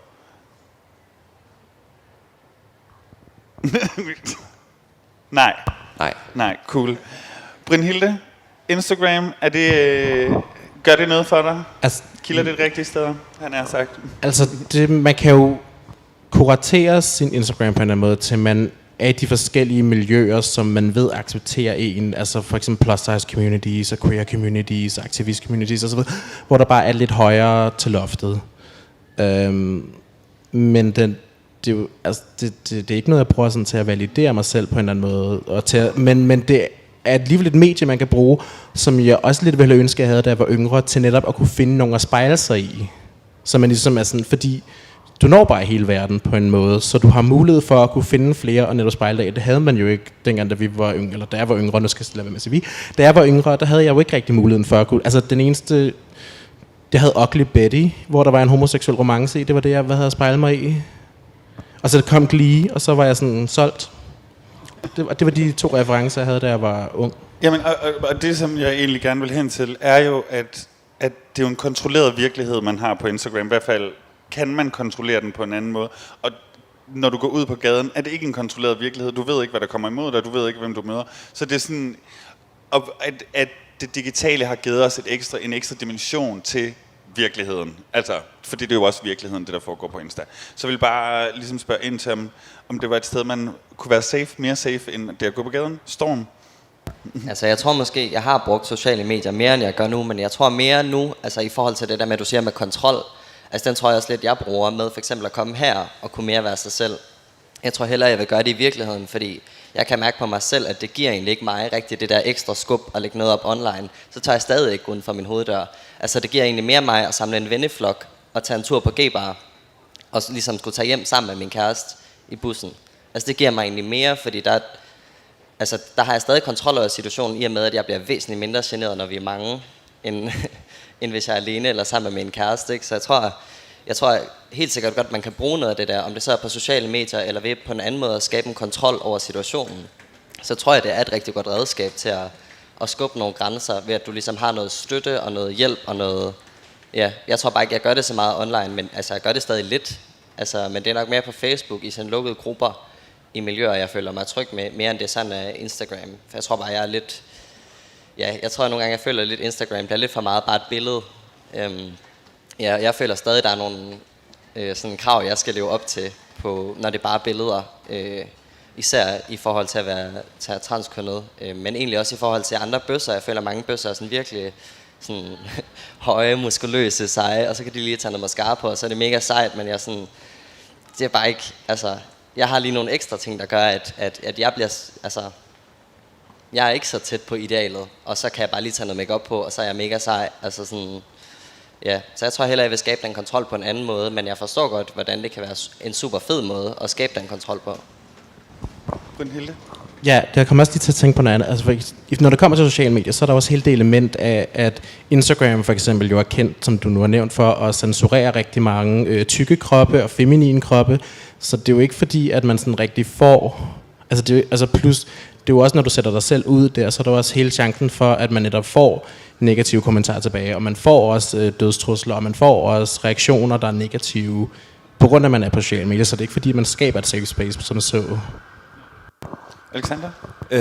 I forhold til det her med kontrol og så videre, hvor der er vores virkelighed her, den kan vi selvfølgelig ikke kontrollere, hvad der kommer imod os. Det kan det jo heller ikke helt på sociale medier, føler jeg. Men den måde, der det kan skabe kontrol på, er også, at her, hvis der er nogen, der råber efter mig, så er det lige nu og i momentet, jeg skal reagere, og det er hurtigt. Det er fight or flight moment, hvor det er, at når du er på sociale medier, er der nogen, der smider en negativ kommentar, så videre, er du lidt mere i dit i kontrolleret område, hvor der du får lov til at reagere, får lov til at være det mere modigere, kan være lidt massage, uden at være bange for at få en knytnæve i hovedet.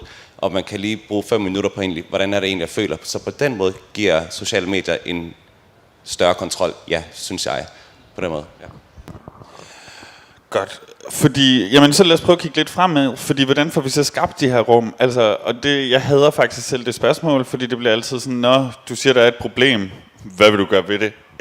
Nej, jeg siger, jeg gerne vil have hjælp. Men kunne vi alligevel idégenerere en lille smule? Fordi hvordan kommer vi så videre til? Udover Alexander, du er jo meget bevidst om at være lidt aktivistisk i dit hverdagsliv.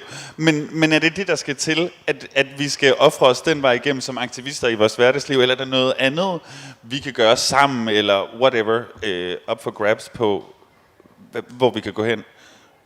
Og også up for grabs ikke at sige noget.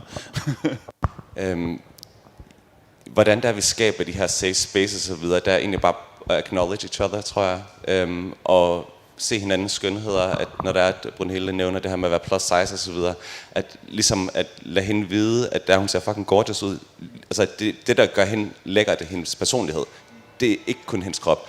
Og det samme herover, når du taler omkring det her med at ikke leve op til et ideal mandlige og så videre, det er netop det, vi også taber ind i nu. Det behøves vi ikke. Vi er fantastisk, som vi er. Og det er ikke fordi, jeg går rundt til hverdag og bare siger, jeg er fucking fantastisk og jeg er lækker og så videre. Men vi bliver bare nødt til at have det i baghovedet. Ikke kun over for os selv, men også være gode til måske at gøre det over for hinanden, og ikke kun til ens venner og veninder. Men måske, hvis der er som ham gutten i baren derovre, der ligesom sagde, hold kæft, hvor ser du godt ud. Det giver lige et boost. Det var lige en, der skulle herover. Hvor jeg sådan, jamen okay, så ser du godt ud. Jeg skal den her debat her, ikke? Men at gøre det for folk, også fremmede, og ligesom at sige, yes, hvor ser du godt ud. Apropos hende der i Renault, eller hvad det er, den der grå bil der. Ja, en grå Skoda, der lige svinger fanarmen der og så videre. Og det gør, at lige i det moment, så føler du, at 3 meter omkring dig, har du lige skabt dit eget safe space. Og det er enten inde i dig selv, eller fordi andre, det giver det til dig. Og det vil jeg opfordre til. Lad os være bedre til det. In general, bare over for hinanden og acknowledge each other. Både godt og ondt. Vedtaget. Men jeg vil også godt høre lidt til andre to, eller siger I bare, at vi er enige? Fordi så... Hvad tænker I? Hvad kan vi gøre for at skabe de her safe spaces til os, så vi kan være Femme fabulous, ikke bare her på en lidt halvtræt fredag eftermiddag i Tel 4, men også kan få lov til at være der privat, så vi ikke skal stå om morgenen og overveje, orker jeg tilråbende, blikkende, pegefingrene i dag, eller hopper jeg bare lige i joggingtøjet? Så. Altså, det er måske ikke det mest konkrete svar, jeg har. Men jeg tænker lidt det her med, at jeg tror, at mange minoritetsgrupper på en eller anden måde, at den undertrykkelse, vi møder, den hænger sammen. Og jeg tror også, man kommer langt hen ad vejen, netop som din historie, at du siger, at du allierer dig med nogen, der oplever en anden form for undertrykkelse. Eller jeg ved ikke, om du allierer dig med dem, men altså på en eller anden måde altså formår at få folk til at forstå, at det egentlig hænger sammen. Fordi det giver jo, altså det hjælper egentlig os alle sammen, når vi hjælper hinanden. Så også, at man måske lærer om feminisme og lærer om kvindekamp. Fordi det er jo også, altså kvinder bliver jo også på en eller anden måde undertrykt i deres feminitet, og den kan vi jo også bruge, også i forhold til transfeminine personer, der ligesom oplever nogle af de her ting, at der kan vi snakke sammen, og i forhold til tykkhed og hudfarve, og også bare psykiske ressourcer, eller altså ableisme, altså der er alle mulige ting, der hænger sammen, og jeg tror, vi kommer langt ved at hjælpe hinanden, og prøve at forstå, hvordan de her forskellige kampe hænger sammen, fordi så lige pludselig, så har du faktisk ret mange allierede i det klasselokale. Hvis du lige pludselig formår at altså få folk til at forstå, at det hele hænger egentlig sammen. Og så kan man hjælpe hinanden. Ja, det er jo ikke så nemt lige at gøre. Hvordan får vi så folk til at forstå det? Med at tage snakken. Og altså, jeg får mere ud af at sidde og snakke på tomandshånd, end hvis min forelæser siger noget problematisk, og jeg skal sidde der foran 200 mennesker og være sådan... Altså sådan, jeg får mere ud af at gå ud i pausen, og så snakke med et par stykker og være sådan, hvad tænkte I om det her? Og der tænkte jeg egentlig det her, og... Altså i hvert fald i nogle spaces, der oplever jeg, at folk er sådan, okay, lydhører, for at man egentlig kan snakke. Også det der med, at folk bliver tit bedre tilpas, når man møder dem der, hvor de er, føler jeg, når jeg prøver at have den her samtale. Så prøver jeg at fange med, hvor er det, du møder den her undertrykkelse? Og så snakke med dem om det, og så sige, den kan jeg også mærke meget ved mig selv, og så kan jeg trække paralleller, og på den måde ligesom, få folk til at alliere sig med dig, ved egentlig, at du viser, at du allierer dig med dem, hvis det giver mening. Det giver så meget mening. Men du siger egentlig noget ret interessant, fordi det siger det ikke direkte, men nu sætter jeg lige en krølle på halen, at jeg oplever det egentlig også, altså fordi jeg har nogle gange svært, at det er homofobi, og det er transfobi. Jeg kalder det ofte femfobi, altså fordi det er os, der præsenterer som feminine, og det er det der, at man ikke lever op til et gængs maskulinitetsideal, som gør, at man bliver peget på grindag, råbdag, whatever. Så i virkeligheden ligger der jo masser af kvindehad i de handlinger også, ikke? Og at mænd ikke må være det. Brunhilde? Jeg skulle bare til at sige, at det er jo et patriarkalsk problem, at man ser det som nedværdigende, når maskuline kroppe feminiserer sig selv, jo. Det er jo et patriarkalsk problem. Det er jo ikke... Det er jo et kvindehadsk problem. Der blev løftet mikrofoner hele vejen ned, så start med Alexander. Absolut.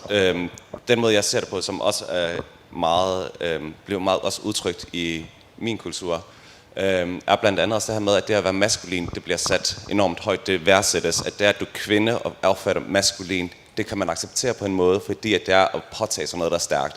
Men lige så snart der er kvinder og mænd, de gør sig mere feminine, og at bare kvinder er der i sig selv er feminine, eller fyre, der er feminine osv., så er det ligesom om, at du har gjort plads til noget svaghed frem for noget stærkt, og at det ses som et svaghedstegn. Så det er rigtig meget det, at vi som homoer, og det er bare vi som bi, queer, trans, hele regnbuen, det er bare det, at vi er mere i essensen på en eller anden måde feminine. Det er det, folk de ligesom tapper ind i, så det er meget kvinderhadskridt, det er femme-hating. Og det er bare desværre dem, der præsenterer mere, og er mere visuelle, der står i første række. Men det betyder ikke, at når de engang er færdige med kanonføden, at de ikke også kommer til rækkerne bagved. Jeg skulle også til at sige, at det er jo ikke kun et heteroseksuelt problem for den sags skyld, for det er jo også noget, der ligesom eksisterer i vores miljø internt. Jeg kender en del, eller har hørt en del homoseksuelle, der er sådan, ad vaginas. Det er jo også en form for femshaming, at være sådan fobisk over for vaginas, bare fordi det... Udtrykket straight acting er jo også et undertrykkende fænomen. Igen, når med femininen havde der. Så det er jo også et problem, vi bliver nødt til at takle i vores miljø, jo, den her form for femshaming, der findes. Det er også noget, man oplever meget på Grindr og så videre. Så det er jo ikke kun et problem, vi bliver nødt til at, ligesom, at håndtere som det der derude. Fordi dybest set, så er det jo også herinde. Det er også herinde på pladsen, lige så vel som det derude. Det er bare to forskellige versioner. Det er den person, der blokerer dig på Grindr, efter han har fået et billede, hvor du ser feminin ud, kontra dem, der ligesom råber af dig på gaden. Det er og begge dele kan gøre lige ondt. Storm? Altså i forhold til, hvis man bruger ordet norm, så det her med, at normen er, at når du er i gadebilledet, så ser mænd ud på en måde, og kvinder ser ud på en måde, eller det man opfatter sig, mænd og kvinder ser ud på hver deres måde, og kønsroller og alt det der. Men når man så kommer og bryder med det her, så er du jo også med til at bryde den norm, der er. Så hver gang du egentlig går ud og bryder en norm, der laver du på en eller anden måde aktivisme. Det kan godt være, at det ikke er det helt store politiske, men hver eneste gang du går ud og bryder en norm, der er du med til at gøre en forskel. Og der kan det være, der er en til, altså for eksempel som lille mig, der kommer med toget, som jeg har taget mit allermest maskuline tøj på i færgen herover, fordi jeg skulle bare ikke, det magtede ikke i Molslinjen, det kan jeg slet ikke overskue. Men så kommer jeg herover og ser nogen, der ser dejlige ud, ikke? Og så tænker jeg også bare, yes. Og det er ikke sikkert, at folk herinde overhovedet har lagt mærke til, at de har gjort en forskel for min dag, men det har de jo. Og omvendt så er der nogle andre dage, hvor jeg tager den. Så jeg tror også bare, det er det her med, at jeg også accepterer, at det egentlig er, altså det er ret sejt at gå ud og lave de her normbrydninger, og gå ud og tage de her samtaler, og tage det tøj på, man har lyst til. Og så er du egentlig, altså det er jo en form for aktivisme, at gå ud og bryde noget, der er så stærkt, som de kønsroller, vi har i vores samfund. Altså det er egentlig ret sejt, og sådan, man skal også give sig selv noget credit for, at det er fandme sejt, du går ud og, ja, gør det. Jeg synes, det er modigt stadigvæk. Sander? Jeg tror sådan, noget af det, jeg sådan, måske allermest skal med fremad, det er det her med, at vi taler rigtig meget omkring det her, hvordan det kan være hårdt at være os. Bare sådan homo og queer, alle regnbuens farver. Jeg tror, at det vi skal være bedre til at huske os selv på nogle gange, det er, at det lyder lidt hippieagtigt også lidt nederen, men det der med, at den modstand, vi møder, at det på en eller anden måde, hvis vi prøver at se det som et privilegie, altså vender narrativet fra negativt til positivt, og ser det som et privilegie i, at den måde, vi vokser allermest på, både som mennesker og som bevægelse og så videre, det er netop igennem modstand. Altså, vi får elefanthud, og dermed næste gang, der er en eller anden råber bøsse, så sådan et stating the fucking obvious. Altså det sårer mig ikke længere. Det gjorde det engang, men det at blive exposed til ting, gør også, at det praller mere af på en anden måde. Ikke at det gør det i orden, men at vi som mennesker skal se modgang som et privilegie, så det er, at vi kan vokse igennem det, vokse os stærkere i det. Altså jeg begyndte personligt, når folk glor rigtig meget, og så når de passerer mig, så siger jeg, tag billedet, det holder længere. Og så folk bliver altid sådan helt overrasket. Men det er jo også, altså hele tiden, når man gør det, så putter man jo også sig selv et sted hen, hvor du risikerer, at der kommer en knytnæve mod dit ansigt. Og jeg prøver at være stærk, og jeg prøver at være sej, men jeg synes sgu, det er svært at blive altid at være i det, fordi nogle dage er jeg bare en lille pige, der sidder og græder derhjemme, og bare har det rigtig, rigtig hårdt. Nu har jeg confesset meget den her uge om mine oplevelser, og jeg ved bare, at det betyder bare, at jeg sådan psykisk har det bare lortet, arbejder hjemmefra, kan ikke rigtig overskue skal ind på kontoret og sådan noget. Så det har bare hele tiden store konsekvenser. Men jeg er enig i, at vi behøver ikke at syppe i vores egen dårligdom, men den er der også, og den skal der også være plads til, var det jeg vil sige. Og så er vi nået så langt i dagens program, at vi skal til at runde af om lidt, men inden vi gør det, så skal jeg bare lige se, om der er nogle spørgsmål i salen. Der er et spørgsmål i salen. Der kommer en mikrofon ned, og husk at være høflig og sød og rar. Ja, hej. Jeg tænkte lidt på, hvis jeg kan forsøge at kombinere nogle af tingene. Det er med at kreere, hvis vi skal arbejde frem og skabe nogle bedre rum for alle. Jeg synes, det var meget spændende, at du sagde, Alexander, med det her med, at man skal, når man skal educate andre, med det altid at side 1 i bogen, og ja, nu skal I høre. Og jo, det kan godt være irriterende, men er det ikke den eneste vej, man kan gå? Altså, hvis man så tager de rigtig store briller på, så er der rigtig meget had i den her verden, men folk, der spørger ind til det, er jo folk, der gerne vil lære noget nyt, vide noget mere, så er det ikke bare ligesom vores lod, at vi bliver nødt til at fortælle til andre, fordi det er vel den eneste vej, den er lange, seje kamp, at sprede informationen, fordi det nedbryder jo mærkelige og forkerte tanker, og det er vel den vej, vi lige det gør det hele bedre, så er det ikke bare noget, vi bliver nødt til at sige, at det er vores byrde hele tiden at educate. Jo, det er det lidt. Jeg er enig med det. Det er lidt ligesom vores lod i livet, at vi bliver af udforstående omstændigheder bliver nødt til at forholde os til os selv og vores eksistens. Men jeg synes også, at det er fair nok, hvis det er, at man netop ikke lige har lysten eller energien til det. Jeg tror, at mit personlige synspunkt er, at jo, 100% den eneste frem, det er jo netop at prøve at informere hinanden på både godt og ondt. Men hvis det er, at du ikke lige har energien til det, så i hvert fald efterlade det menneske, lad være med at efterlade mennesket et negativt sted, så den næste af os, der får chancen, at vi ikke står med en hårdere opgave. Så det der med, at vi er, om vi vil eller ikke vil, så er vi alle sammen ambassadører for vores miljø. Lige så snart vi går uden for den her square i dag, og der er en eller anden, der klokker os, så er vi sådan, vores opfattelse kommer til at reflektere på os alle sammen. Så hvis du ikke lige har energien og lige tiden til det, og alle de her ting her, bare sådan en, ikke i dag søde, men spørg den næste. Og så sådan, lad os gøre det til sådan en gruppearbejde, fordi at det er jo vores allesammens interesse. Det er okay, at man egentlig måske ikke lige helt har lyst den dag. Det var det mest rukkede, der er blevet sagt i panelet i dag. Gruppearbejde. Nå, Storm, du får lige lov. Altså, jeg tror, mit svar vil være faktisk nej. Altså, jeg forstår godt den der, det er en fin tanke, det der med, at man skal tage den, men jeg synes også, det er et meget stort ansvar at komme over på hvert eneste individ, der er her. Altså, jeg synes, det er for stort ansvar at have. Jeg synes egentlig, det er okay at være den sure queer, der er sådan, nej, det gider jeg ikke. Altså, jeg forstår godt, det gør jobbet nederen for det næste. Det gør det jo. Fordi så tænker de, det er også bare sådan nogle sure bøsser og sådan noget. Men ja, jeg tror bare, jeg synes, at det kan ikke være individets ansvar. Altså selvfølgelig må man gerne gøre noget, og det er mega fedt, at man gør noget, og det er da dejligt, men jeg synes ikke, at vi altid skulle tage den lort, det er med den fucking samtale. Altså jeg synes, det er fint, at man ikke altid gider slå op på side 1, og så tage, altså sådan, jeg har ikke valgt at skulle til at være lærer for dig. Altså jeg sidder bare og prøver at spise min frokost, og det må jeg altså også godt, og det må I andre også godt. Altså sådan, det er også dejligt, at man kan tage den, og det er fedt, at man gør det.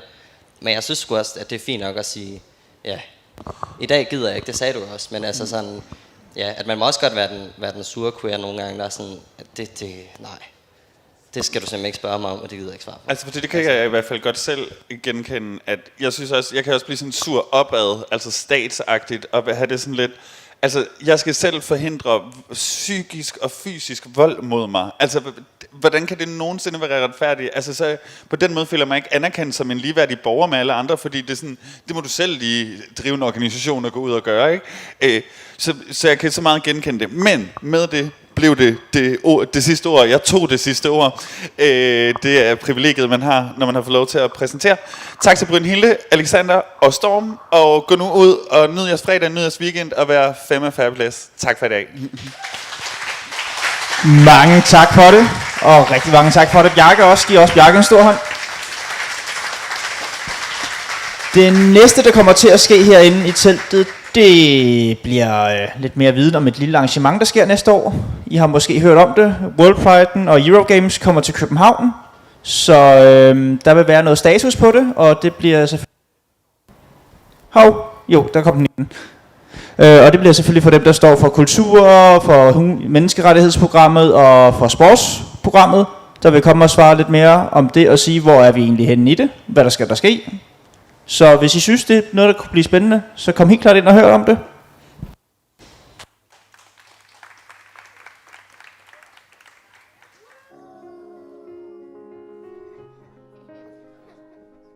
hedder Michelle, og jeg er kaptajn på et stort containerskib, der hedder Adrian Mærsk. Jeg hedder Helene, og jeg er maskinmester på et ikke så stort containerskib, der hedder Lausmærsk. Har I ikke bare slet jer ud?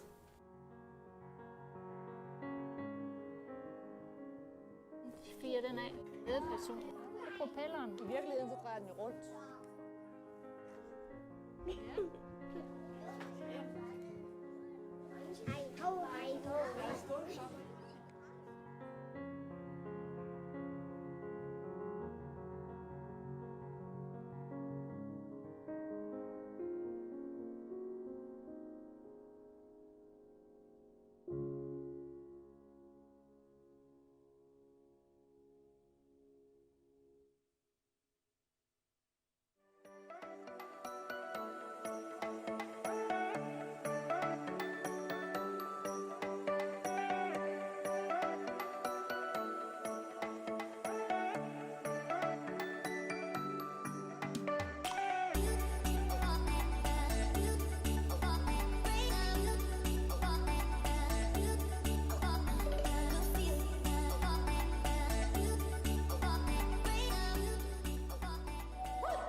Sometimes, honey, me,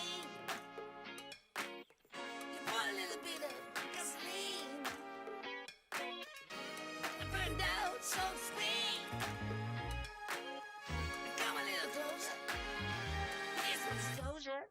Do you mind to quit your pretending? Truth or false, this shit never ending. Hear me now and stop condescending. You see, I'm begging, you hear me begging. If you're sick for love, don't try to hide it. Find it deep inside and try to hide it. If there's a way, I wanna know we tried it. Quit your games and now that you denied it. Losing this game, I can't afford to be losing this game. And I know you're the safest bet. Losing my mind, can't find the words, no, I can't seem to find. But I'm really trying to get reason right and take our time and choose. Whether we green or yellow, whether we deep or shallow. Please me now, cause we're about to lose. Whether we buy or hello, whether we stay or jello. I got room and make amends, but can't go through the same regrets. It could feel so good on mine. Not about love,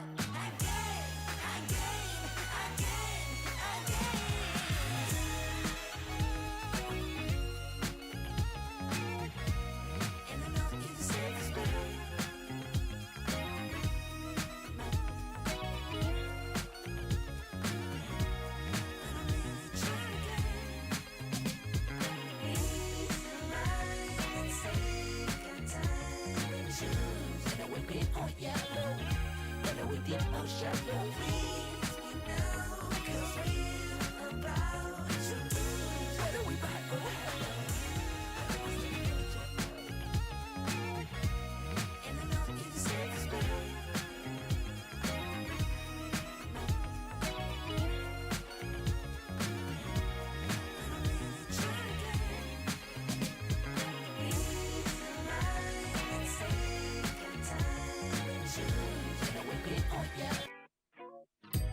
Somewhere on the sea, it got a little longer, so it seems. I burned out, so to speak. Now come a little closer. I feel a little light in the light track. I felt a bit of bad, but I came back. There's still a little light in the light crack. There's still a bit of good, so good. And I know just what to say. And I know just what to do. And I'm so sick of pain. But it's all too quick with you. Losing this game, I can't afford to be losing this game. And I know you're the safest bet. Losing my mind, can't find the words, no, I can't seem to find. But I'm really trying again. Reason, rhyme, and take a time and choose. Whether we green or yellow, whether we deep or shallow. Please me now, 'cause we're about to lose. Whether we buy or hello, whether we stay or jello. Sometimes, honey, me. You put a little bit of gasoline. I burned out, so to speak. Come a little closer. Here's some disclosure. Do you mind to quit your pretending? Truth or false, this shit never ending. Hear me now and stop condescending. You see, I'm begging, you hear me begging. If you seek for love, don't try to hide it. Find it deep inside and try to hide it. If there's a way, I wanna know we tried it. Quit your games and now that you denied it. Losing this game, I can't afford to be losing this game. And I know you're the safest bet. Losing my mind, can't find the words, no, I can't seem to find. But I'm really trying again.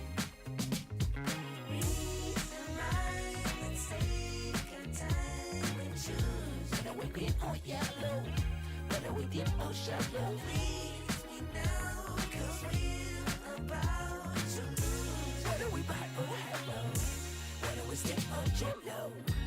I gotta move and make amends, but can't go through the same regrets. It could feel so good on mine.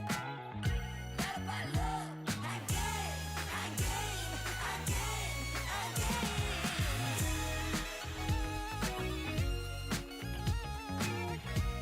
And I know you're the safest bet.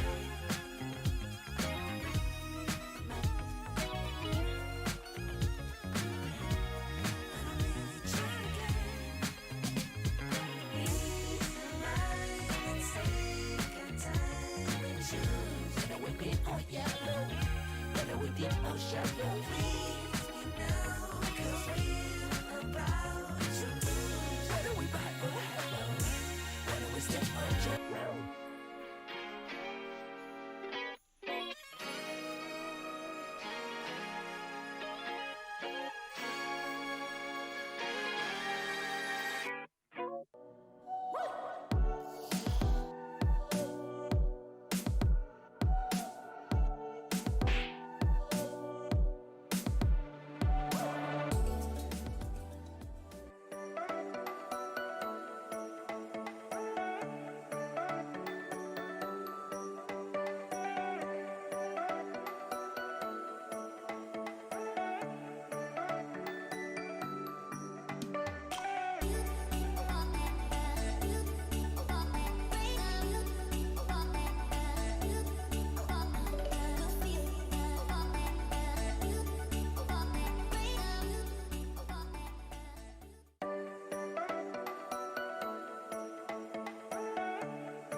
Today we are Queer Space from KPMG Denmark. My name is Julie. My name is Lasse. And my name is Anushka. And we from KPMG Career Space have for the first time participated in the Copenhagen Pride last year, created a discrimination mailbox for all employees in the Denmark office, and have made same-sex bathrooms all over Denmark. So our main focus points for next year is to look at same-sex parental leave, ensuring equal rights for all family constellations, and participating in 2021 World Pride in Copenhagen. We hope to see many of you at the World Pride 2021 in Copenhagen. Yay!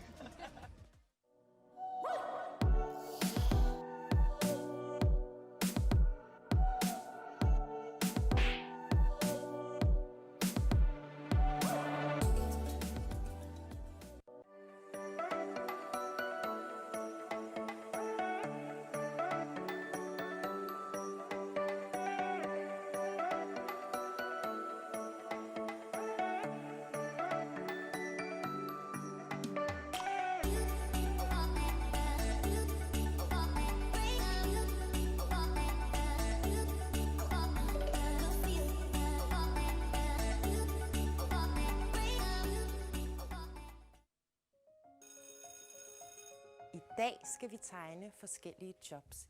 Det første, vi skal tegne, det er en kaptajn. Min hedder Henning. Og hvad hedder din kaptajn? Nikolaj. Pibe og overskæg. Hvad er det, der er blot? Hans trøje. Hvad hedder din kaptajn? Kaptajnen hedder Niels. Min kaptajn hedder Bob. Han hedder kaptajn Terning. Og det næste job, I skal tegne, det er en maskinmester. Hvad har en maskinmester på at tøj? Sort og skidt tøj. Og han skal have grønne øjne. Så har han en værktøjskasse med alt sit værktøj. Jeg har tegnet 2 mænd, altså drenge. Jeg skal lige finde på et navn til ham. Okay. Jeg har tegnet motoren og maskinmesteren, der hedder Elliot, og han er lige ved at fikse en maskine. Hvem af jer kunne godt tænke jer at møde en rigtig kaptajn og en rigtig maskinmester?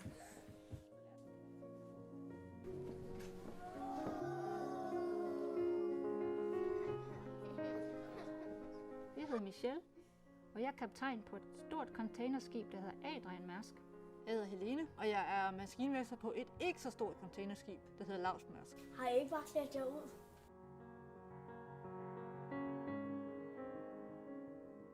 Fyre den af.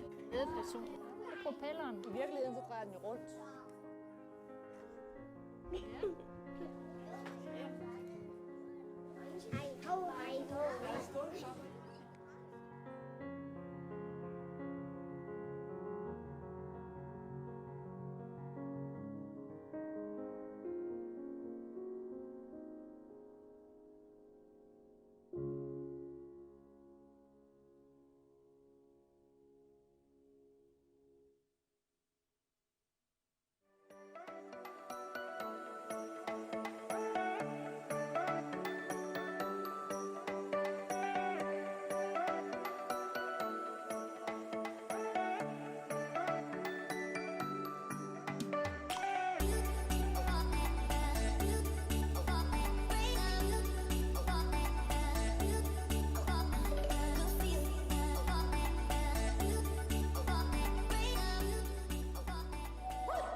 or jello. Sometimes when you mean, you pour a little bit of gasoline. Burned out, so to speak. Come a little closer. Here's some disclosure. Do you mind to quit your pretending? Truth or false, the shit never ending. Hear me now and stop condescending. You see, I'm begging, you hear me beg. If you seek for love, then try to hide it. Find it deep inside and try to hide it. If there's a way, I wanna know we tried it. Quit your games and now that you denied it. Losing this game, I can't afford to be losing this game. And I know you deserve respect. Losing my mind, can't find the words. No, I can't seem to find. But I'm really trying to get reason, rhyme, and take a time and choose. Whether we green or yellow, whether we deep or shallow. Please me now, 'cause we're about to lose. Whether we buy or hello, whether we stick or jello. I gotta move and make amends, but can't go through the same regrets. It could feel so good on mine. Love by love, again.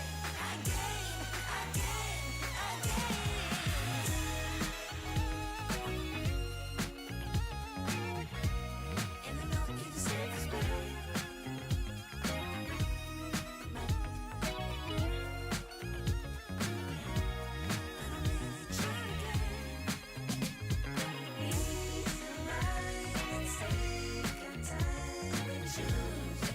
Or yellow, whether we deep or shallow. Please me now, 'cause we're about to lose. Whether we buy or hello, and I know you deserve respect.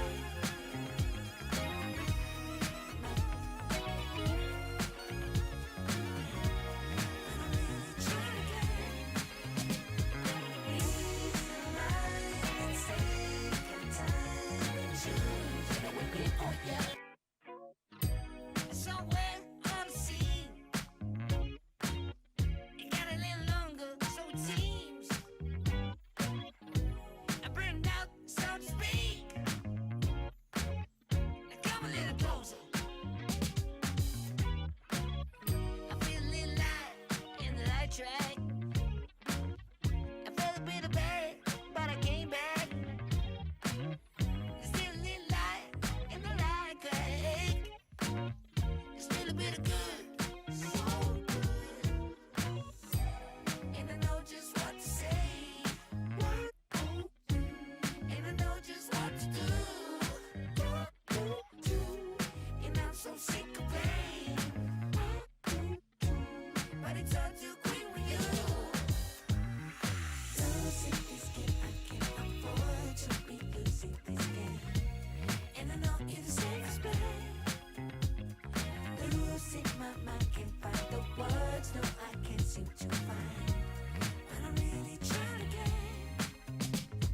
reason, rhyme, and take a time and choose. Whether we green or yellow, whether we deep or shallow. Please me now, 'cause we're about to lose. Whether we buy or hello, whether we stick or jello. Sometimes when you mean, you pour a little bit of gasoline. Burned out, so to speak. Come a little closer. Here's some disclosure. Do you mind to quit your pretending? Truth or false, the shit never ending. Hear me now and stop condescending. You see, I'm begging, you hear me beg. If you seek for love, then try to hide it. Find it deep inside and try to hide it. If there's a way, I wanna know we tried it. Quit your games and now that you denied it. Losing this game, I can't afford to be losing this game. And I know you deserve respect. Losing my mind, can't find the words. No, I can't seem to find. But I'm really trying to get reason, rhyme, and take a time and choose. Whether we green or yellow.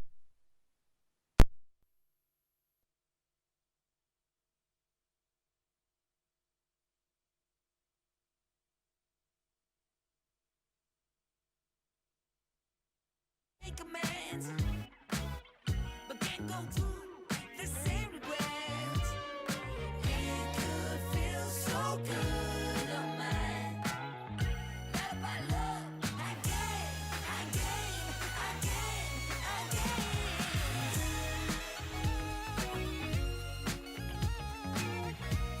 And I know you deserve this better.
Hey, we are Queer Space from KPMG Denmark. My name is Julie. My name is Lasse.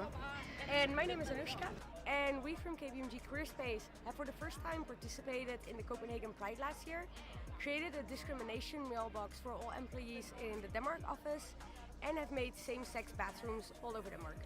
So our main focus points for next year is to look at same-sex parental leave, ensuring equal rights for all family constellations, and participating in 2021 World Pride in Copenhagen. We hope to see many of you at the World Pride 2021 in Copenhagen. Yay!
Copenhagen Pride 2021 panel here in tent number 2, and I think better let people introduce themselves, and if you have any questions, please send online and we will try to do our best to answer them. Thank you. My name is Pernille Drost. I'm the CEO of Copenhagen 2021, and for the next hour we're going to give you an introduction to what's it all about, and we'll start off by introducing ourselves. So my name is Aaron Lefebvre, the Director of Human Rights for Copenhagen 2021, pronouns he, him, his. My name is Sasha Carlson. I'm the one of 2 cultural planners and curators at Copenhagen 2021, and my pronouns are she, her. My name is Ayhan Can, and I'm the Director of Sports, and I'll be planning the Eurogames in 21, and my pronouns is he. Thank you. And my pronouns is she, her. So I'll just give you a short introduction to 21. 21 is consisting of 2 big elements, is Eurogames and is World Pride. And for the first time, the 2 games, or rather Eurogames and World Pride, is going to be held at the same time. It's Copenhagen Pride, who won the bid for World Pride, and it's Eurogames, which is being arranged by Pan Idræt. So Pan Idræt and Copenhagen Pride, they've done this company together called Happy Copenhagen, and we are the ones helping to organize Copenhagen 21. There are 2, in the 2021 we have like the 4 pillars. We have Eurogames and World Pride, and then we have 2 pillars called Human Rights Forum and Arts and Culture. And normally they are a part of the World Pride, just like today, where there's a lot of the Human Rights Program, which is normally a part of Copenhagen Pride. The whole idea is that instead of just having like 2 big pillars, Eurogames and World Pride, we want to combine the 2. So we actually want to talk about sports and human rights together. We're going to have a sports leader conference, both talking about how to do LGBTI sports organizations, but also the implications of the human rights issues when we're talking about LGBTI sports. And at the same time, we would like that the World Pride also are engaged with the arts and culture. The arts and culture will also be a part of the Eurogames. It will both be in a practical way with like arts and culture at the different sports venues and in our sports village, but also we want to integrate the cultural parts in the World Pride as well. Often people think of World Pride that they think that it's only the parade, they think it's only the big parties at Rådhuspladsen or wherever in the world it is, but we really want to show different aspects of the World Pride movement and what the World Pride is all about. Aaron and Sasha and Ian, they will go into depth with the 3 pillars, and the next up is Aaron. Yeah, the Human Rights Forum taking place during Copenhagen 2021.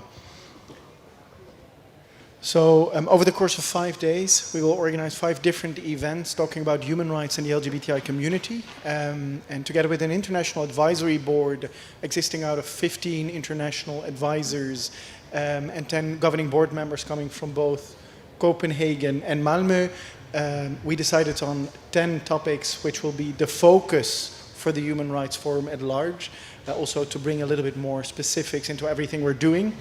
Well, you can see them on the screen here. They vary from politics and law to well-being and health. And the 10th topic that will go into open for the undefined, and that means that it is basically a topic that can accommodate everything that does not fall within any of the other 9 topics that are identified. Of course, we're not doing this alone. It is very important for us to work together with partners that are very important when it comes to the exact content of everything we're scheduling.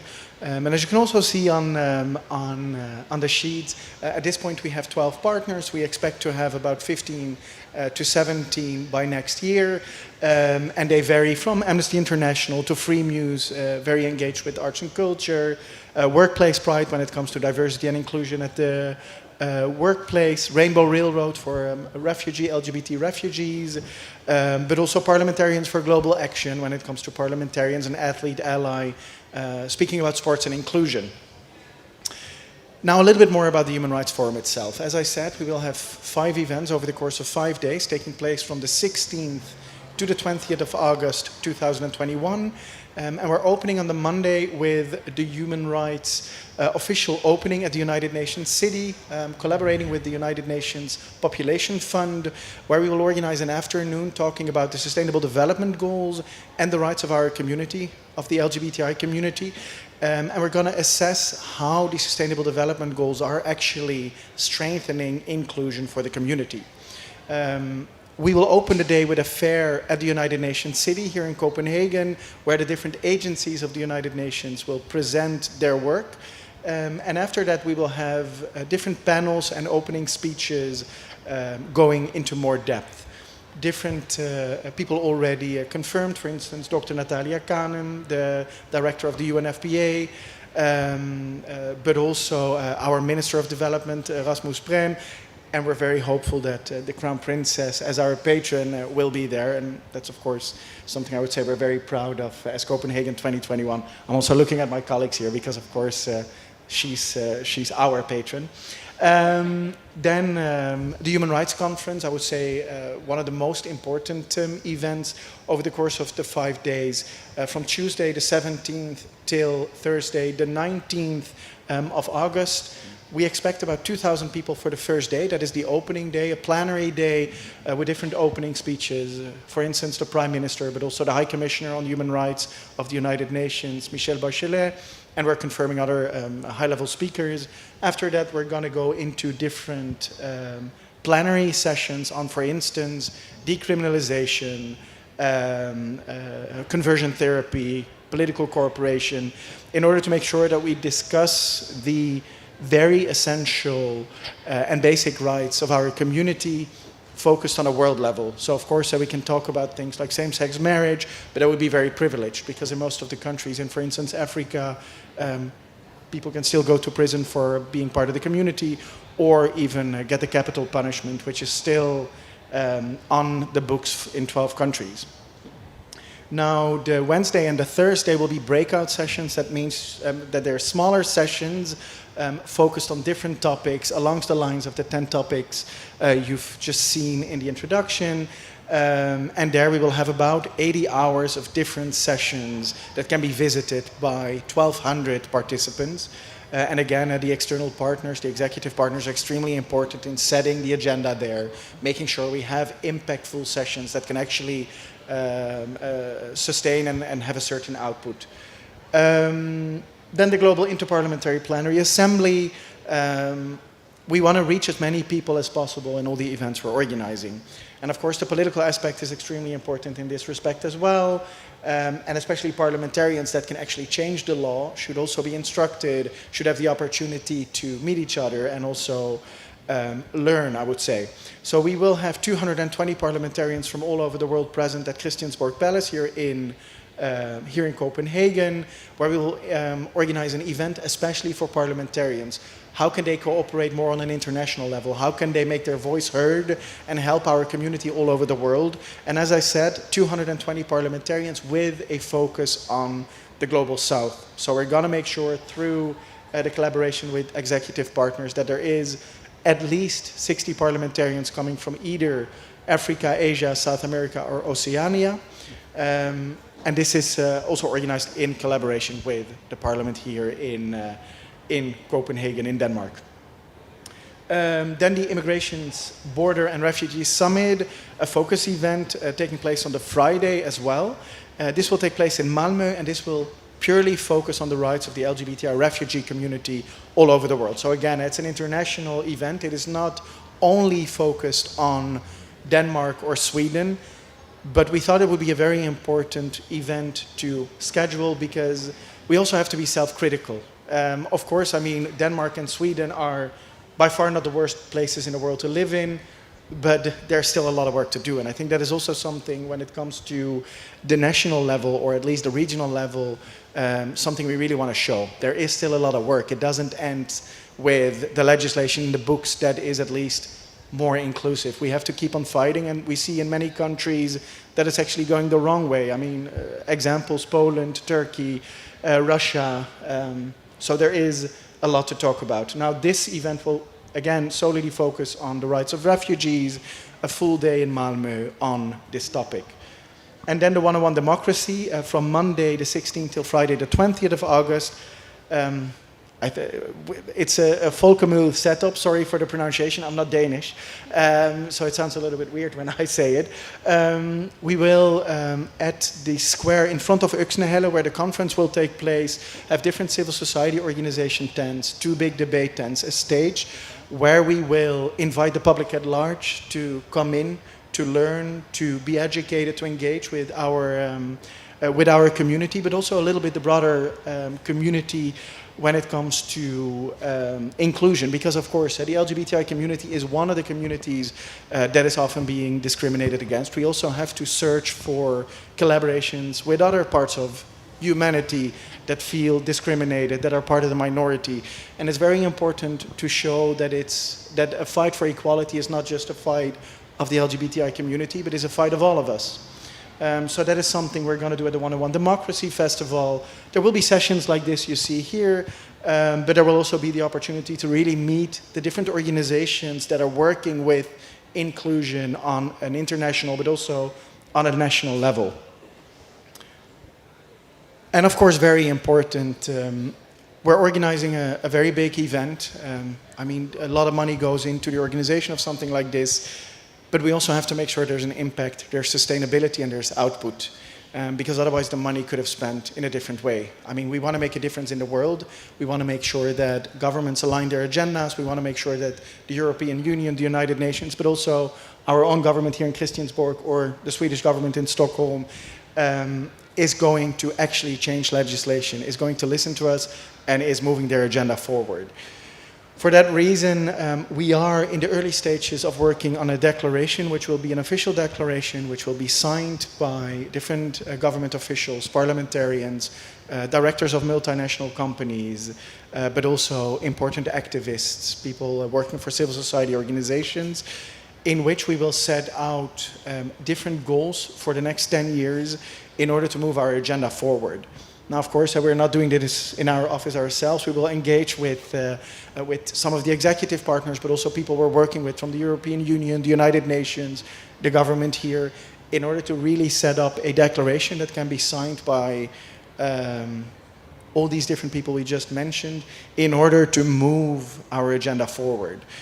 Important to mention here as well is that we will set up 3 different parts in the declaration, because of course we cannot ask for instance, parliamentarians from Africa to sign on to legislation for which they're not ready at all. But on the other hand, we of course want the Danish government and the Swedish government and the Norwegian government to go way further. So there will be 3 declarations depending on the level of engagement and their possibilities to be signed. Maybe also very important to mention, and this is the end of the declaration, but more about our collaboration with other organizations. We are not doing this alone. I mean, we are standing here as the executors of the event, but for instance, for the Human Rights Forum, the most important thing is engaging with our community from all over the world to make sure we schedule the right thing, we talk about the right issues and the right situation. And for that reason, next to a governing board and an international advisory board, I am working with different work groups, for instance, on people of color, indigenous people, youth, elderly, people with disabilities, and refugees, in order to make sure we really, really set the bar high and we really make sure that we are talking about the right things. Because I mean, I'm quite privileged. I was born in a Western country as a white gay man. There's a lot of people that are not as lucky as we are, and those are the people we have to listen to in order to do the right thing. Because again, we are not going to lecture the Global South. We are here to make sure we create a forum that can really make a difference. And for that, listening is, I think, the most important aspect of everything I am doing in my job. So I think that was, yes, that was my part already.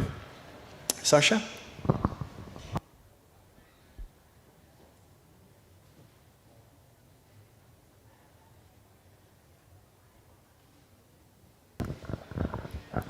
Hi, as I said earlier, my name is Sasha. I am one of 2 culture planners and curators of Copenhagen 2021. the other being Charlotte Plesner-Blidal that you see here, but I will be covering both of our areas of responsibility today, not for the rest of the event. I dearly hope so.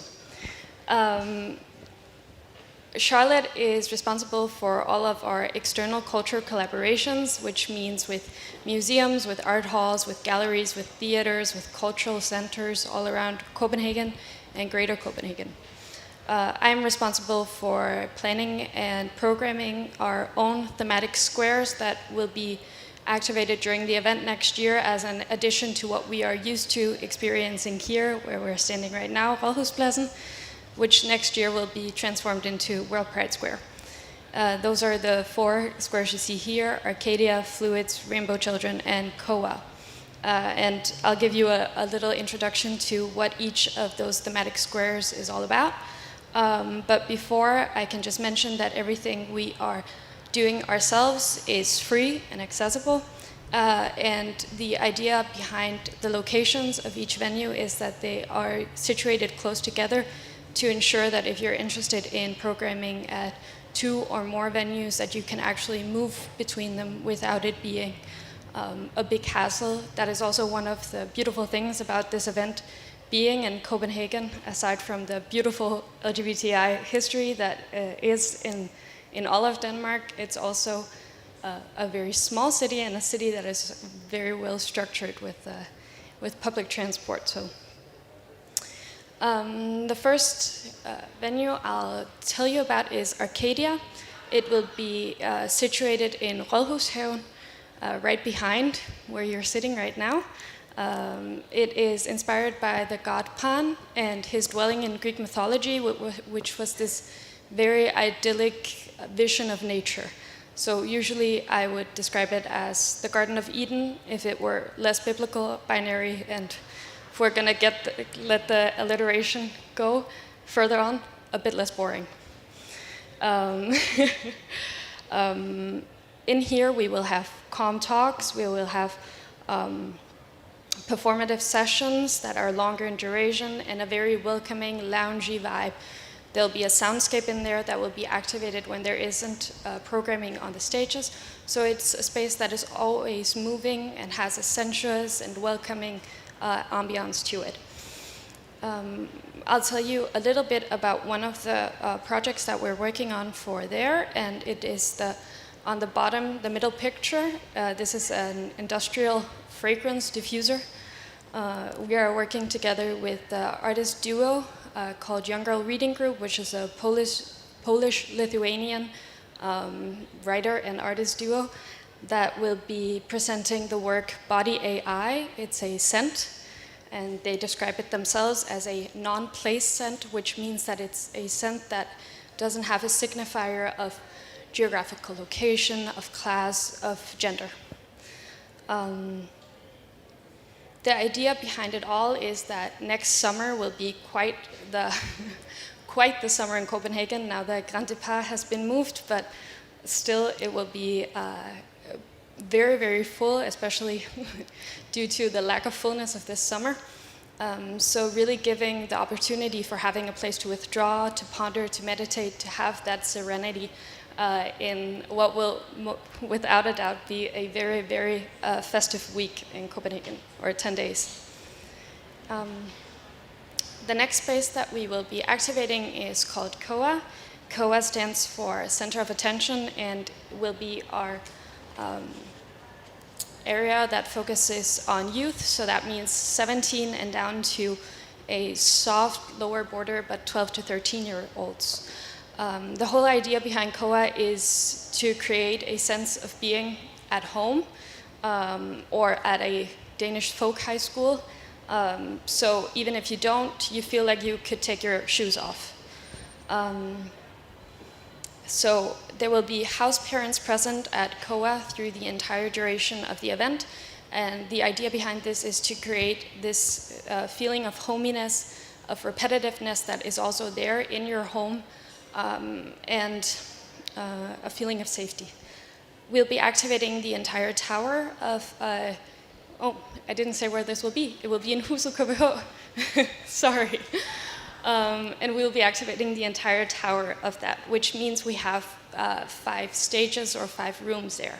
And each stage will be transformed into something correlating to a room in your house. So there'll be a dining room, there'll be a living room, there'll be a bedroom, there'll be an entrance, so on and so forth. One of the things that we're working on is setting up dinners every night in collaboration with a Danish folk high school that will frame the meal, and also working together with Mix Copenhagen, who will be creating a program in the cinema there, that is the living room, through the entire week. Yeah, it'll be open from the 14th till the 21st of August, and the program will be differentiated between weekdays and weekends. So in the weekdays, we'll be focusing the program on inviting in older pupils from primary school, vocational educations and high school students, and then in the weekends focusing, and the evenings in the weekdays focusing on inviting in LGBTI youth. All right.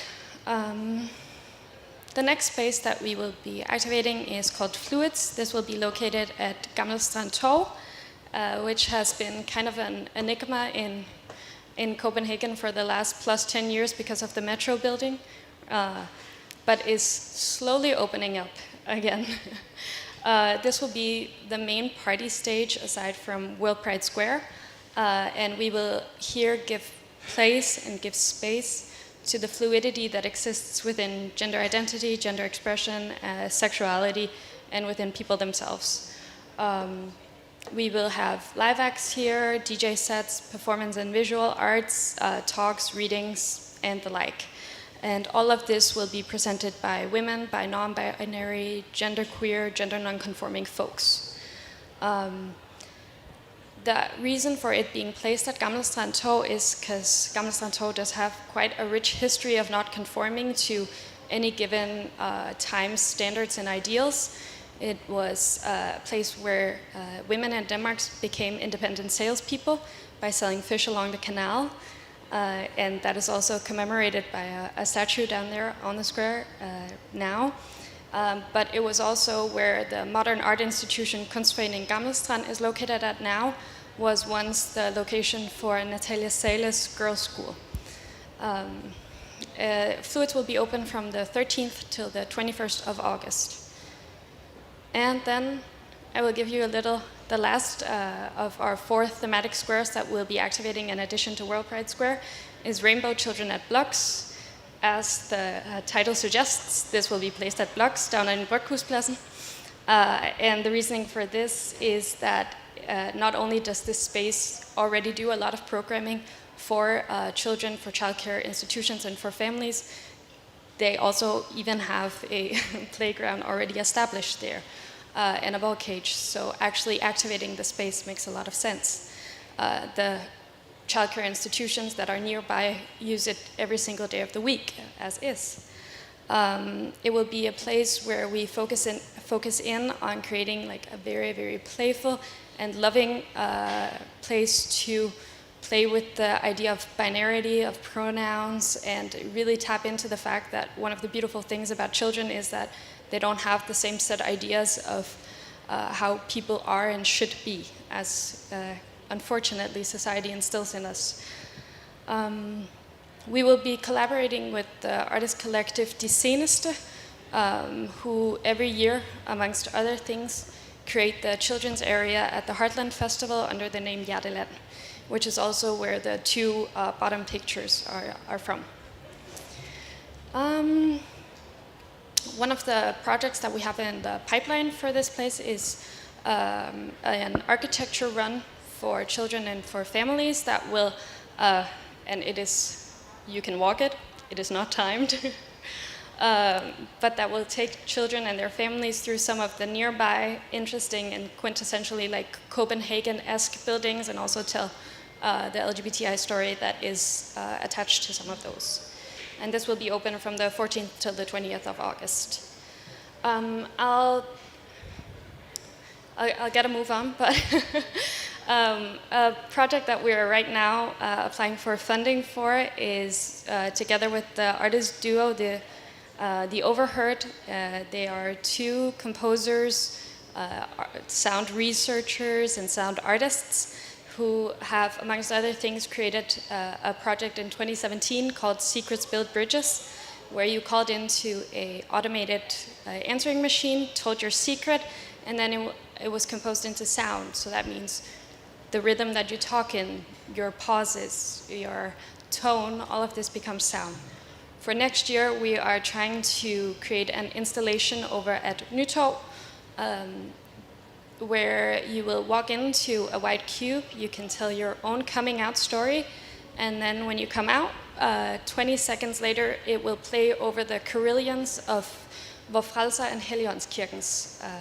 So it will be a way of being able to come out without it actually being public. So it will be very public, but completely secretized in the process. Two of the little things that we're working on with external collaborators is, amongst other things, a literature festival that Arnold Busk will arrange. It will be during the entire period of the event. They will do focus in on LGBTI literature in both their own flagship store, in Studenterhuset, in Trinitatiskirken, and in Politikens Boghal. Copenhagen Contemporary, we set this thing about focusing in on creating synergies between the different pillars of the event, and Copenhagen Contemporary are putting on a sports exhibition that will make that job just slightly easier for us.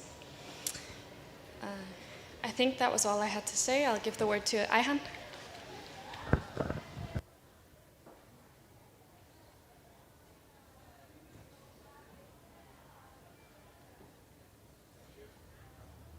I need to open this. Thanks. My name is Ayhan Can, and I was Sasha before, and now I'm Ayhan, and the director of sports, and I'll be the one planning Eurogames in 2021. Just a few words about the Eurogames. It's an annual recurring sports event celebrating sports and human rights. And it's licensed by the EGLSF, which stands for European Gay and Lesbian Sports Federation. Here you can see some of the events that we're going to provide you with during the event in 2021. The main attraction is going to be the sports, the 29 sports that you can see here on the screen. We expect more than 6,000 athletes from more than 40 countries to join us. Most of them going to be Europeans and also some outside of Europe. We have 12 different venues here in Copenhagen, and the distance is a very important thing about the venues. The longest distance is actually only like 6 kilometers from the city hall to the venue. That means that you can actually walk there for like half an hour, or you can take the bike or the public transportation and be there in 15 minutes. We have, good transportations like the metro and the trains and also the buses. So it's very close and nearby, and it makes it also possible for the athletes to go around and visit each other. That's also an option. Culture is also going to be part of the Eurogames in 21 at the venues, and that's something new that we are very much focusing on. It's also a way to attract other spectators than those who's going to be part of the Eurogames and being athletes. So we are in a close collaboration with Sasha and her culture team to arrange and look at the options that we have with cultural production and entertainment at our venues. That way we are hoping for people who are coming for the World Pride also to come out and see some sports venues and see some sports. On the other hand, this will also be an opportunity for the athletes actually to see some of the arts and cultural activities and productions that we can offer at our venues. And most of you have probably been on a sports venue, and it's not the most funny and sexiest place to be. So we are trying to change that, and we want to make it a place where everyone wants to go and see and be part of. The opening of the registration for the Euro Games and the sports tournament is going to be at the end of October. At this moment, we are actually in the process of planning with all the partners in the process. Here we are talking about the clubs, the associations, the federations, the steering groups from Pæn Idræt, volunteers, and also, of course, the municipality, who is a big part of this event. Yeah. The second part is Sports Leader Conference. We have like 3 main purposes here. First of all is to empower the LGBTI sports clubs in Europe. That's the first part. The second part is that the participants at the conference are being provided with actual and specific tools that they can take home and work with in their organization. And the third part is, of course, to address the challenges that we still see with LGBTI plus athletes, especially in mainstream clubs in Europe. I mean, we still see young people who are afraid of coming out in the club because there is a culture or a system or some traditions that makes it difficult and safe for the athletes to come out. We see a lot around Europe. We see real problems rising with spectators. We see homophobic and racism growing and growing in most of the European countries. We had incidents here in Denmark. We see it often in Italy. We see it in England. We see it in Germany. I mean, there are a lot of challenges that we still need to address. And to do that, we need to invite some of the policymakers who can help us to work with the associations and the clubs. That's why we also want to invite the presidents of different international sports associations who can help us to change the culture and change the policy in the clubs around Europe. We need to see some changes, and we know that it's not going to happen from one day to another, but we need to address it, and we need to take some small steps to do that. Yeah, that was... Then we have Sports to the People, and this is actually going to be in a very close collaboration with DGI Storkøbenhavn, or DGI, which is one of the biggest associations, sports associations that we have in Denmark. They have more than 6,000 clubs members and more than 1.5 million athletes joining them. The idea is actually to make sure that this is not going to be an excluded event. We want to include everyone. It's not only people with LGBTI plus background who's going to be part of this. This is also the citizens living here in Copenhagen.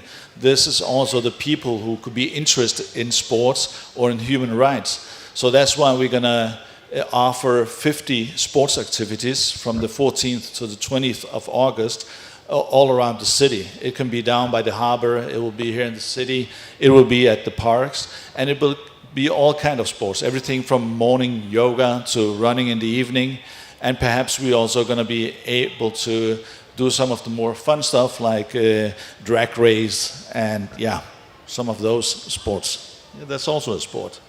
Yeah, you didn't know that? No, it is.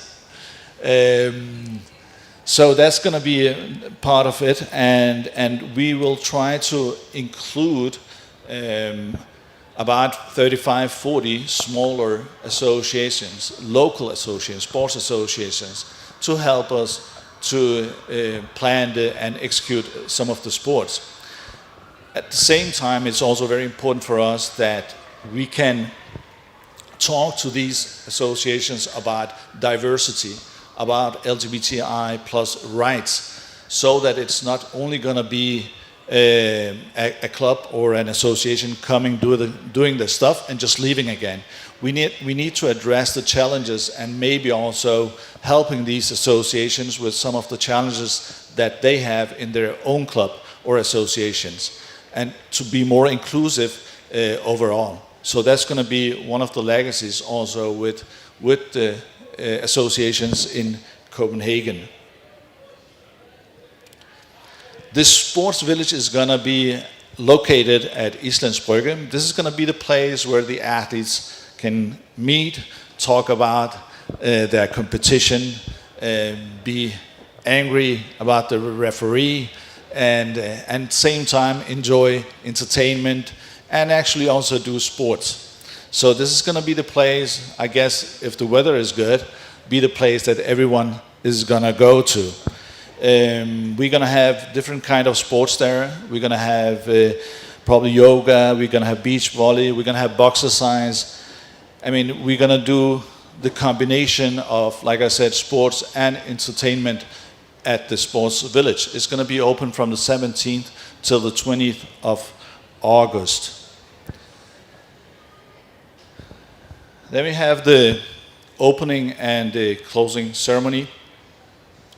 The opening ceremony is going to be it's a very big tradition in Eurogames, and it's going to be a very exciting one that we're going to do in 21.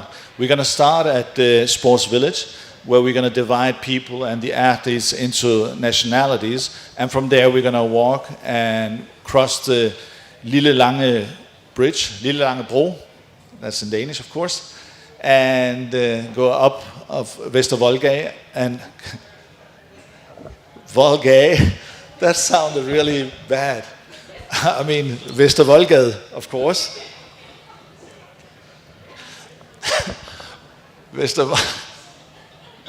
I'm going to go on.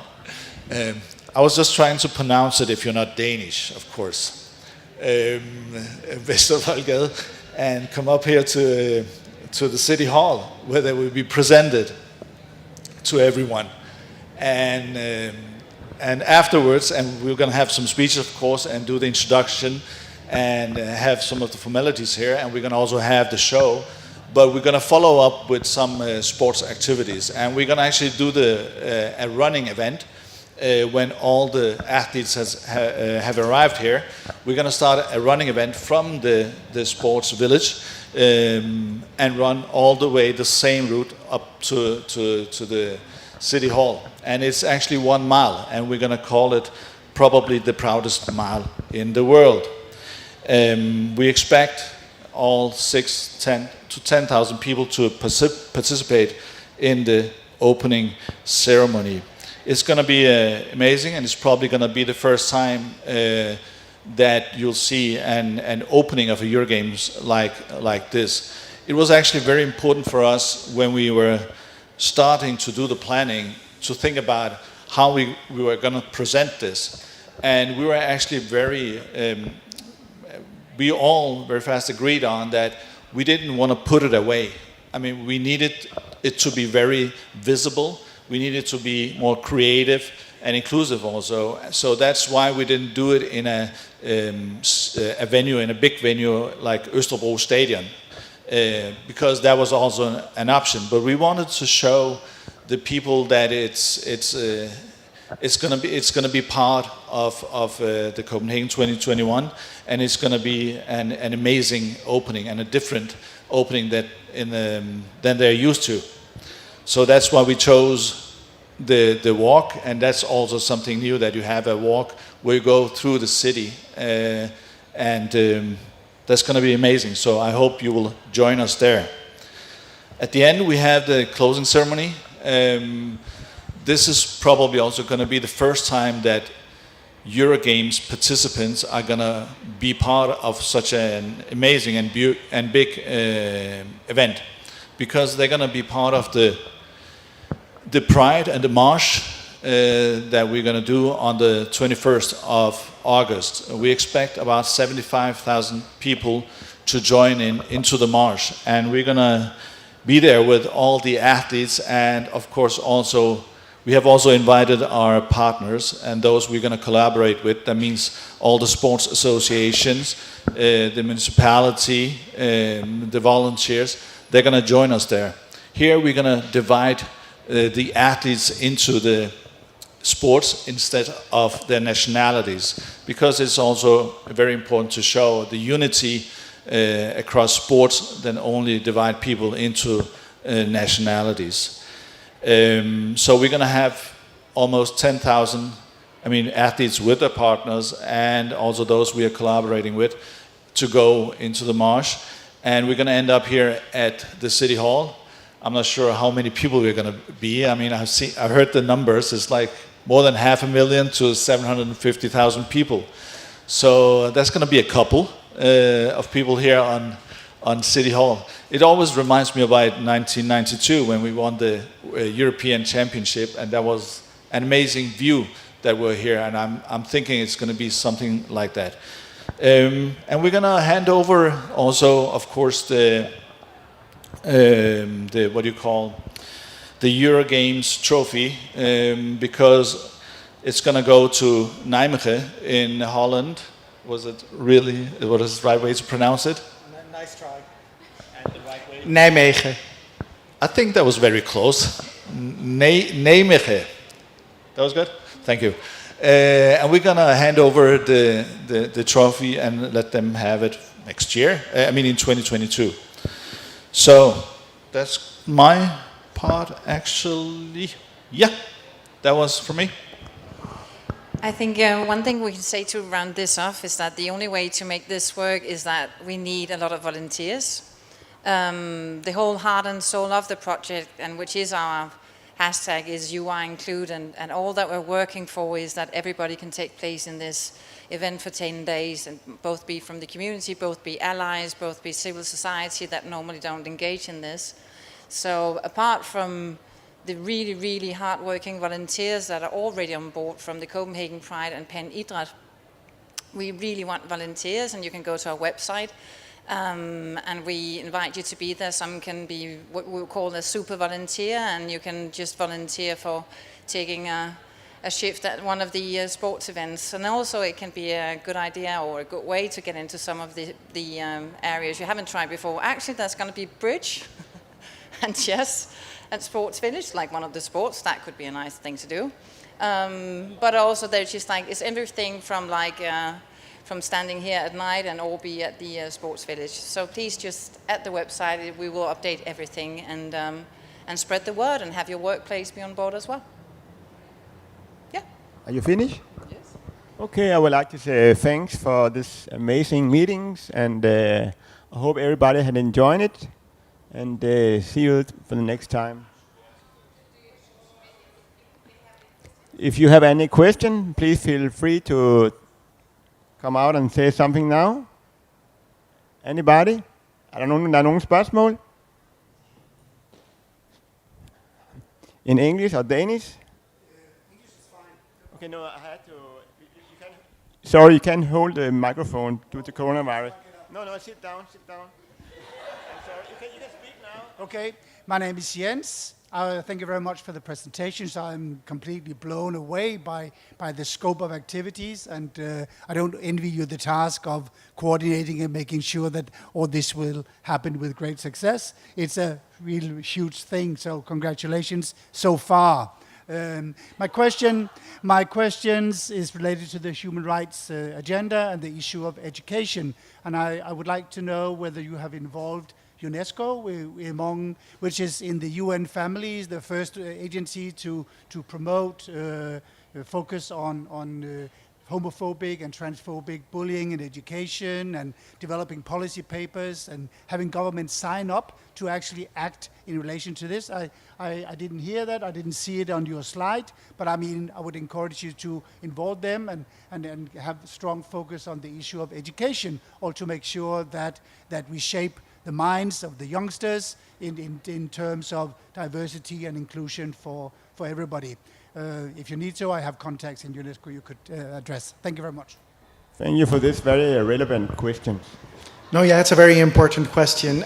Talking about the United Nations, so we work together with different contact persons, and there have been meetings where UNESCO was present. Of course, it's never bad to get more contacts and see how to involve them more. We are going to focus on different elements of education both through the United Nations system, but also through other researchers our external partners did. But please, more context is always good. Okay, any more questions? Er nogen, der har flere spørgsmål? Yes, in English or på dansk? Okay. I see you're wearing a t-shirt with the logo. I was just wondering, is that already on sale, or is there other merchandise on sale, and where? Okay, who want to answer this? Actually, there is merchandise on sale. We have Pantone cups you can buy on Amazon, and you can also find it on our webpage. Actually, the t-shirts are not on sale yet, but if there is a demand, we will absolutely make it happen. So we're going to make them for sale, and then throughout the week, we have different products with that. We have Equality Coffee in Netto, where you can buy it, and everything gives a kick-off and license to Copenhagen 2021. So when you buy the coffee, or if you buy the Pantone cup, or if you buy other merchandise, we actually get money for the project. Perfect. Any more questions? Flere spørgsmål? So, thank you. Tak.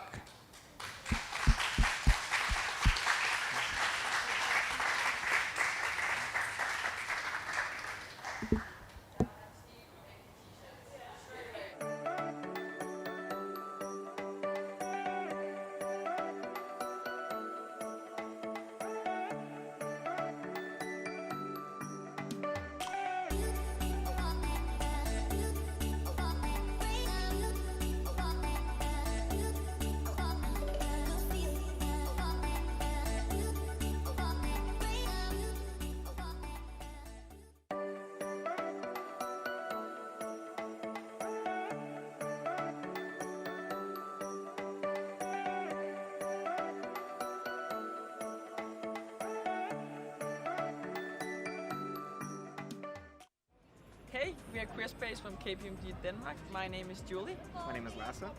And my name is Anushka. And we from KPMG Queer Space have for the first time participated in the Copenhagen Pride last year, created a discrimination mailbox for all employees in the Denmark office, and have made same-sex bathrooms all over Denmark. So our main focus points for next year is to look at same-sex parental leave, ensuring equal rights for all family constellations, and participating in 2021 World Pride in Copenhagen. We hope to see many of you at the World Pride 2021 in Copenhagen. Yay!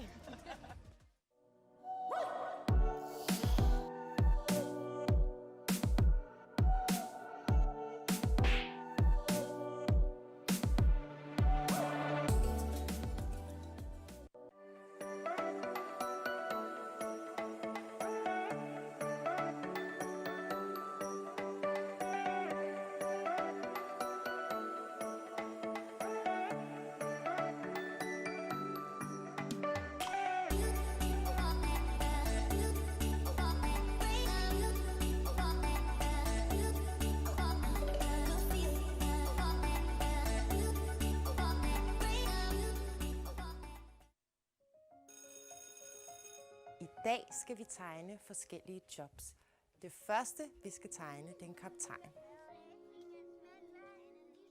Min hedder Henning. Og hvad hedder din kaptajn? Nikolaj. Pibe og overskæg. Hvad er det, der er blot? Hans trøje. Hvad hedder din kaptajn? Kaptajnen hedder Niels. Min kaptajn hedder Bob. Han hedder kaptajn Terning. Og det næste job, I skal tegne, det er en maskinmester. Hvad har en maskinmester på at tøj?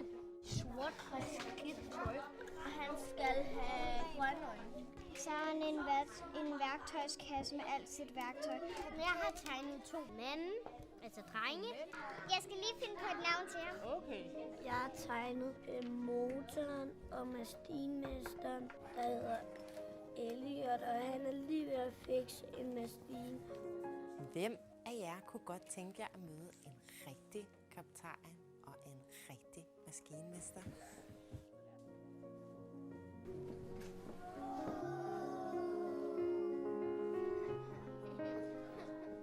Jeg hedder Michelle, og jeg er kaptajn på et stort containerskib, der hedder Adrian Mærsk. Jeg hedder Helene, og jeg er maskinmester på et ikke så stort containerskib, der hedder Mærsk. Har I ikke bare sat jer ud?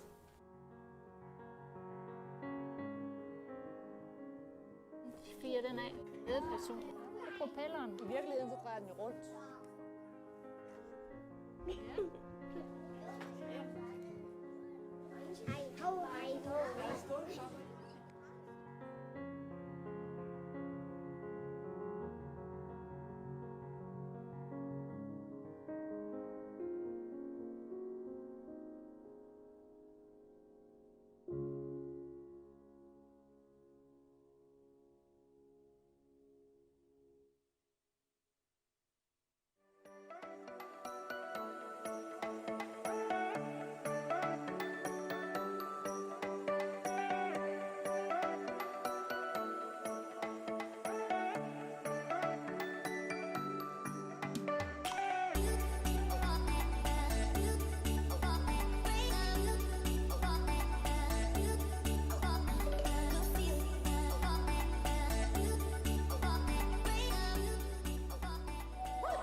Somewhere unseen,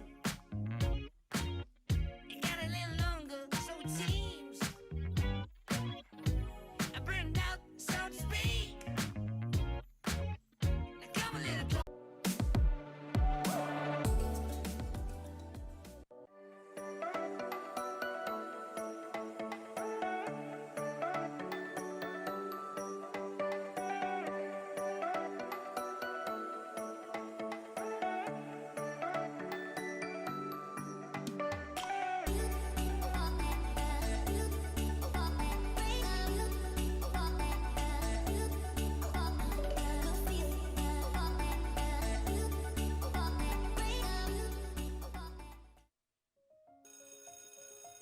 I dag skal vi tegne forskellige jobs. Det første, vi skal tegne, det er en kaptajn. Min hedder Henning. Og hvad hed din kaptajn? Nikolaj. Pibe og overskæg. Hvad er det, der er blot? Hans trøje. Hvad hedder din kaptajn? Kaptajnen hedder Niels. Min kaptajn hedder Bob. Han hedder kaptajn Terning. Og det næste job, I skal tegne, det er en maskinmester. Hvad har en maskinmester på at tøj? Sort og skidt tøj. Og han skal have grønne øjne. Så er han en værktøjskasse med alt sit værktøj. Jeg har tegnet 2 mænd, altså drenge. Jeg skal lige finde på et navn til ham. Okay. Jeg har tegnet motoren og maskinmesteren, der hedder Elliot, og han er lige ved at fikse en maskine. Hvem af jer kunne godt tænke jer at møde en rigtig kaptajn og en rigtig maskinmester?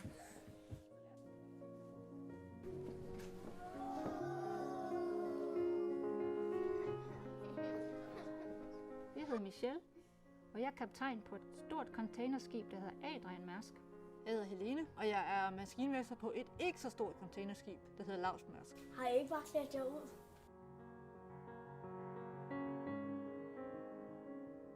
De fire den af.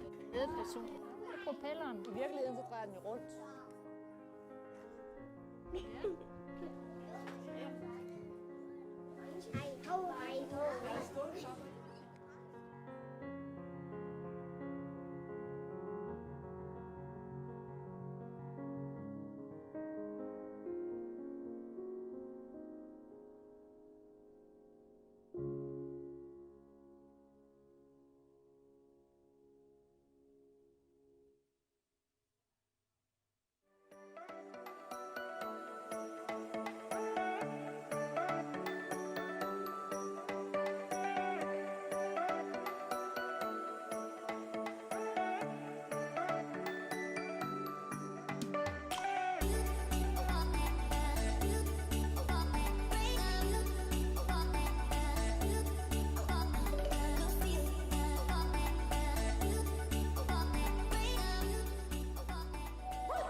burned out, so to speak. Come a little closer. Here's some disclosure. Do you mind to quit your pretending? Truth or false, this shit never ending. Hear me now and stop condescending. You see, I'm begging, you hear me begging. If you're sick for love, don't try to hide it. Find it deep inside and try to hide it. If there's a way, I wanna know we tried it. Quit your games and now that you denied it. Losing this game, I can't afford to be losing this game. And I know it is self-respect. Losing my mind, can't find the words. No, I can't seem to find. But I'm really trying to get reason, rhyme, and take our time and choose. Whether we're green or yellow, whether we deep or shallow. Please me now, 'cause we're about to lose. Whether we buy or hello, whether we stick or jello. I gotta move and make amends, but can't go through the same regrets. It could feel so good on mine. Let my love again, again, again, again.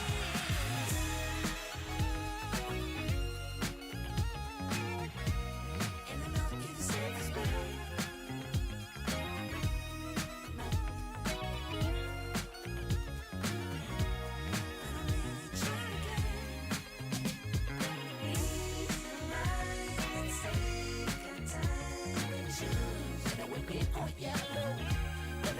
Oh, shallow, please me now, 'cause we're about to lose. Whether we buy or hello,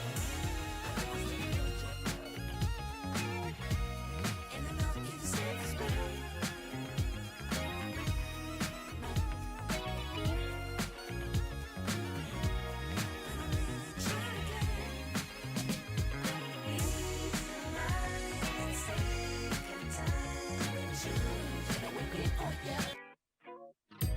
Somewhere on the sea, it got a little longer, so it seems. I burned out, so to speak.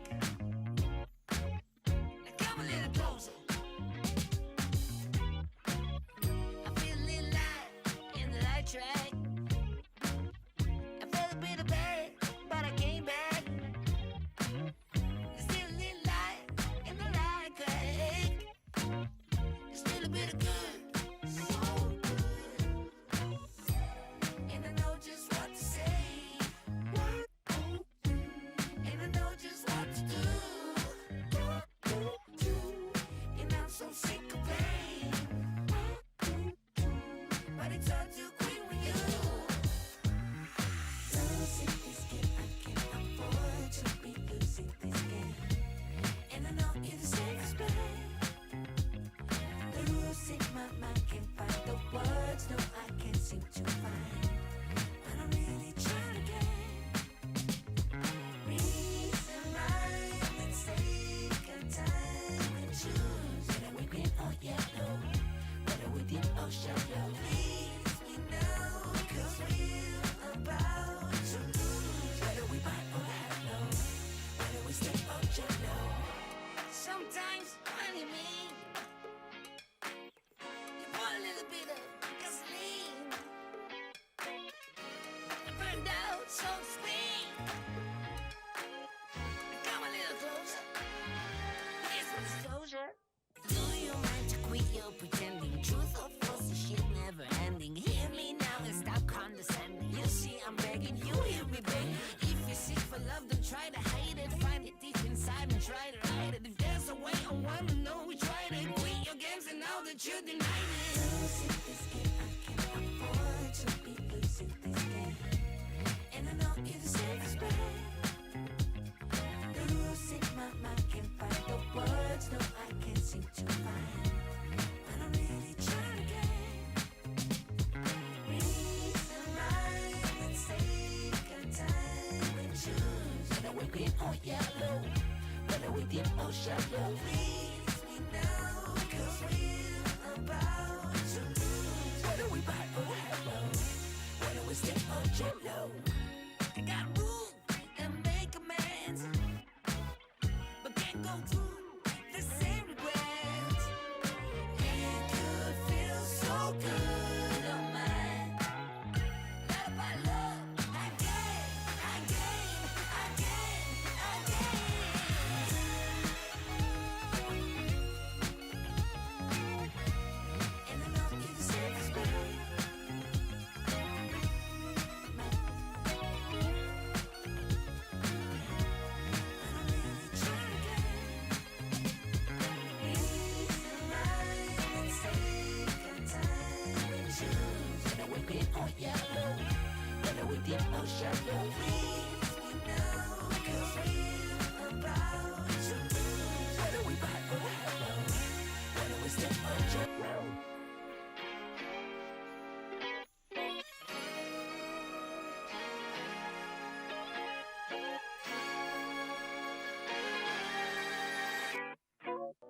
Hey, we are Queer Space from KPMG Denmark. My name is Julie. My name is Lasse. And my name is Anushka. And we from KPMG Queer Space have for the first time participated in the Copenhagen Pride last year, created a discrimination mailbox for all employees in the Denmark office, and have made same-sex bathrooms all over Denmark. So our main focus points for next year is to look at same-sex parental leave, ensuring equal rights for all family constellations, and participating in 2021 World Pride in Copenhagen. We hope to see many of you at the World Pride 2021 in Copenhagen. Yay!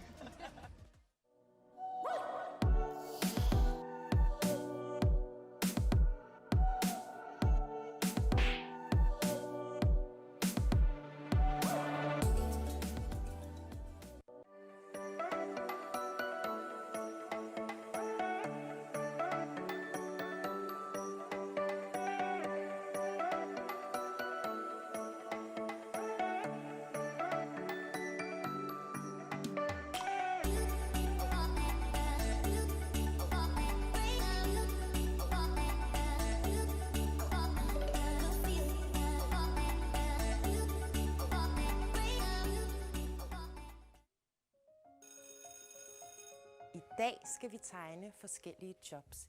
Det første, vi skal tegne, det er en kaptajn. Min hedder Henning. Og hvad hedder din kaptajn? Nikolaj. Pibe og overskæg. Hvad er det, der er blot? Hans trøje. Hvad hedder din kaptajn? Kaptajnen hedder Niels. Min kaptajn hedder Bob. Han hedder kaptajn Terning. Og det næste job, I skal tegne, det er en maskinmester. Hvad har en maskinmester på at tøj? Sort og skidt tøj. Og han skal have grønne øjne. Så har han en værktøjskasse med alt sit værktøj. Jeg har tegnet 2 mænd, altså drenge. Jeg skal lige finde på et navn til ham. Okay. Jeg har tegnet motoren og maskinmesteren, der hedder Elliot, og han er lige ved at fikse en maskine. Hvem af jer kunne godt tænke jer at møde en rigtig kaptajn og en rigtig maskinmester?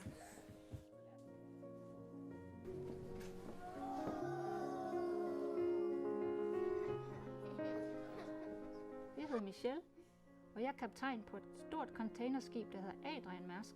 Jeg hedder Helene, og jeg er maskinmester på et ikke så stort containerskib, der hedder Lausmærsk. Har I ikke bare sat jer ud?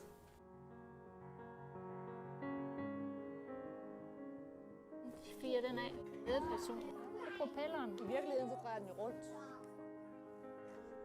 Hej ho.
hard to agree with you. Losing this game, I can't afford to be losing this game. And I know you're the safest bet. Losing my mind, can't find the words, no, I can't seem to find. But I'm really trying again. Reason, rhyme, and say, got time and choose. Whether we green or yellow, whether we deep or shallow. Please me now, 'cause we're about to lose. Whether we buy or hello, whether we stay or jello. Sometimes, funny me, you pour a little bit of gasoline. I burned out, so to speak. Come a little closer. Here's some disclosure. Do you mind to quit your pretending? Truth or false, this shit never ending. Hear me now and stop condescending. You see, I'm begging you, hear me beg. If you're sick for love, don't try to hide it. Find it deep inside and try to hide it. If there's a way, I wanna know we tried it. Quit your games and now that you denied it. Losing this game, I can't afford to be losing this game. And I know you're the safest bet. Losing my mind, can't find the words, no, I can't seem to find. But I'm really trying again. Reason, rhyme, and say, got time and choose. Whether we green or yellow, whether we deep or shallow. Please me now, 'cause we're about to lose. Whether we buy or hello, whether we stay or jello. I got room and make amends, but can't go through the same regrets. It could feel so good on mine. Not about love, again.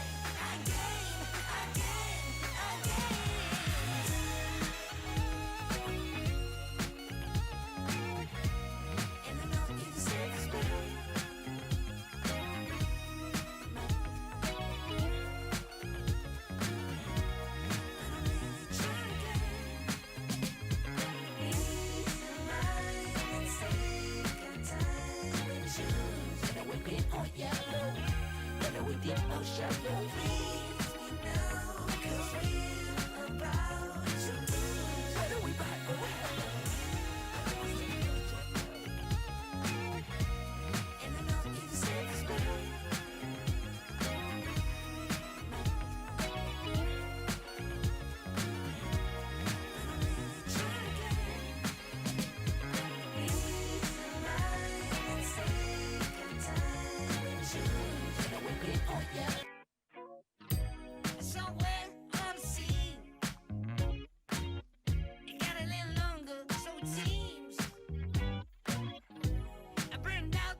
know that you're denying it. Losing this game, I can't afford to be losing this game.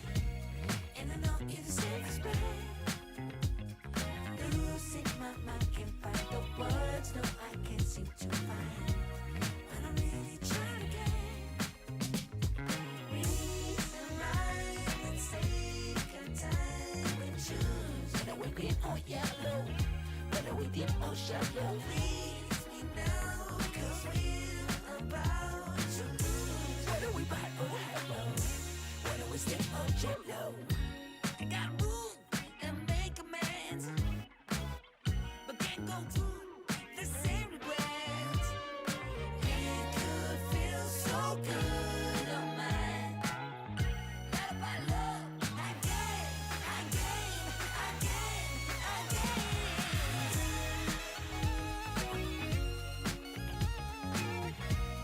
And I know you deserve respect.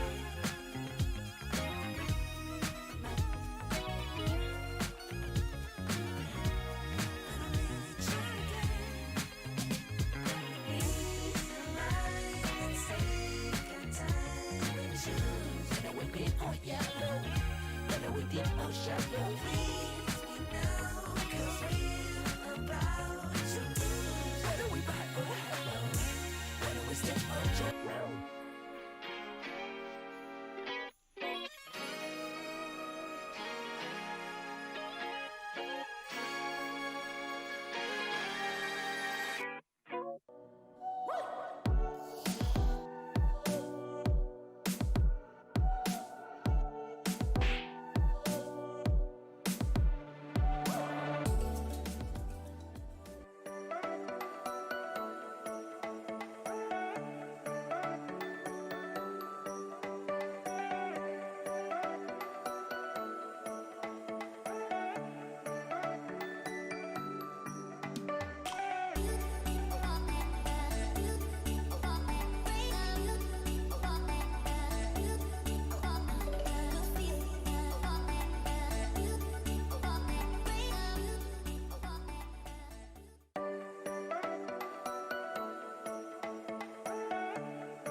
Hey, we are Queer Space from KPMG Denmark. My name is Julie. My name is Lasse.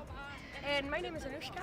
And we from KPMG Career Space have for the first time participated in the Copenhagen Pride last year, created a discrimination mailbox for all employees in the Denmark office, and have made same-sex bathrooms all over Denmark. So our main focus points for next year is to look at same-sex parental leave, ensuring equal rights for all family constellations, and participating in 2021 World Pride in Copenhagen. We hope to see many of you at the World Pride 2021 in Copenhagen. Yay!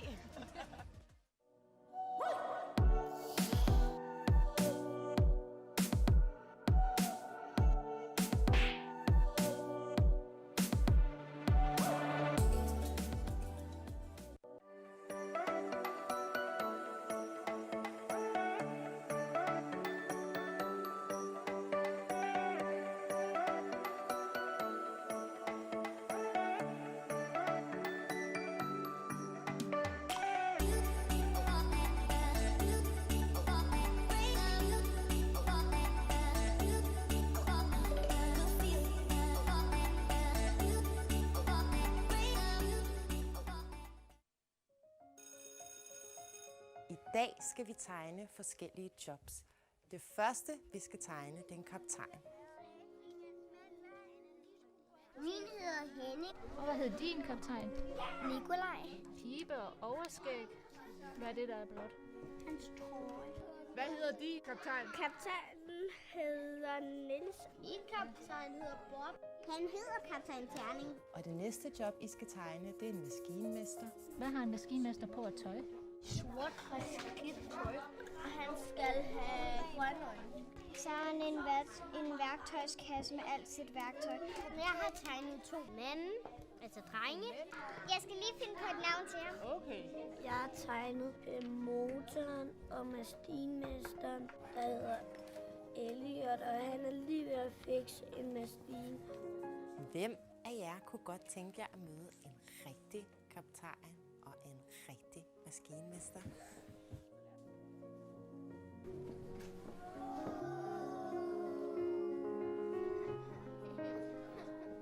Jeg hedder Michelle, og jeg er kaptajn på et stort containerskib, der hedder Adrian Mærsk. Jeg hedder Helene, og jeg er maskinmester på et ikke så stort containerskib, der hedder Lavsmærsk. Har I ikke bare slæbt jer ud?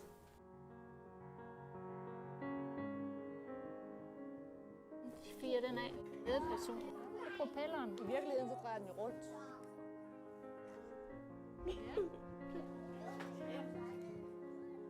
Hej ho, hej ho.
Sometimes, funny me, you put a little bit of gasoline. I burned out, so to speak. Come a little closer. Here's some disclosure. Do you mind to quit your pretending? Truth or false, this shit never ending. Hear me now and stop condescending. You see, I'm begging, you hear me begging. If you're sick for love, don't try to hide it. Find it deep inside and try to hide it. If there's a way, I wanna know we tried it. Quit your games and now that you denied it. Losing this game, I can't afford to be losing this game. And I know you deserve respect. Losing my mind, can't find the words. No, I can't seem to find. But I'm really trying again.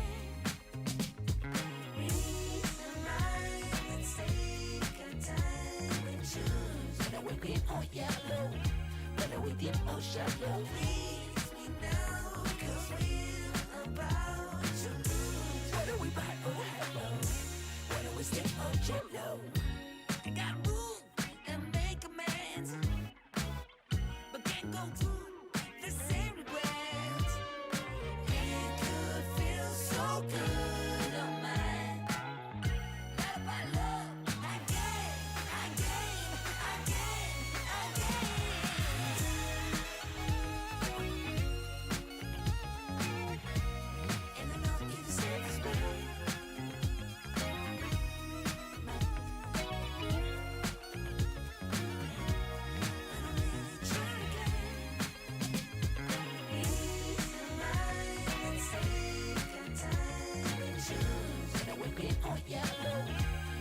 dip or shallow. Please me now, 'cause we're about to lose. Whether we buy or hello. And I know you're the safest way.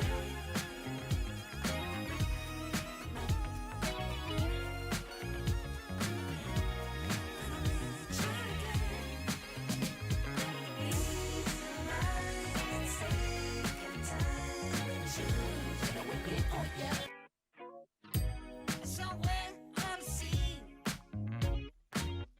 it got a little longer, so it seems.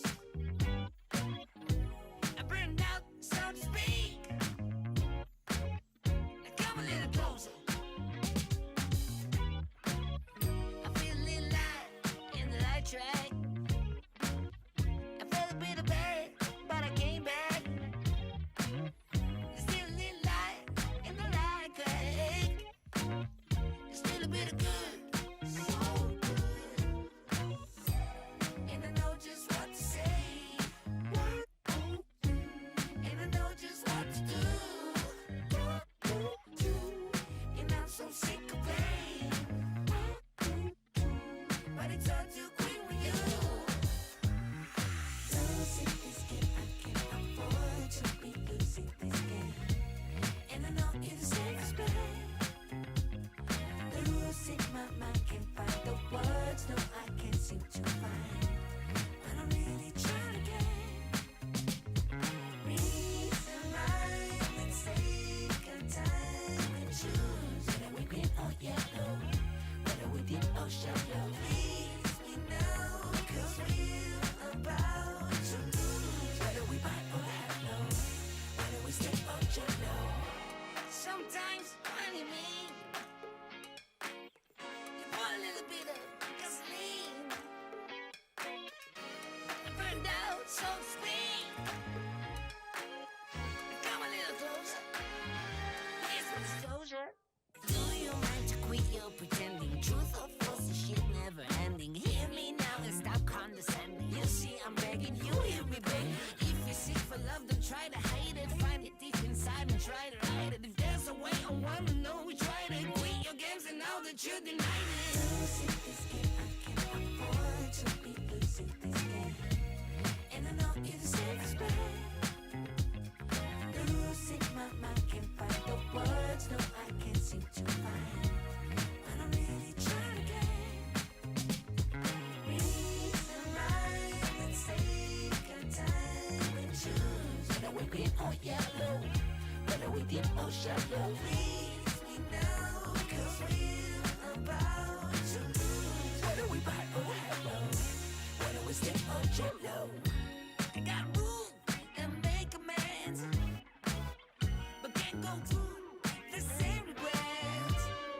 It could feel so good on mine. Love by love, again, again, again, again.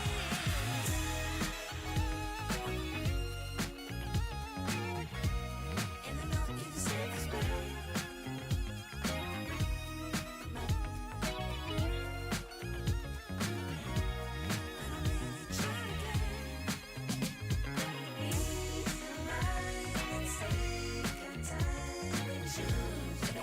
Or yellow, whether we deep or shallow. Please me now, 'cause we're about to lose. Whether we buy or hello, whether we stay or jello.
We are Queer Space from KPMG Denmark. My name is Julie. My name is Lasse. And my name is Anushka. And we from KPMG Queer Space have for the first time participated in the Copenhagen Pride last year, created a discrimination mailbox for all employees in the Denmark office, and have made same-sex bathrooms all over Denmark. So our main focus points for next year is to look at same-sex parental leave, ensuring equal rights for all family constellations, and participating in 2021 World Pride in Copenhagen. We hope to see many of you at the World Pride 2021 in Copenhagen. Yay!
Hello, welcome to today's panel about the anti-LGBTQ plus movement in Poland.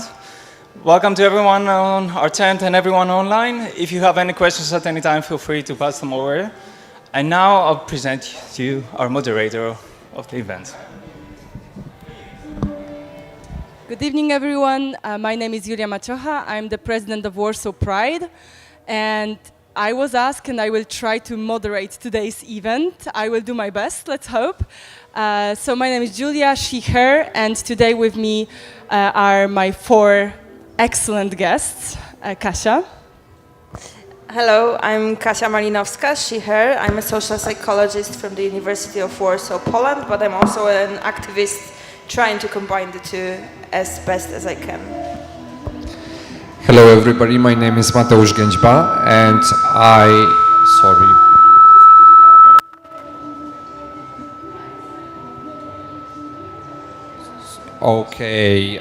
I think it's working now, so going back to the topic, my name is Mateusz Gęćba, he, him, and I am actually an LGBT activist, president of the board of Umbrella Association of LGBT plus organizations working in Krakow and in southern Poland. Hi everyone. I'm Alicja Sienkiewicz, she, her, and I'm member of the board of Lublin Equality Association, so west side of Poland. Hi, my name is Nina Matusik. I live here, but I am from Krakow.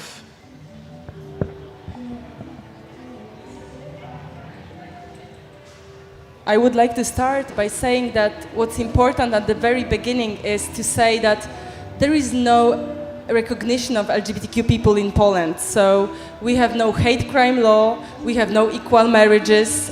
If you are a trans person and you want to change your ID, you have to sue your own parents to do that. So the whole situation is pretty harsh. But we will try to focus right now on what is current situation. So what would you say, Kasia, about the current situation, the current polarization of thoughts in Poland? What we are observing for the past 2 years, I would say, is including the LGBTI rights as one of the main objects of different campaigns, political campaigns, regarding elections, whether it's presidential or parliament. And because of that, we are dealing with the anti-LGBT propaganda within the news, that it's really vivid and it's there. And because of that, we observe the worsening, the systematic worsening of attitudes among the Polish population. And to shortly summarize that, I'm not going to go into numbers. If you need ones, just approach me afterwards. It is mostly, like, the worsening of attitudes is mostly vivid among those that are older, less educated, more frequent in their religious practices, and those that are supporting the actual ruling party, which is Law and Justice, and they are the ones that are more prone to kind of accept what is being given to them when it comes to the anti-LGBT propaganda in the news and in the rhetoric of authorities, whether coming from the politicians or the church. So would you say that the religion is taking a big part of what is happening right now in Poland? I would say so. When we are looking at the actual change in the attitudes, we can see that those who participate more in the religious practices are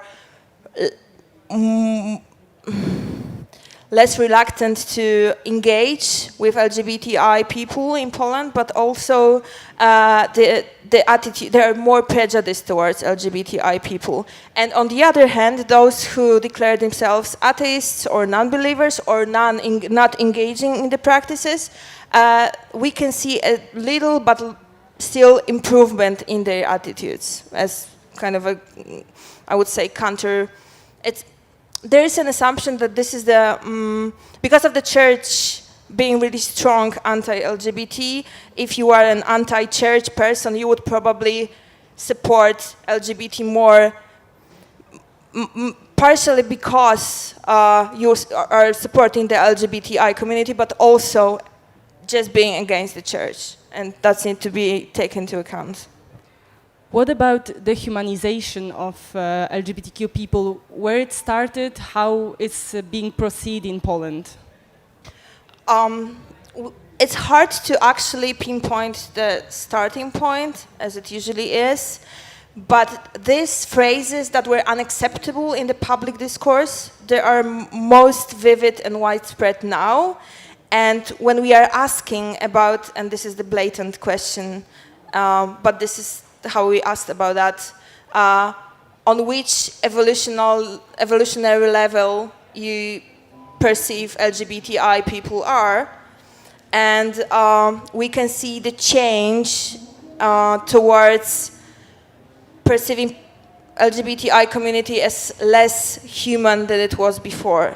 So when there were the actual like pictures of when you see this evolutionary steps, so the pictures coming from the crouched person to the Homo sapiens sapiens, they would pinpoint the point where LGBTI people are, and it actually went backwards, which was surprising to us. But this was the representative sample of Poles, so the methodology was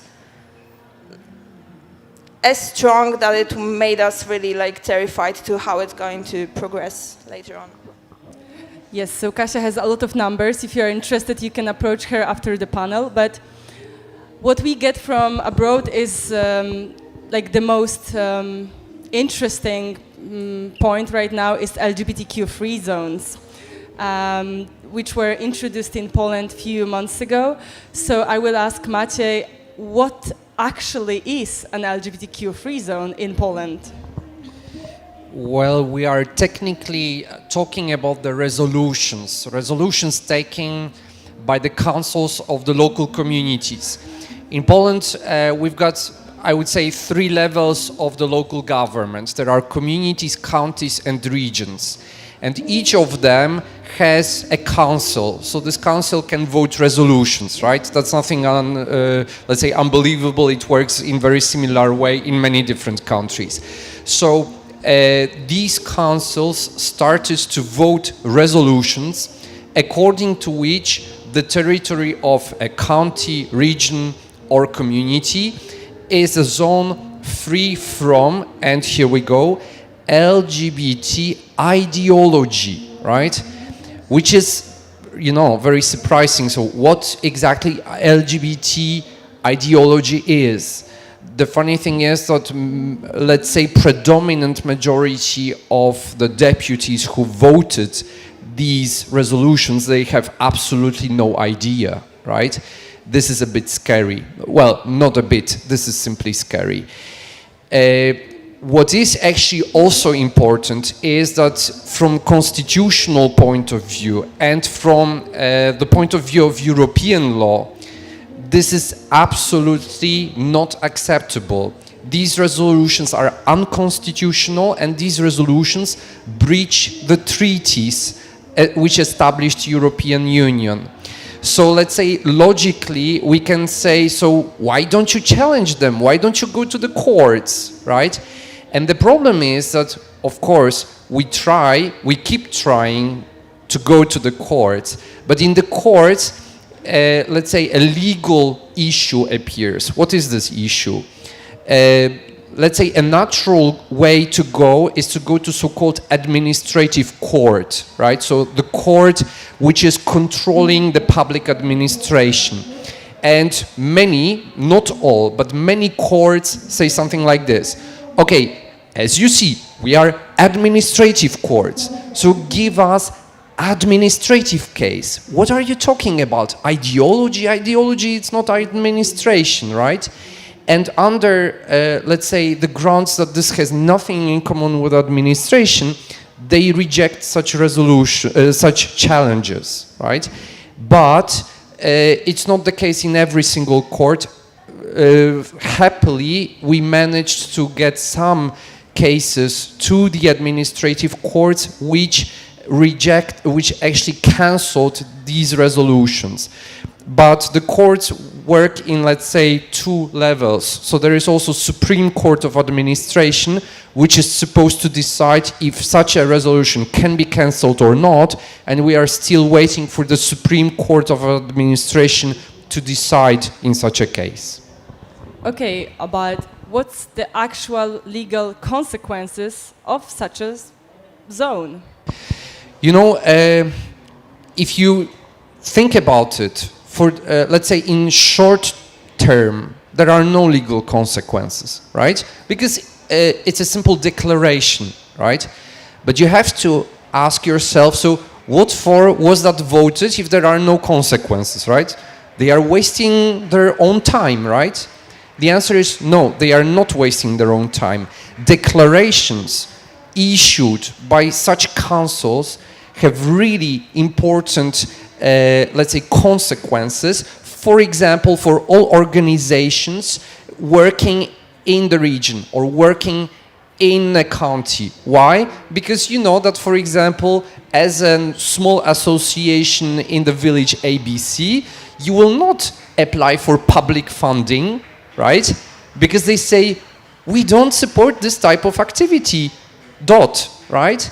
So that's why you can see that certain organizations or certain people start to be excluded, even if not legally, they start to be excluded by the way of facts, which is even worse. So Alicia is from Lublin. She's living in one of the LGBT-free zones. Okay, we see that the legal consequences are not easy to pinpoint, but maybe social consequences are easier to explain. It's the same problem because we can't really measure the impact of them because these resolutions have not yet brought concrete results in everyday life. They just saying in themselves, we don't want you to live in our region, in our country, and but people felt the certain freedom to use violence to LGBTI people. So that's the worst thing, I think. And in Poland, we don't have a law in hate crime in LGBTI rights, so that's the next level of it. Okay, do you feel you are organizing Pride in Lublin? Do you feel like this resolution is somehow make it harder for you? Yeah, now we have to think twice what we are doing about our decisions and actions as activists, because we know the hate speech is rising and our guests may be in danger. So that's the most visible impact. Okay. More about the LGBTQ reasons. Let's stay with this topic with Mateusz. Do you feel that there are certain people in the area that you are living in Małopolskie, which is also an LGBTQ reason? Do you feel that the violence is rising? Well, I am sad to say yes. Actually, you know what? We just talked about some time ago. Well, the purpose of my organization was to run LGBT community center in Krakow. So many people show up and so many people participate in the events which we organize. And actually, let's say originally our vision was to integrate the community, to make fun, to make cultural things, to make educational things, and so on and so forth. And actually now we see that, okay, education, culture, it's still very important, but there are people who are coming and who are actually clearly victims of the violence, right?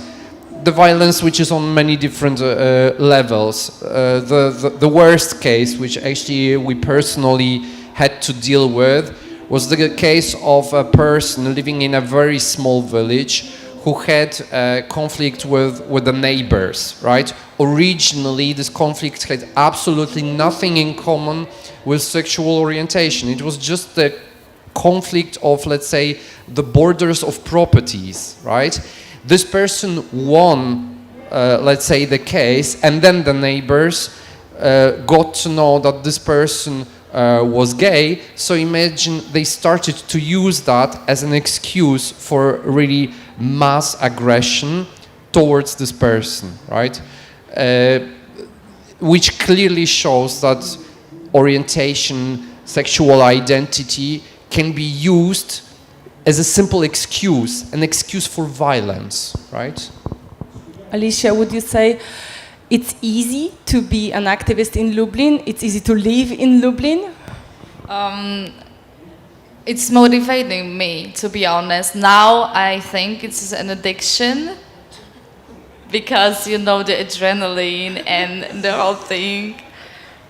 I'm just honest. But it's not easy, you know, because of the government, because of the hooligans, because of the death threats which I got every day. But yeah, it's motivating still. How about your friends? How about other people, young people from LGBTQ community living in these zones? What can they do? What they are doing? One of them are too afraid to get out of the house and demonstrate and show themselves. It's a group. It is a group in Lublin that is getting stronger because of the situation. Couple weeks ago, we did a demonstration, and it was a huge demonstration because of people are motivated. But there are some people who just wants to move from the LGBT free zone to just be free and feel comfortable. So from my team, for the last 4 years, 16 people left the country to live somewhere else because they couldn't stand the situation that is right now in Poland. Most of them, they had privileged that they were quite young, so they moved to study abroad. But we have Nina here today that left country a few years ago. So what's your story, Nina? Why you left? Well, it wasn't the main reason. My sexual orientation wasn't the main reason why I left Poland, actually. But I have been considering for a while to come back, maybe a couple of years ago. But in recent events, really don't help me make this decision, actually. I feel kind of a guilt to not be there and not be an activist in Poland, and I'm trying to, in some kind of way, become an activist out here. But of course, it's not the same. I'm really happy to see, though, a lot of Danes are asking me about the situation in Poland. They're very interested. They're trying to show their support. They're getting much more into details and trying to figure out different solutions to help or to spread the knowledge of how bad the situation is and the current events. I hear a lot of actual events that happen to my friends in Krakow. For example, I found out today that my friend from high school got beaten up under a supermarket. He's not even an LGBT person. He just carried a rainbow bag to shop.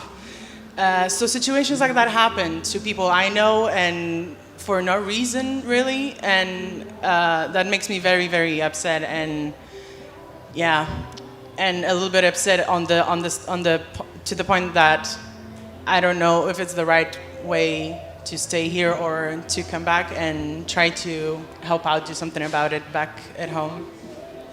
How do you feel about living in Denmark? How Denmark is different than Poland?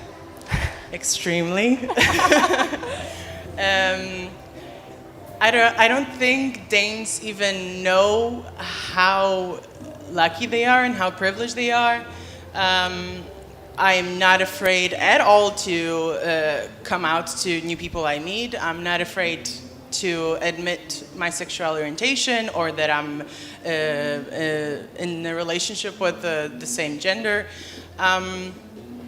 I am thinking twice every single time I'm talking to someone new in Poland, and it's really on the complete opposite sides, I would say.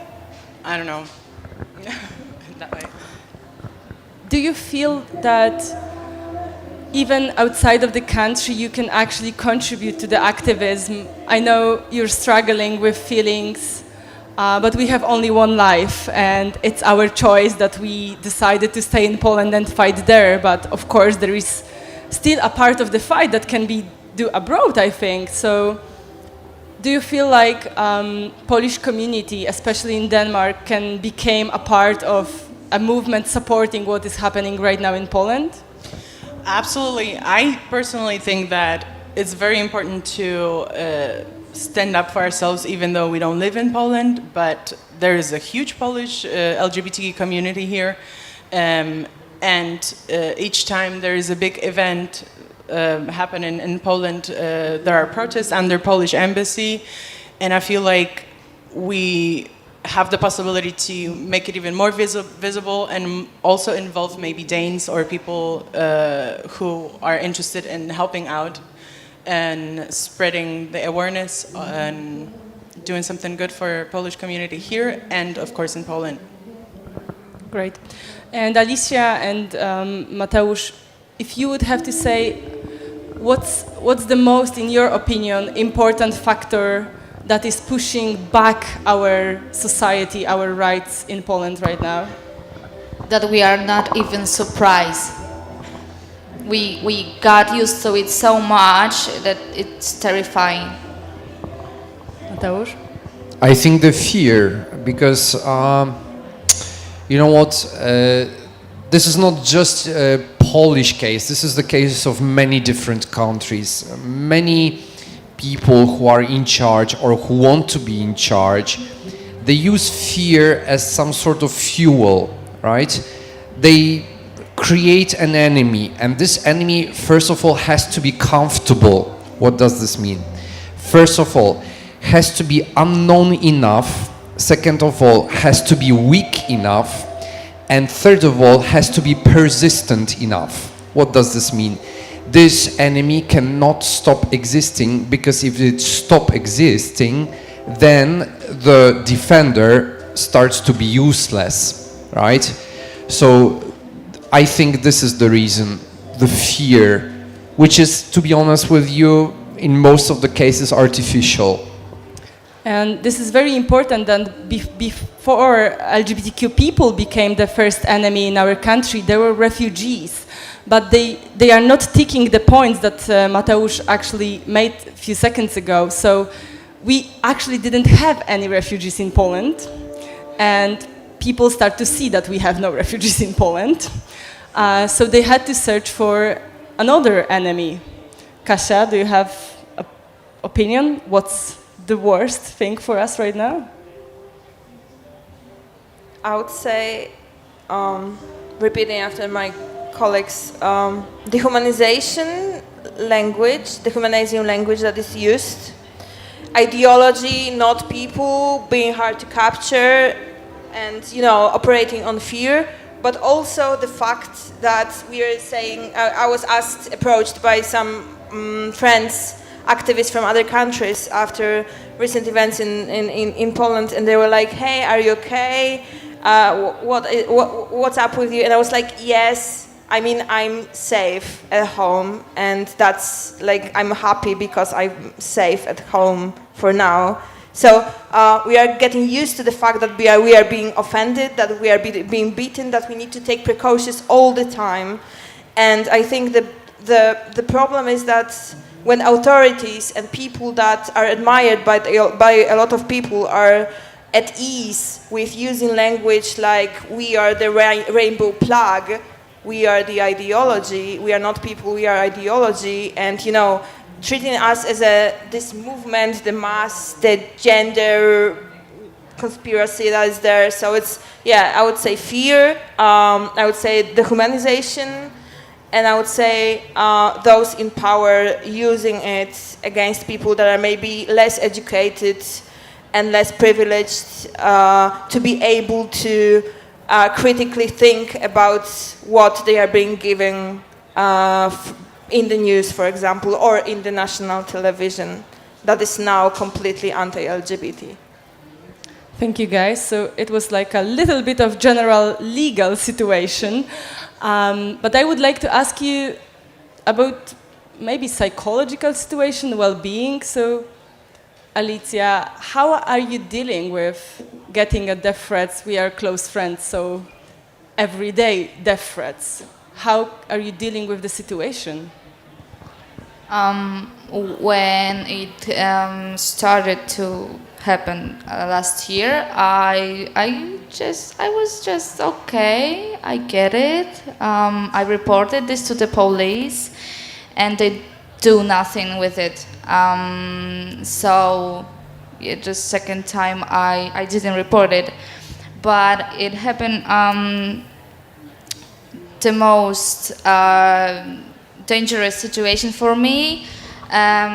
Couple months ago when one of article in Die Welt came out, and I told for the first time where do I live, and then I got many death threats with we will burn your house down, and we will come to you and beat you and your family, your younger brother.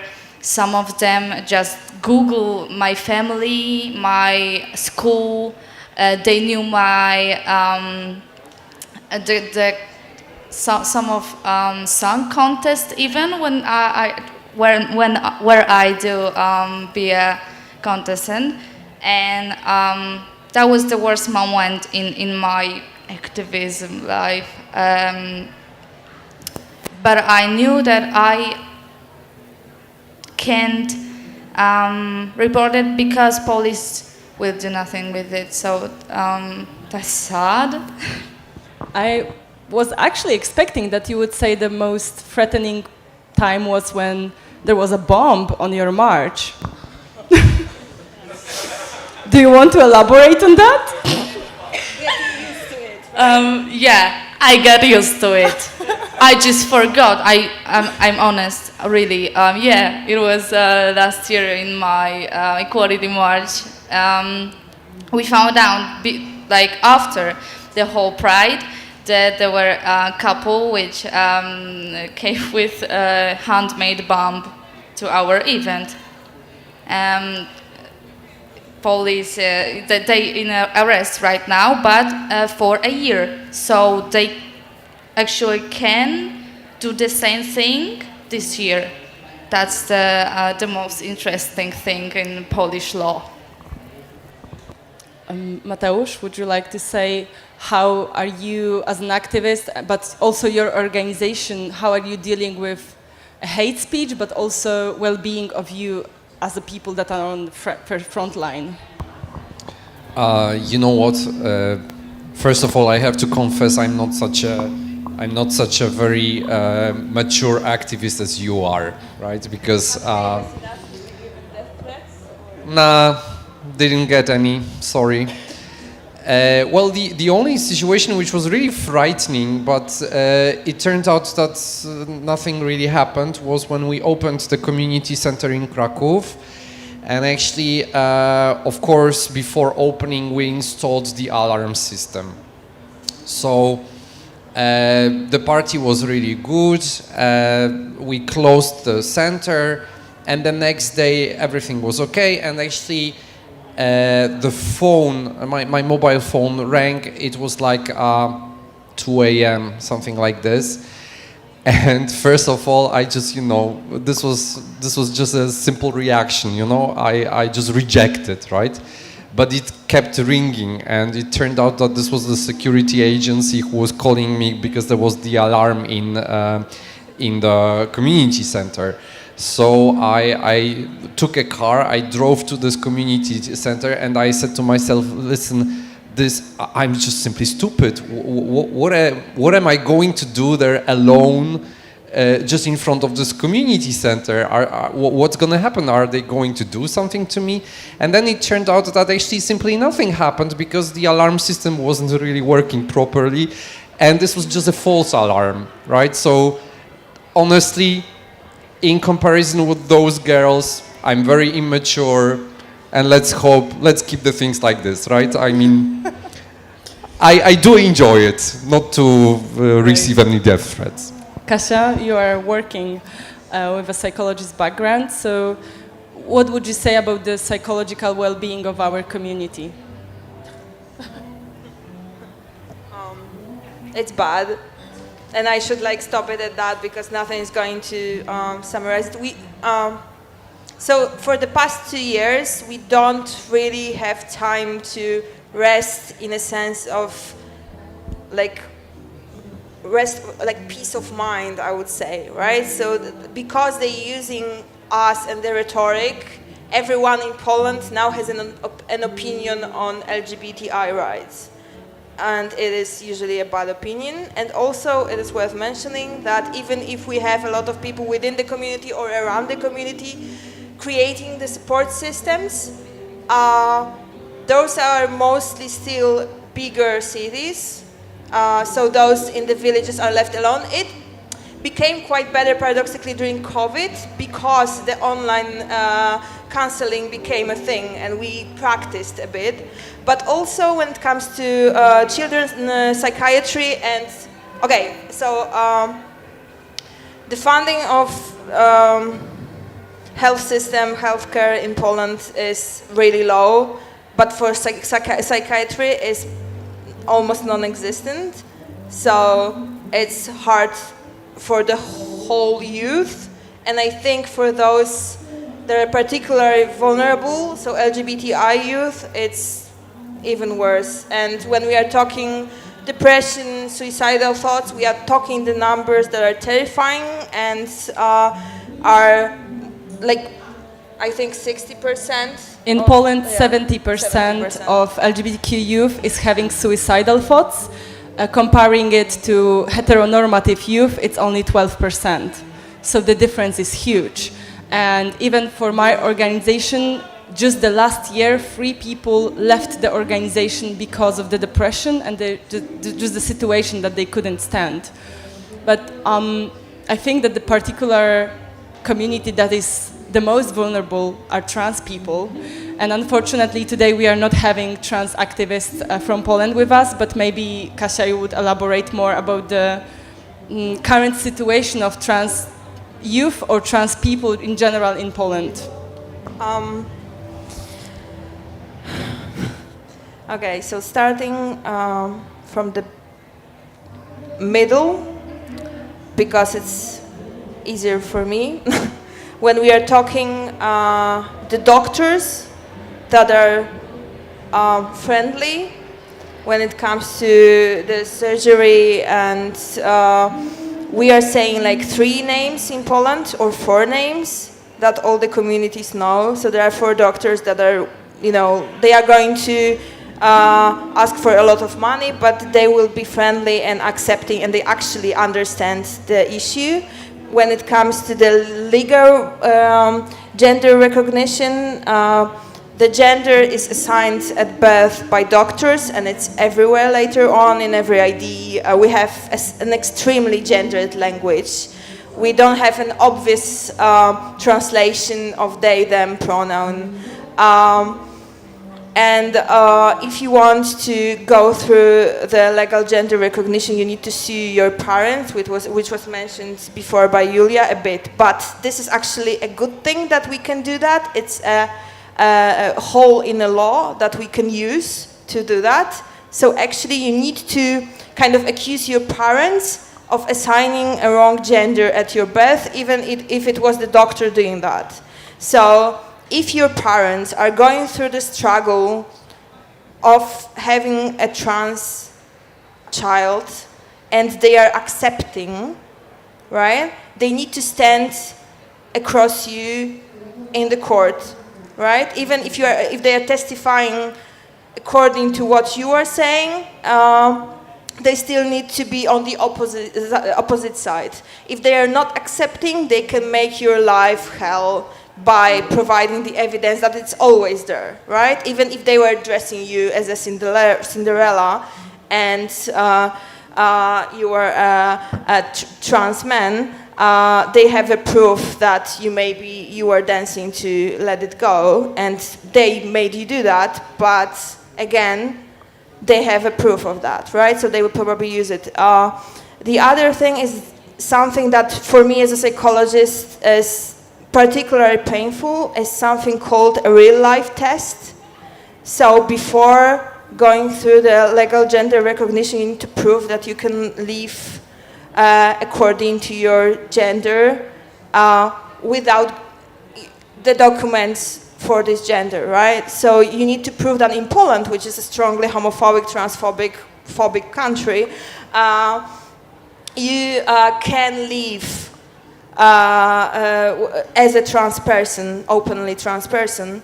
And it is hard because it is painful, it is really hard to be done, and of course I am speaking after hearing the testimonies and after like having trans friends that were forced to live through that, but I cannot even imagine the amount of stigma that is there. So yeah, so it's bad. This is the case that this real-life test is not used in most of progressing European countries anymore. And of course, by proving this real-life test, you have to fill into stereotypical gender roles, which makes your life a living hell. Because you are going, I don't know, even to buy an alcohol to the shop, and you have to show the ID that it's not yours, it's not your picture there.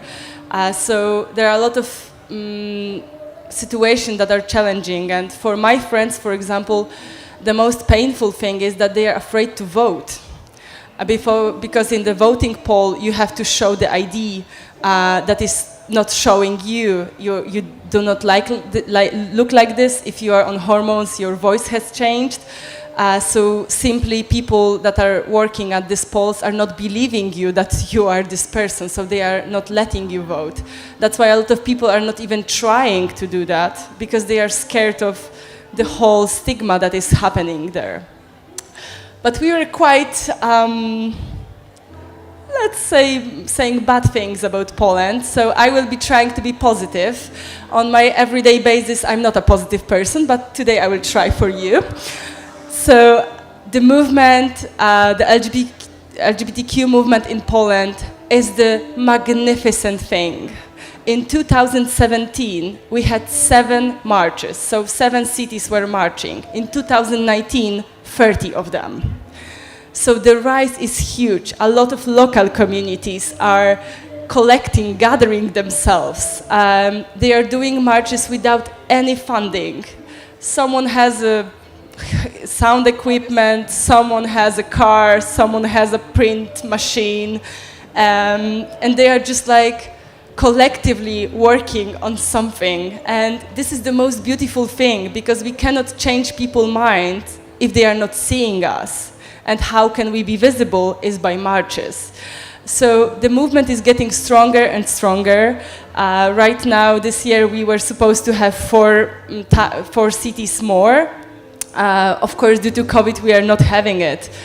But yes, we learned from COVID. This is what Kasia said. I guess the whole international community learned from COVID that we are abandoning a lot of people in the rural areas, and we have to put more focus there. We have to make this online events, online groups, online counseling to reach to them, to help them to come out, because after the wave of coming out, a lot of people right now in Poland, they can't say they don't know any gay person. 10 years ago, they could say, I don't know gay people. Right now, it's really hard. Of course, a lot of young people, they have more courage to come out. So right now, the right-wing media are saying this is a new thing. Only it's just like a phase, you know, it's popular. That's why young people are doing it. So what we are trying to do is to convince more older people to finally get out of the closet, especially, and I would say that out loud, middle-aged, cis, gay men that are wealthy, that have a lot of money and are not supporting the cause with this money, which is really bad, guys. Do it. Let's go online and put some fundings. But really, we are here because we want to share with you our struggles, but we are here also to learn, and we are learning a lot. So when I became the president of Equality Parade, which was 4 years ago, it was a party for 15,000 people. Last year it was 80,000 people. So we are really, really progressing. And I'm reaching to the point, and I'm seeing a hand to the point of a question. So.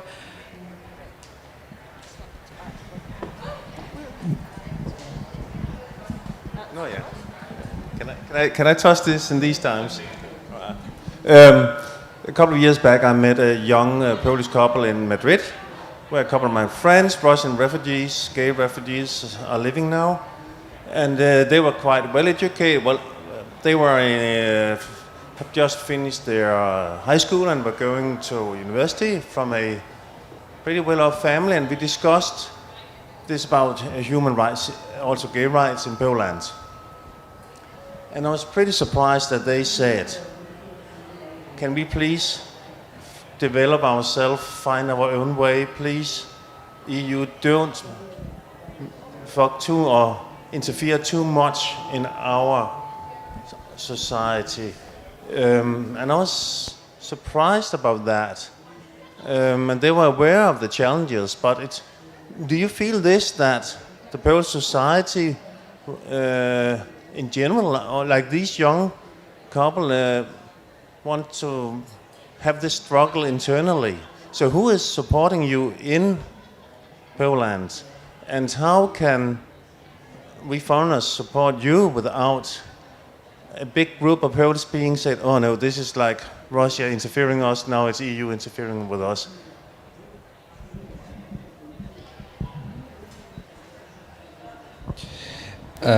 So the floor is mine, right? So I'm supposed to answer.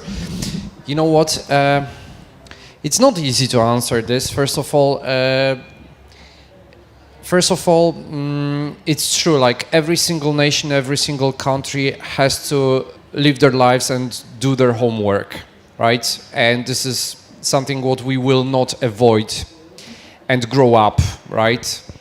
This is something what we, I suppose, now are facing, right? We are sort of growing up because this tension in between the government and the civil society leads us actually to strengthen the civil society, right? So this is a surprisingly good result, right? And I do hope that it will, all this situation will pass and the civil society will survive and will make it better, right? So yes, how about the way how to help? First of all, remember one thing: we are all citizens of EU, right? We all have right to ask the questions to the establishment and to the politicians who represent us in European institutions, right? Just like just the same thing with you. Keep pushing from your side, because this kind of support is essential. It is very important. Keep asking questions and keep pushing, because if you ask the questions to your politicians, to the members of local councils, for example, then they feel that something is an issue and they will, let's say, deal with this, because this is their job after all, right? You know what? Some time ago I had such a funny situation. The only person who works in our organization, has a contract and remuneration and all of that stuff, called me and said, oh my God, listen, somebody from the town hall called me and said that they want to speak to you. And I was like, okay, so give them my number so they can do it. So the person called me and said something like this. You know what, we approach you because Mr. and then she gave the name and surname of this person from Nuremberg in Germany wrote a letter to the mayor of Krakow and said that there is a community, LGBT community center in Krakow and it struggles, and that the mayor of Krakow should do something with this. So here we are, we ask you, what do you need? And I was like, is this really happening, right? First of all.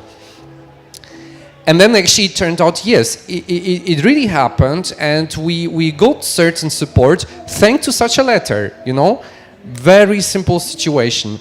And I tell you one thing, Google the things, right? Check, for example, if the community where you live has any sort of partnership with the Polish community, right? And then start asking questions. Guys, have you asked them this? Have you asked them that, right? Have you made sure that, for example, this European project, which is enforced together with that Polish community, is done in non-discriminatory way, right? It's absolutely very important. So, I'm not sure if I can say it live, but I would say it. I don't care. I don't care if they are accusing us of this interference from abroad. We are, like, the border construct is an abstract construct, is not real. We are all people. We are all people that love someone, that struggled in their lives, that has some kind of basic human rights. Maybe not in Poland, but in general.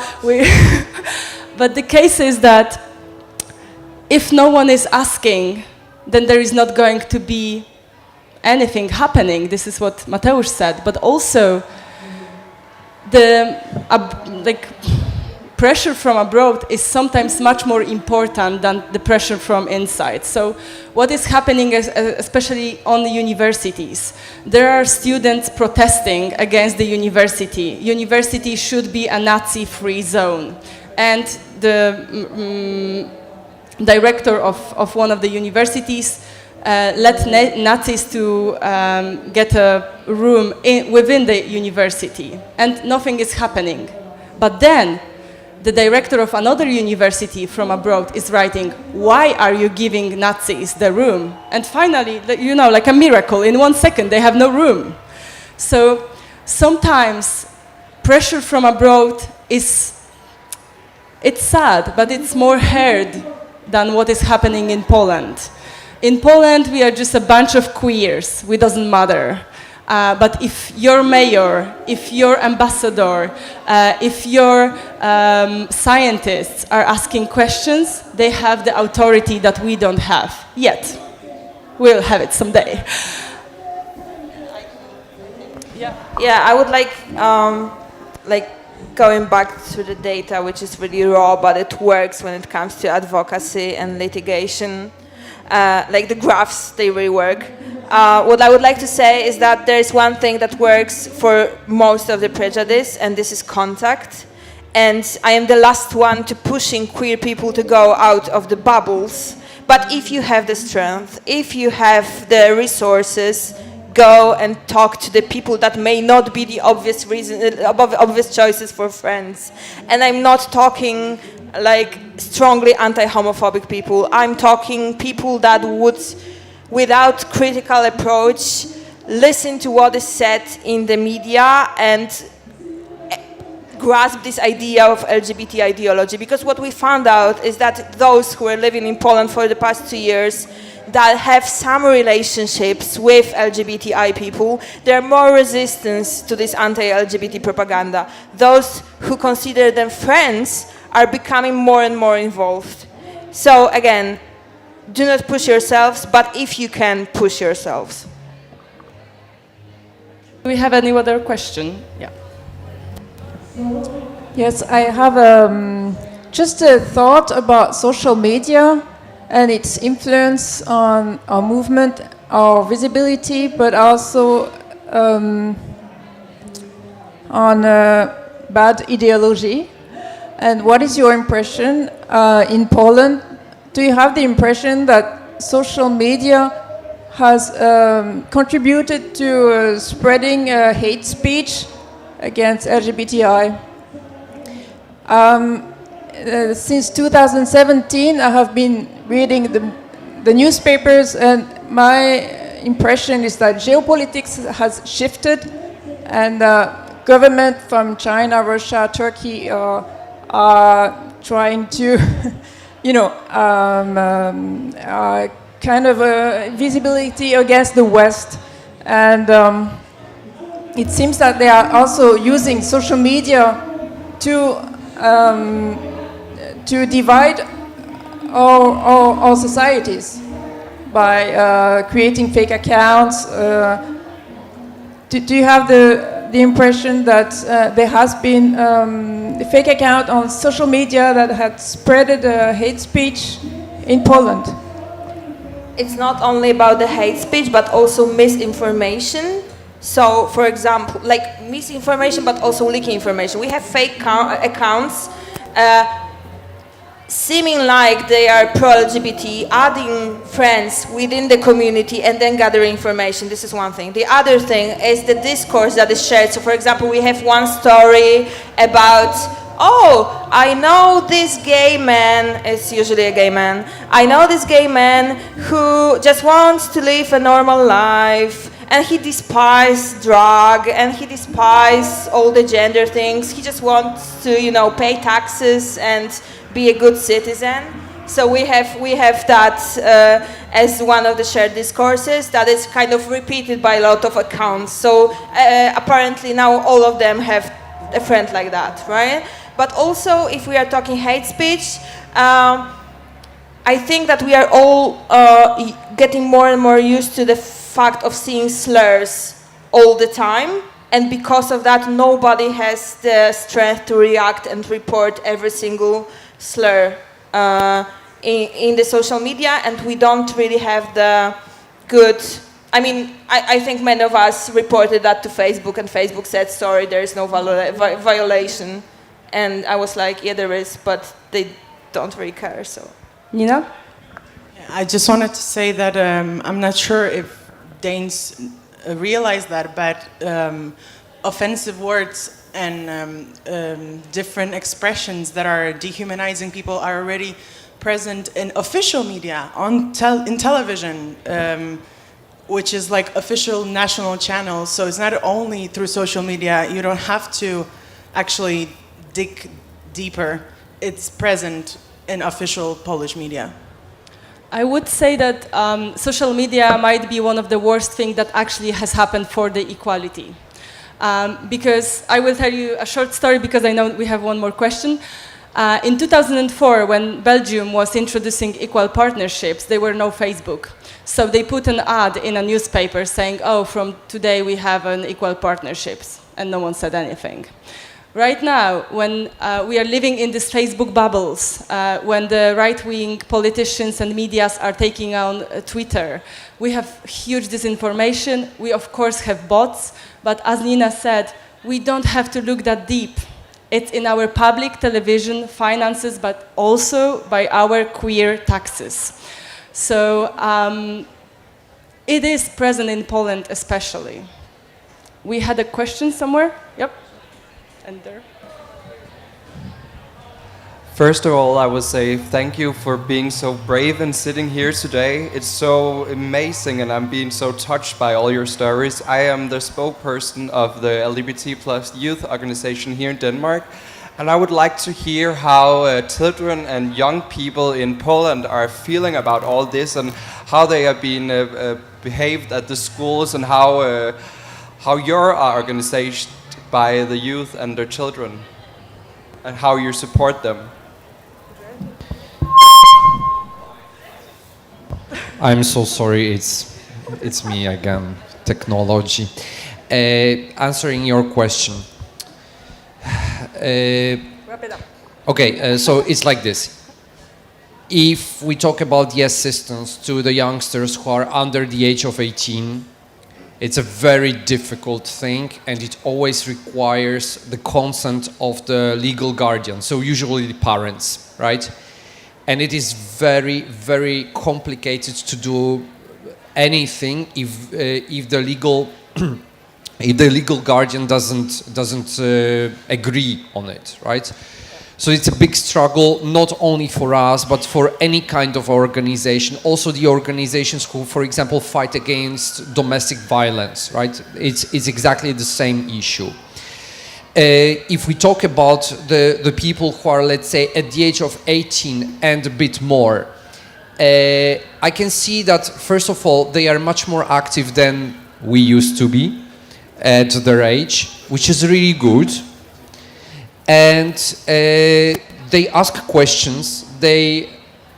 Sometimes they turn violent, unfortunately, but this is what the young people often do, right?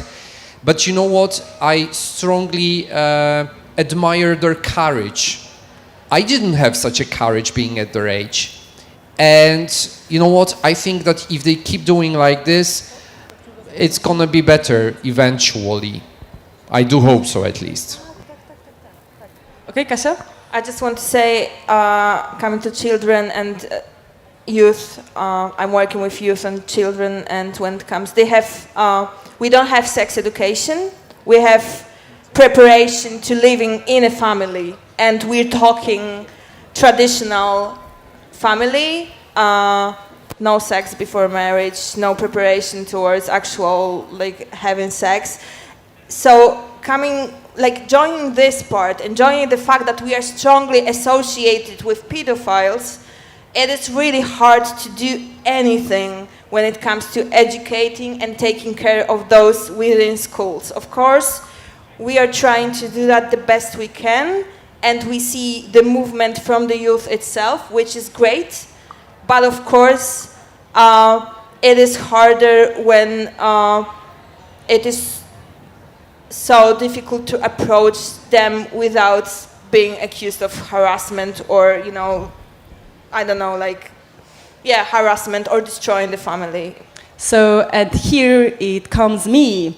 When I became the president of my organization, I was 22, and the biggest threats I got wasn't from the right wing, it was from the movement itself, because I was young and they thought I know nothing. That's why I made the biggest, and I'm a woman, but that's why I made the biggest pro-equality event in Poland, and I'm beating myself every year. Young people are the power of the whole movement in Poland. As I said, you can't actually see older people being that involved, but also being that supportive. What is happening right now is a lot of young people are sometimes saying, I don't care, I'm not gay, but I want to support the gay rights. So we are one of the youngest teams that are actually doing equality parades of the Pride in the whole world, because last year 90% of my team was 19 or younger. So there is a huge movement out of young people. They are great, I love them, saying hi to my team.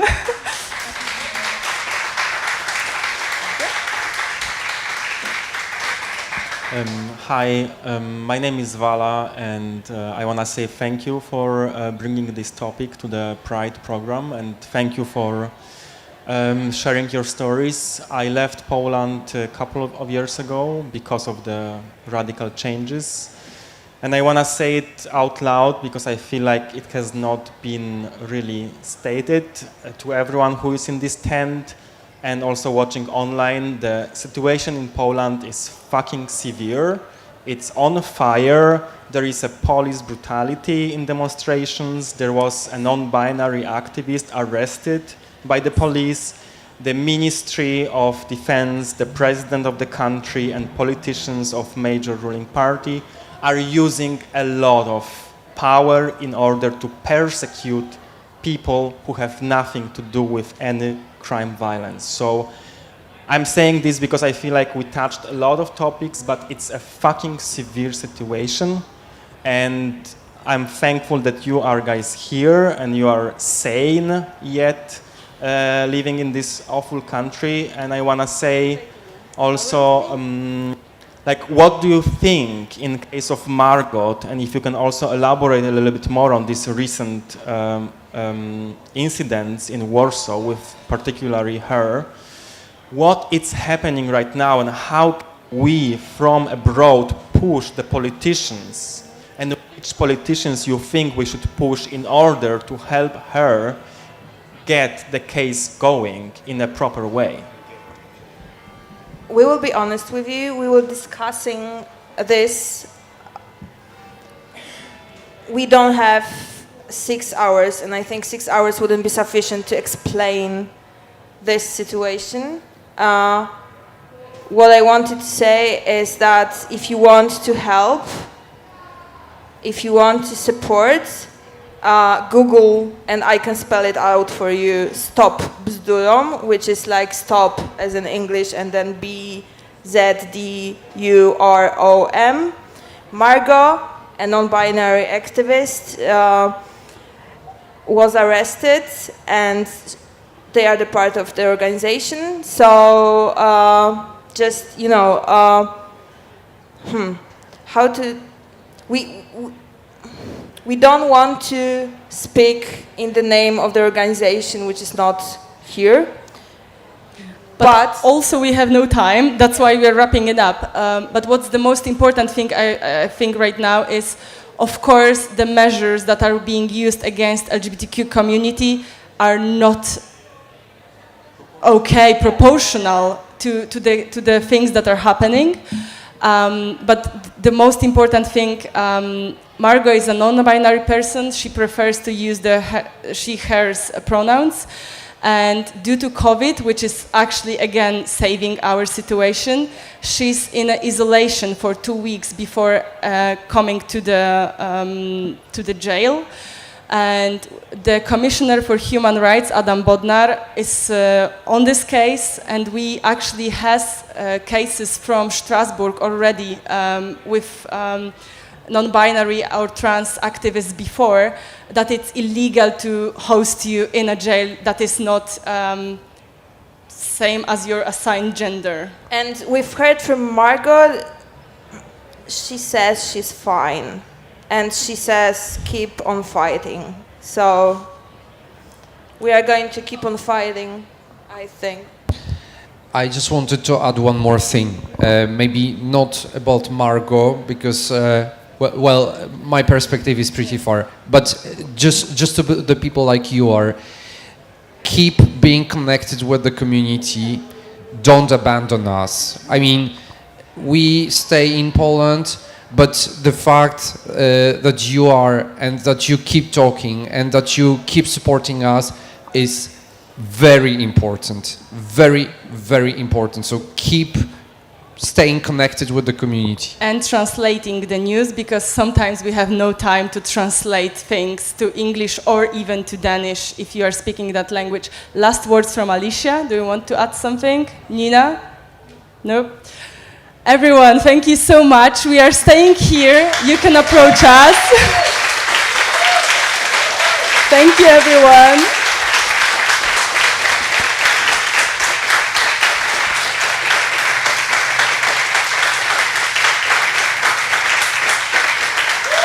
Poland is still fighting. You will hear about us. You can follow us on social media, and we love you, Copenhagen.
or shallow. Please me now, 'cause we're about to lose. Whether we buy or hello, whether we stay or jello. Sometimes when you mean, you want a little bit of gasoline. I burned out, so to speak. Come a little closer. Here's some disclosure. Do you mind to quit your pretending? Truth or false, the shit never ending. Hear me now and stop condescending. You see I'm begging, you hear me begging. If you're sick for love, don't try to hide it. Find it deep inside and try to hide it. If there's a way, I wanna know we tried it. Quit your games and now that you denied it. Losing this game, I can't afford to be losing this game. And I know it is self-respect.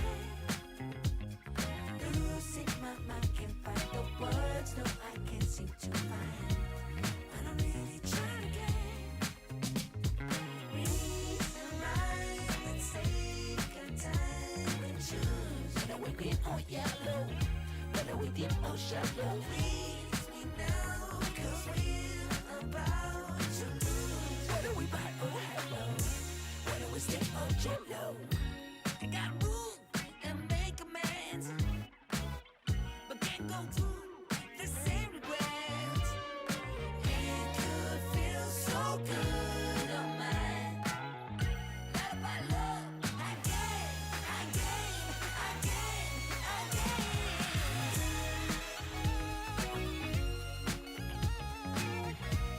And I know it's self-respect.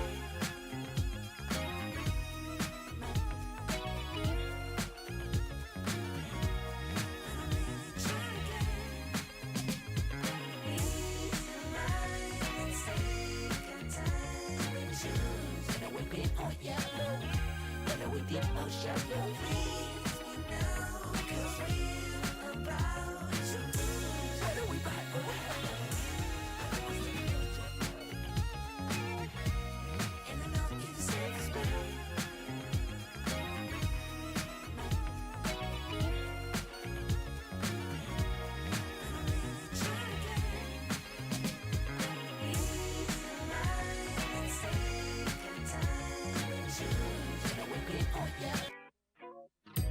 Somewhere on the scene,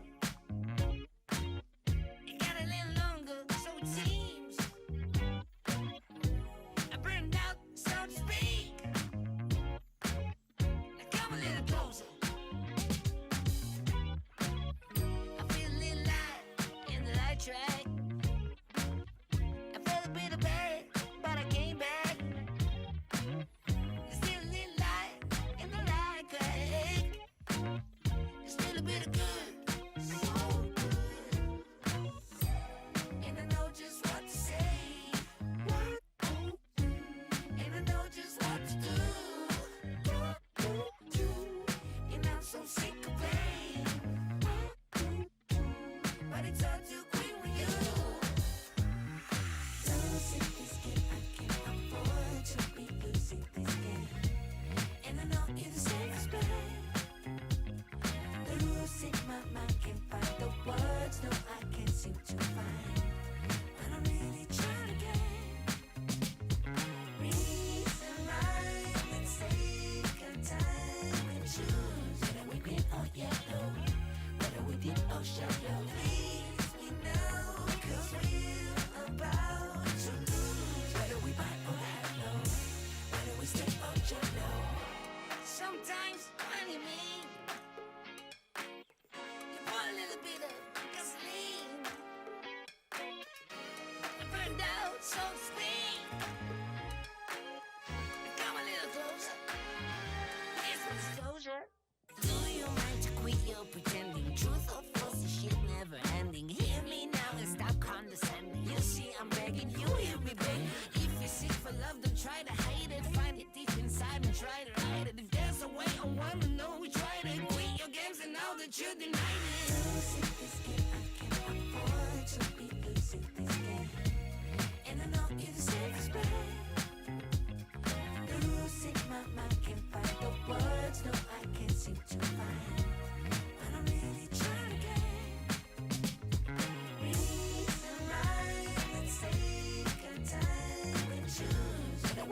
or yellow, whether we deep or shallow. Please me now, 'cause we're about to lose. Whether we buy or hello, whether we step or jello. I gotta move and make amends, but can't go through the same regrets. It could feel so good on mine. Not about love, again.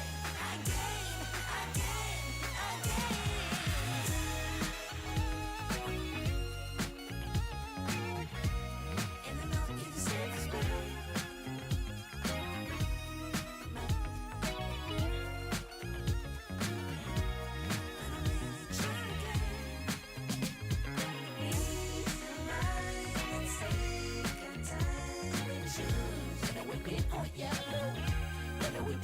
Shallow. Please me now, 'cause we're about to lose. Whether we buy or hello, whether we step or jello.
Hey, we are Queer Space from KPMG Denmark. My name is Julie. My name is Lasse.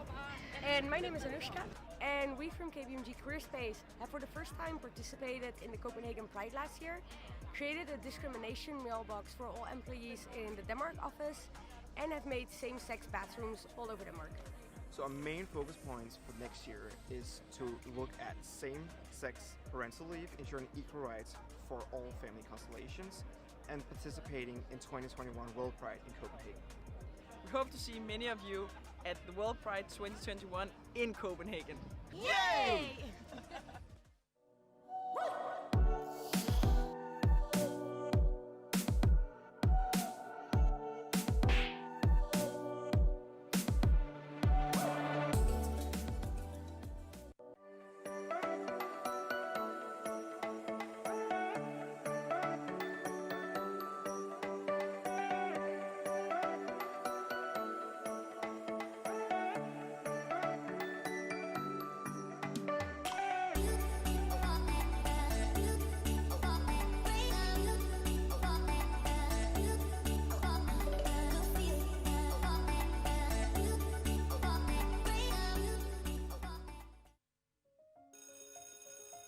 I dag skal vi tegne forskellige jobs. Det første, vi skal tegne, det er en kaptajn. Min hedder Henning. Og hvad hedder din kaptajn? Nikolaj. Pibe og overskæg. Hvad er det, der er blot? Hans trøje. Hvad hedder din kaptajn? Kaptajnen hedder Niels. Min kaptajn hedder Bob. Han hedder kaptajn Terning. Og det næste job, I skal tegne, det er en maskinmester. Hvad har en maskinmester på at tøj? Sort og skidt tøj. Og han skal have grønne øjne. Så er han en værktøjskasse med alt sit værktøj. Jeg har tegnet 2 mænd, altså drenge. Jeg skal lige finde på et navn til ham. Okay. Jeg har tegnet motoren og maskinmesteren, der hedder Elliot, og han er lige ved at fikse en maskine. Hvem af jer kunne godt tænke jer at møde en rigtig kaptajn og en rigtig maskinmester?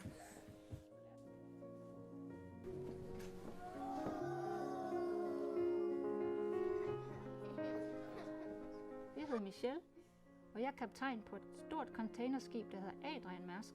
Jeg hedder Helene, og jeg er maskinmester på et ikke så stort containerskib, der hedder Lavsmærsk. Har I ikke bare klædt jer ud?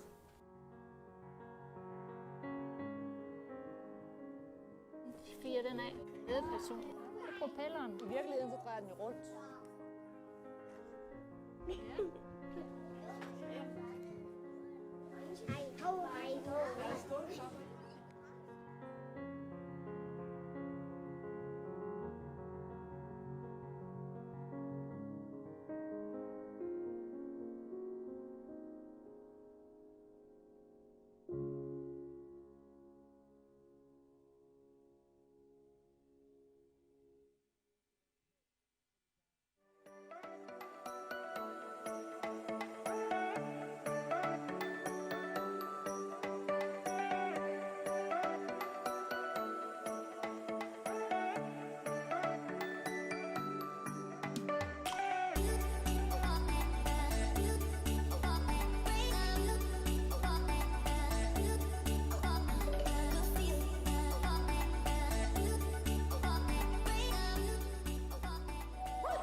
Somewhere on the scene, it got a little longer, so it seems. I burned out, so to speak. Now come a little closer. I feel a little light in the light track. I felt a bit of bad, but I came back. There's still a little light in the light track. Still a bit of good, so good. And I know just what to say. And I know just what to do. And I'm so sick of pain. But it's all too quick with you. Losing this game, I can't afford to be losing this game. And I know you're the safest bet. Losing my mind, can't find the words, no, I can't seem to find. But I'm really trying again. Reason, rhyme, and take a time and choose. Whether we green or yellow, whether we deep or shallow. Please me now, cause we're about to lose. Whether we buy or hello, whether we stay or jello. Sometimes, honey, me. You pour a little bit of gasoline. I burned out, so to speak. Come a little closer. Here's some disclosure. Do you mind to quit your pretending? Truth or false, the shit never ending. Hear me now and stop condescending. You see, I'm begging, you hear me begging. If you're sick for love, don't try to hide it. Find it deep inside and try to hide it. If there's a way, I wanna know we tried it. Quit your games and now that you denied it. Losing this game, I can't afford to be losing this game. And I know you're the safest bet. Losing my mind, can't find the words, no, I can't seem to find. But I'm really trying again. Reason, rhyme, and take a time and choose. Whether we're green or yellow, whether we deep or shallow. Please me now, cause we're about to lose. Whether we buy or hello, whether we stay or jello. I got room and make amends, but can't go through the same regrets. It could feel so good on mine. Love by love, I gave.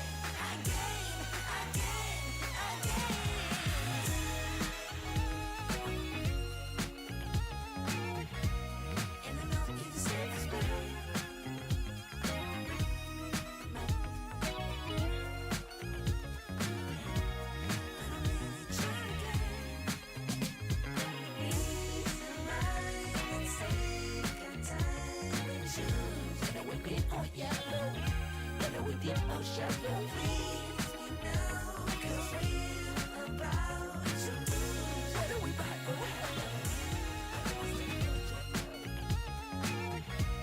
And I know you're the safest way.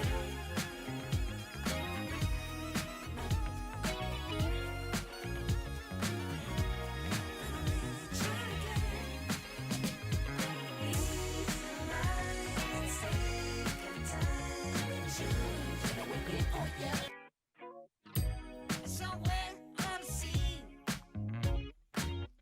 it got a little longer, so it seems. I burned out, so to speak. Now come a little closer. I feel a little light in the light track. I felt a bit of bad, but I came back. There's still a little light in the light crack. There's still a bit of good, so good. And I know just what to say. And I know just what to do. And I'm so sick of pain. But it's all too quick with you. Losing this game, I can't afford to be losing this game. And I know you're the safest bet. The rules in my mind can't find the words, no, I can't seem to find. But I'm really trying to get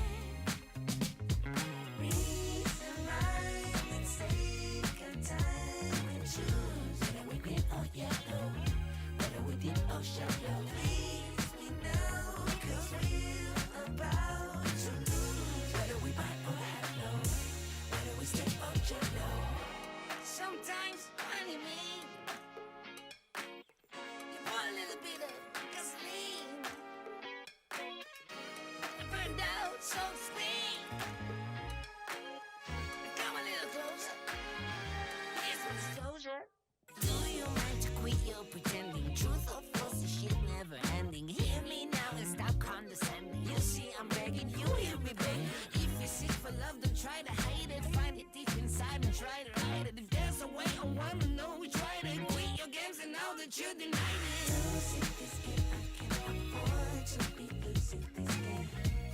And I know you're the safest bet. The rules in my mind can't find the words, no, I can't seem to find. But I'm really trying to get reason, rhyme, and take our time and choose. Whether we're green or yellow, whether we deep or shallow. Please me now, 'cause we're about to lose. Whether we bite or hello, whether we stay or jello. I got move and make amends, but can't go through the same regrets. It could feel so good on mine. Not about love, again.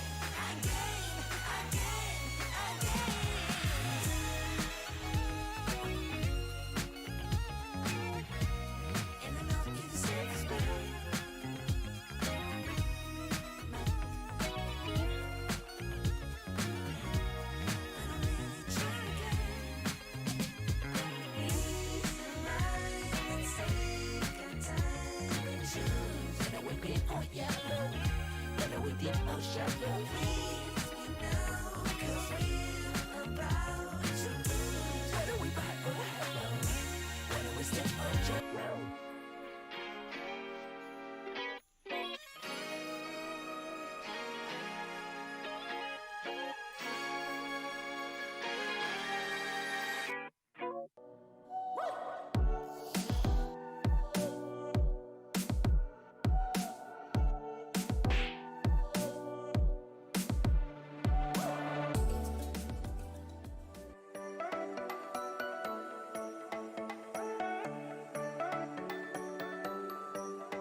Today we are Queer Space from KPMG Denmark. My name is Julie. My name is Lasse. And my name is Anushka. And we from KPMG Queer Space have for the first time participated in the Copenhagen Pride last year, created a discrimination mailbox for all employees in the Denmark office, and have made same-sex bathrooms all over Denmark. So our main focus points for next year is to look at same-sex parental leave, ensuring equal rights for all family constellations, and participating in 2021 World Pride in Copenhagen. We hope to see many of you at the World Pride 2021 in Copenhagen. Yay!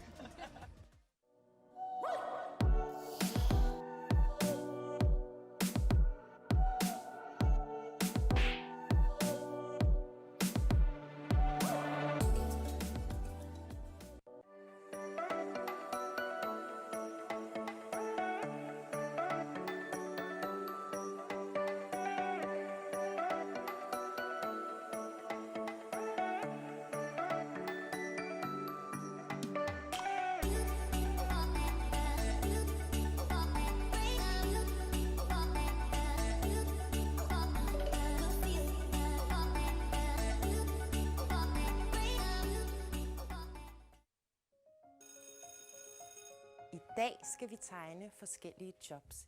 Det første, vi skal tegne, det er en kaptajn. Min hedder Henning. Og hvad hedder din kaptajn? Nikolaj. Pibe og overskæg. Hvad er det, der er blot? Hans trøje. Hvad hedder din kaptajn? Kaptajnen hedder Niels. Min kaptajn hedder Bob. Han hedder kaptajn Terning. Og det næste job, I skal tegne, det er en maskinmester. Hvad har en maskinmester på af tøj? Sort skidt tøj. Og han skal have grønne øjne. Så har han en værktøjskasse med alt sit værktøj. Jeg har tegnet 2 mænd, altså drenge. Jeg skal lige finde på et navn til ham. Okay. Jeg har tegnet motoren og maskinmesteren, der hedder Elliot, og han er lige ved at fikse en maskine. Hvem af jer kunne godt tænke jer at møde en rigtig kaptajn og en rigtig maskinmester?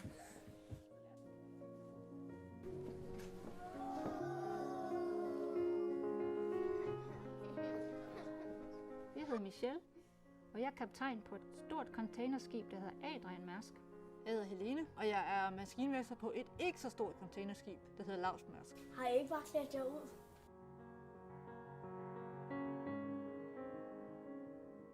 Fyrer den af.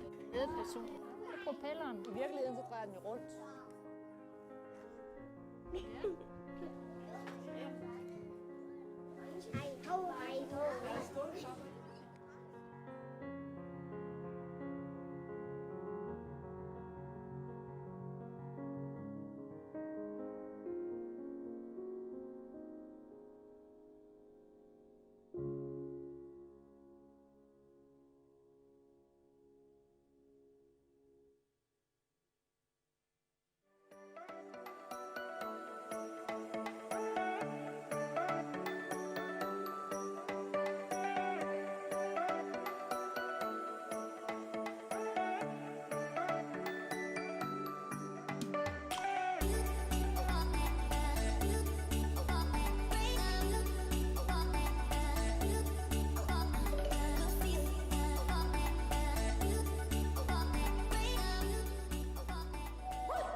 Sometimes when you mean,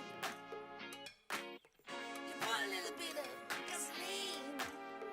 I burned out, so to speak. Come a little closer. Here's some disclosure. Do you mind to quit your pretending? Truth or false, this shit never ending. Hear me now and stop condescending. You see, I'm begging, you hear me beg. If you're sick for love, don't try to hide it. Find it deep inside and try to hide it. If there's a way, I wanna know we tried it. Quit your games and now that you denied it. Losing this game, I can't afford to be losing this game. And I know you're the safest bet. Losing my mind, can't find the words, no, I can't seem to find. But I'm really trying again. Reason, rhyme, and take our time and choose. Whether we're green or yellow, whether we deep or shallow. Please me now, cause we're about to lose. Whether we buy or hello, whether we stay or jello. I got room and make amends, but can't go through the same regrets. It could feel so good on mine. Let my love again.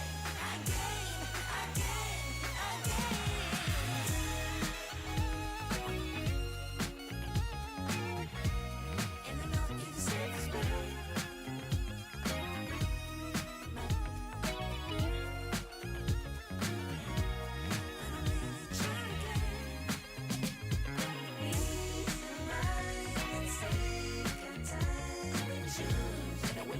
Yellow, whether we deep or shallow. Please me now, cause we're about to lose. Whether we buy or hello, and I know you're the safest bet.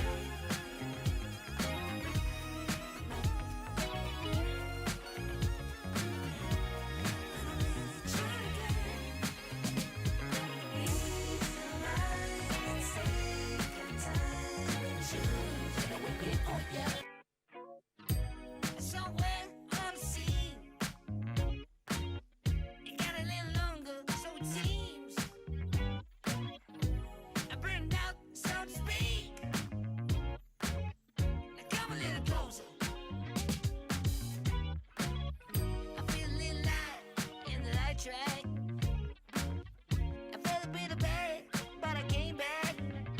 There's still a little light in the light crack. There's still a bit of good, so good.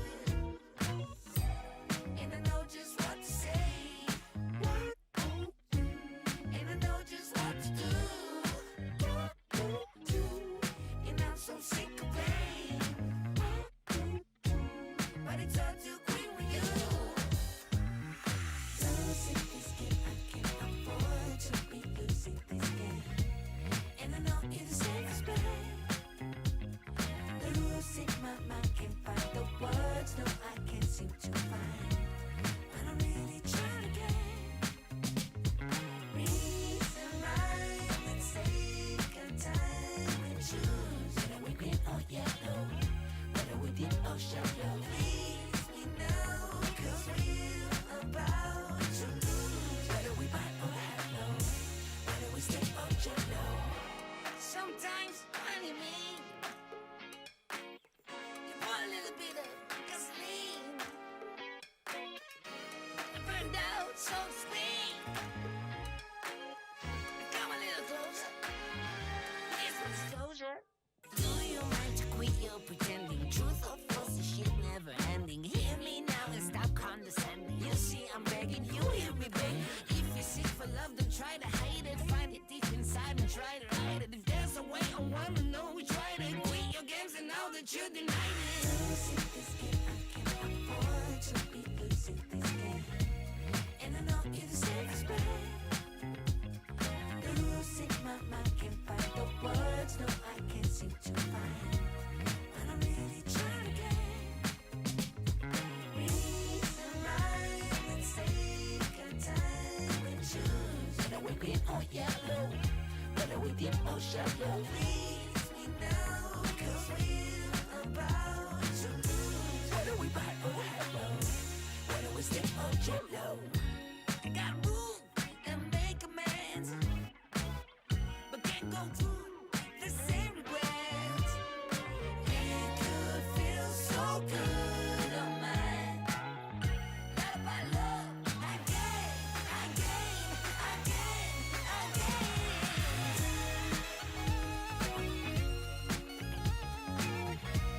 And I know you deserve this better.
Hey, we are Queer Space from KPMG Denmark. My name is Julie. My name is Lasse.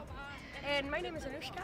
And we from KPMG Career Space have for the first time participated in the Copenhagen Pride last year, created a discrimination mailbox for all employees in the Denmark office, and have made same-sex bathrooms all over Denmark. So our main focus points for next year is to look at same-sex parental leave, ensuring equal rights for all family constellations, and participating in 2021 World Pride in Copenhagen. We hope to see many of you at the World Pride 2021 in Copenhagen. Yay!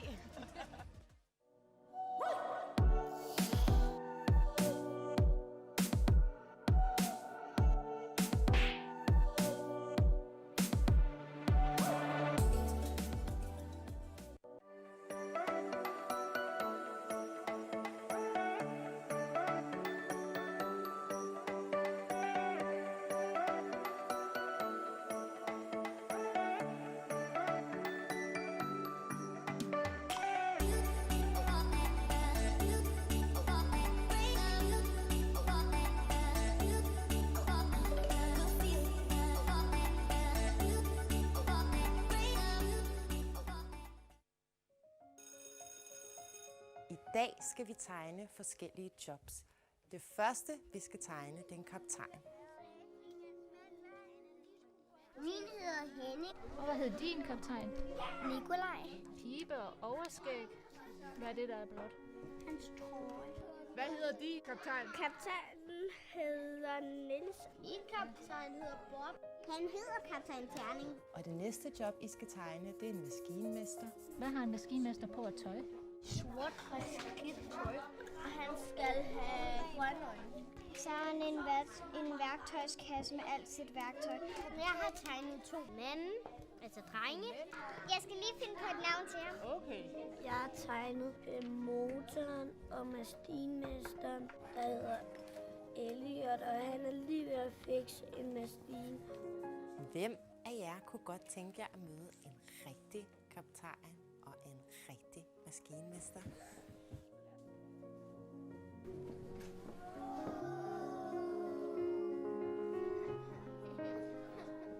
Jeg hedder Michelle, og jeg er kaptajn på et stort containerskib, der hedder Adrian Mærsk. Jeg hedder Helene, og jeg er maskinmester på et ikke så stort containerskib, der hedder Lausmærsk. Har I ikke bare klædt jer ud?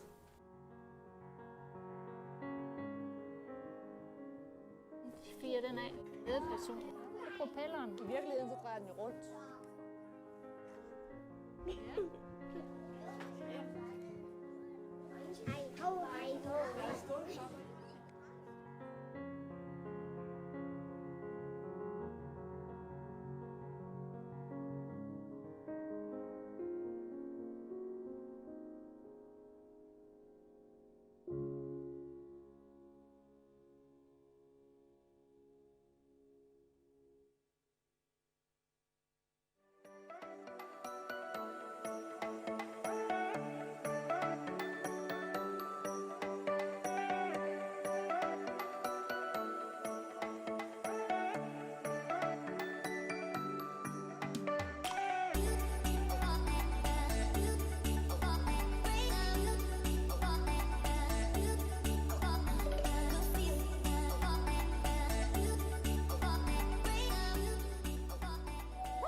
Somewhere unseen, it got a little longer, so it seems. I burned out, so to speak. Now come a little closer. I feel a little light in the light track. I felt a bit of bad, but I came back. There's still a little light in the light track. There's still a bit of good, so good. And I know just what to say. And I know just what to do. And I'm so sick of pain. But it's all too quick with you. Losing this game, I can't afford to be losing this game. And I know you're the same as me. Losing my mind, can't find the words, no, I can't seem to find. But I'm really trying again. Reason, rhyme, and take a time and choose. Whether we green or yellow, whether we deep or shallow. Please me now, 'cause we're about to lose. Whether we buy or hello, whether we stay or jello. Sometimes, honey, me. You pour a little bit of gasoline. I burned out, so to speak. Come a little closer. Here's some disclosure. Do you mind to quit your pretending? Truth or false, the shit never ending. Hear me now and stop condescending. You see, I'm begging you, hear me beg. If you're sick for love, don't try to hide it. Find it deep inside and try to hide it. If there's a way, I wanna know we tried it. Quit your games and now that you denied it. Losing this game, I can't afford to be losing this game. And I know you're the same as me. Losing my mind, can't find the words, no, I can't seem to find. But I'm really trying again. Reason, rhyme, and take a time and choose. Whether we're green or yellow, whether we deep or shallow. Please me now, 'cause we're about to lose. Whether we buy or hello, whether we stay or jello. I got room and make amends, but can't go through the same regrets. It could feel so good on mine. Love by love, again, again, again, again.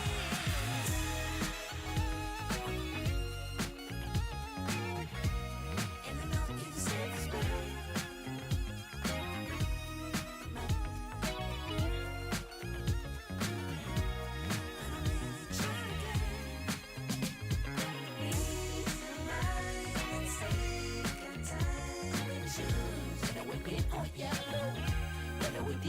shallow. Please me now, 'cause we're about to lose. Whether we buy or hello.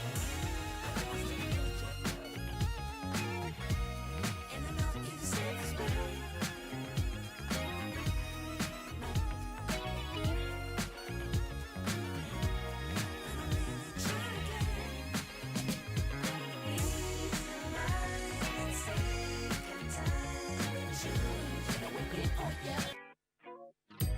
Somewhere on the sea, it got a little longer, so it seems. I burned out, so to speak. Now come a little closer. I feel a little light in the light track. I felt a bit of bad, but I came back. There's still a little light in the light track. There's still a bit of good, so good. And I know just what to say. And I know just what to do. And I'm so sick of pain. But it's all too quick with you. Losing this game, I can't afford to be losing this game. And I know you're the safest bet. Losing my mind, can't find the words, no I can't seem to find. But I'm really trying again. Reason, rhyme, and say, got time and choose. Whether we green or yellow, whether we deep or shallow. Please me now, 'cause we're about to lose. Whether we buy or hello, whether we stay or jello. Sometimes, honey, me. You pour a little bit of gasoline. I burned out, so to speak. Now come a little closer. Here's some disclosure. Do you mind to quit your pretending? Truth or false, the shit never ending. Hear me now and stop condescending. You see, I'm begging you, hear me beg. If you're sick for love, don't try to hide it. Find it deep inside and try to hide it. If there's a way, I wanna know we tried it. Quit your games and now that you denied it. Losing this game, I can't afford to be losing this game. And I know you're the safest bet. Losing my mind, can't find the words, no I can't seem to find. But I'm really trying again. Reason, rhyme, and say, got time and choose. Whether we're green or yellow, whether we deep or shallow. Please me now, 'cause we're about to lose. Whether we buy or hello, whether we stay or jello. I gotta move and make amends, but can't go through the same regrets. It could feel so good on mine. Not about love, again.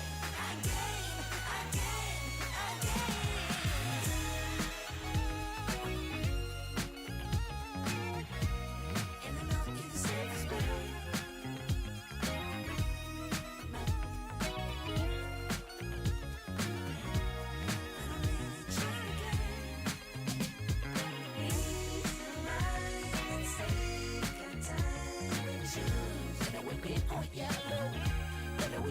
Shallow. Please me now, 'cause we're about to lose. Whether we buy or hello, whether we stay or jello.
Hey, we are Queer Space from KPMG Denmark. My name is Julie. My name is Lasse. And my name is Anushka. And we from KPMG Queer Space have for the first time participated in the Copenhagen Pride last year, created a discrimination mailbox for all employees in the Denmark office, and have made same-sex bathrooms all over Denmark. So our main focus points for next year is to look at same-sex parental leave, ensuring equal rights for all family constellations, and participating in 2021 World Pride in Copenhagen. We hope to see many of you at the World Pride 2021 in Copenhagen. Yay!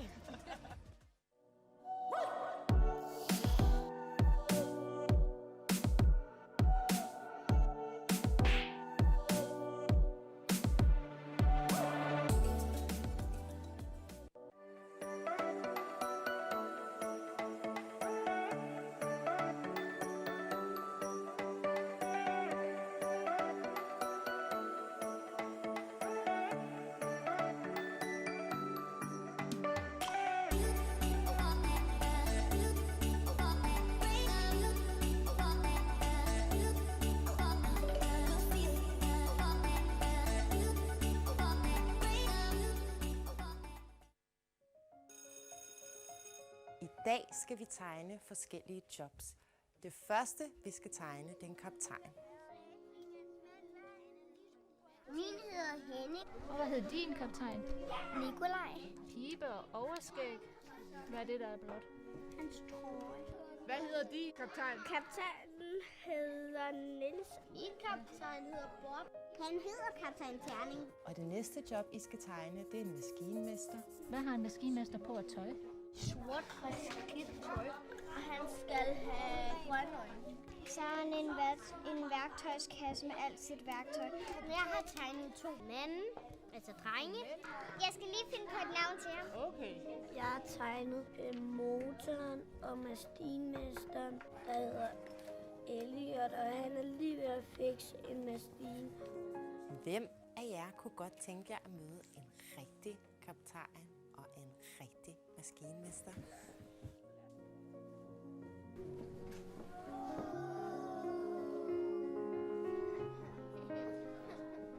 Jeg hedder Michelle, og jeg er kaptajn på et stort containerskib, der hedder Adrian Mærsk. Jeg hedder Helene, og jeg er maskinmester på et ikke så stort containerskib, der hedder Lausmærsk. Har I ikke bare sat jer ud?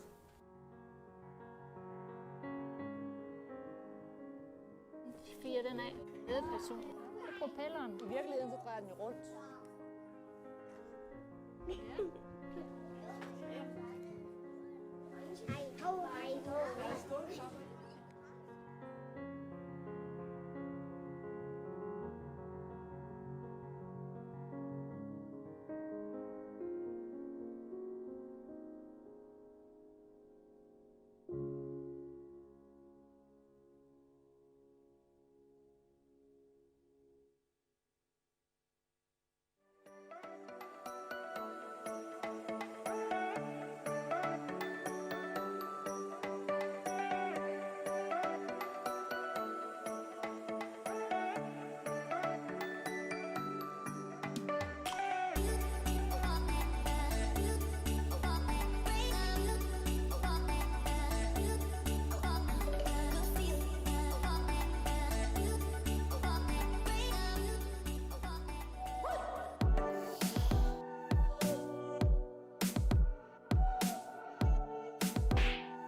Come a little closer.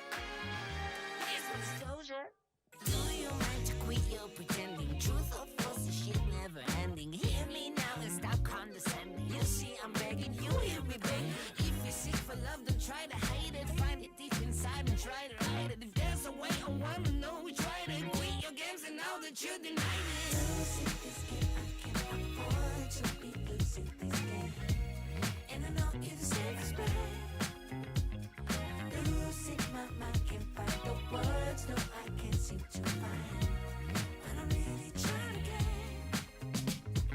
Reason, rhyme, and take our time and choose. Whether we green or yellow, whether we deep or shallow. Please me now, 'cause we're about to lose. Whether we buy or hello, whether we stay or jello.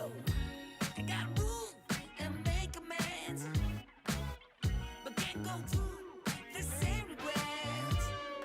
It could feel so good on mine. Love by love, again.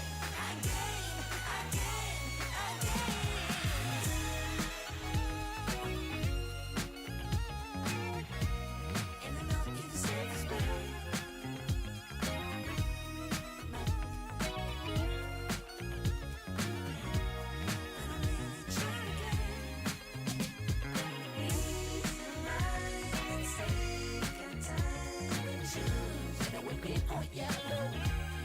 Deep or shallow, please me now, 'cause we're about to lose. Whether we buy or hello,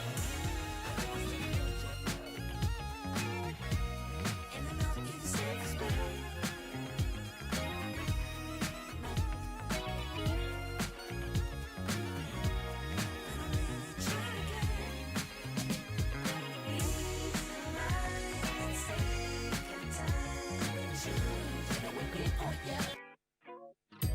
Somewhere on the sea,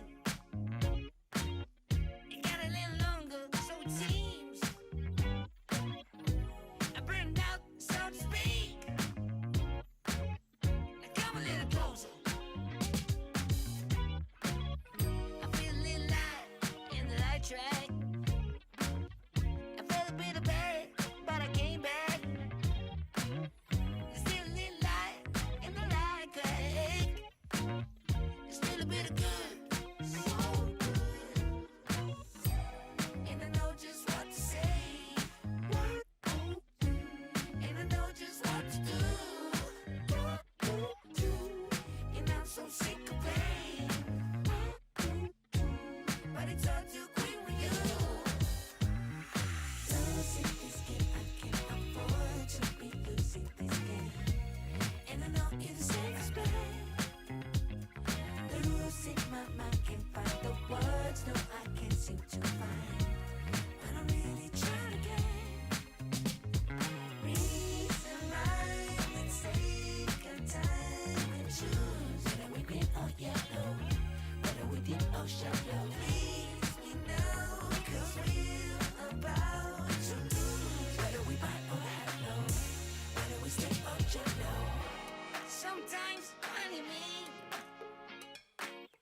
You want a little bit of gasoline. I burned out, so to speak. Come a little closer. Here's some disclosure. Do you mind to quit your pretending? Truth or false, this shit never ending. Hear me now and stop condescending. You see, I'm begging you, hear me beg. If you seek for love, don't try to hide it. Find it deep inside and try to hide it. If there's a way, I wanna know. We try to quit your games and now that you denied it. Losing this game, I can't afford to be losing this game. And I know you're the safest bet. Losing my mind, can't find the words. No, I can't seem to find. But I'm really trying again. Reason, rhyme, and take our time and choose. Whether we green or yellow, whether we deep or shallow. Please me now, 'cause we're about to lose. Whether we buy or hello, whether we stay or jello. I got room and make amends, but can't go through the same regrets.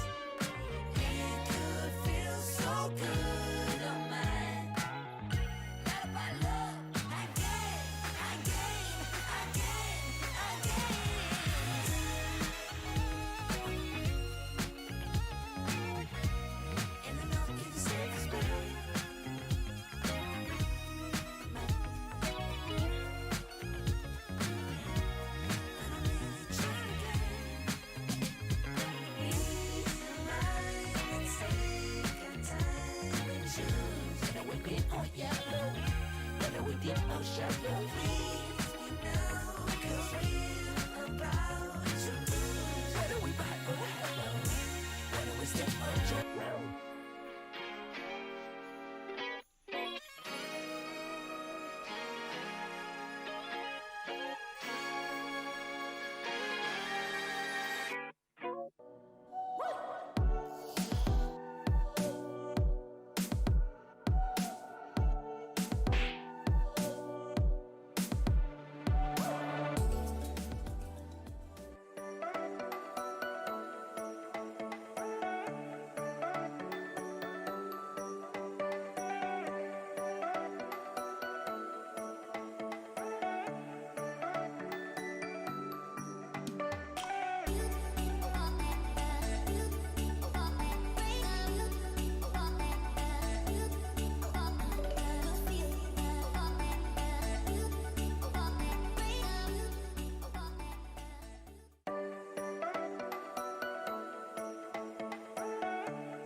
Hey, we are Queer Space from KPMG Denmark. My name is Julie. My name is Lasse. And my name is Anushka. And we from KPMG Career Space have for the first time participated in the Copenhagen Pride last year, created a discrimination mailbox for all employees in the Denmark office, and have made same-sex bathrooms all over Denmark. So our main focus points for next year is to look at same-sex parental leave, ensuring equal rights for all family constellations, and participating in 2021 World Pride in Copenhagen. We hope to see many of you at the World Pride 2021 in Copenhagen. Yay!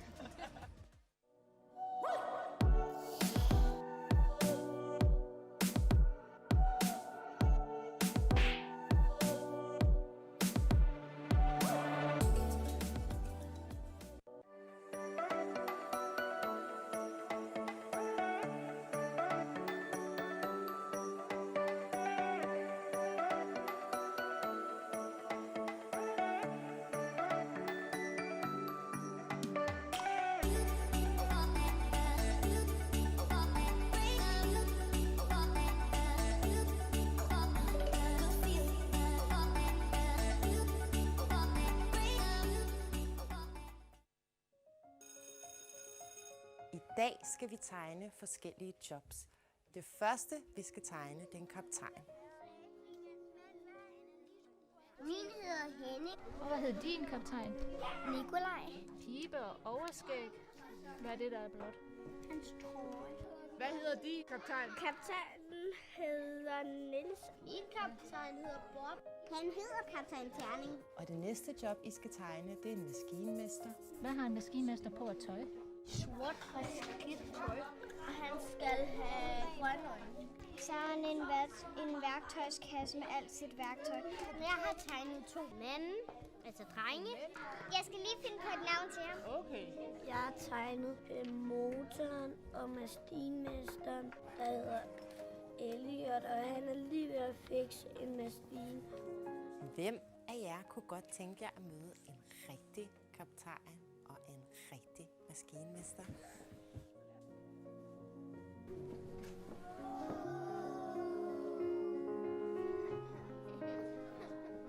Jeg hedder Michelle, og jeg er kaptajn på et stort containerskib, der hedder Adrian Mærsk. Jeg hedder Helene, og jeg er maskinmester på et ikke så stort containerskib, der hedder Lausmærsk. Har I ikke bare klædt jer ud?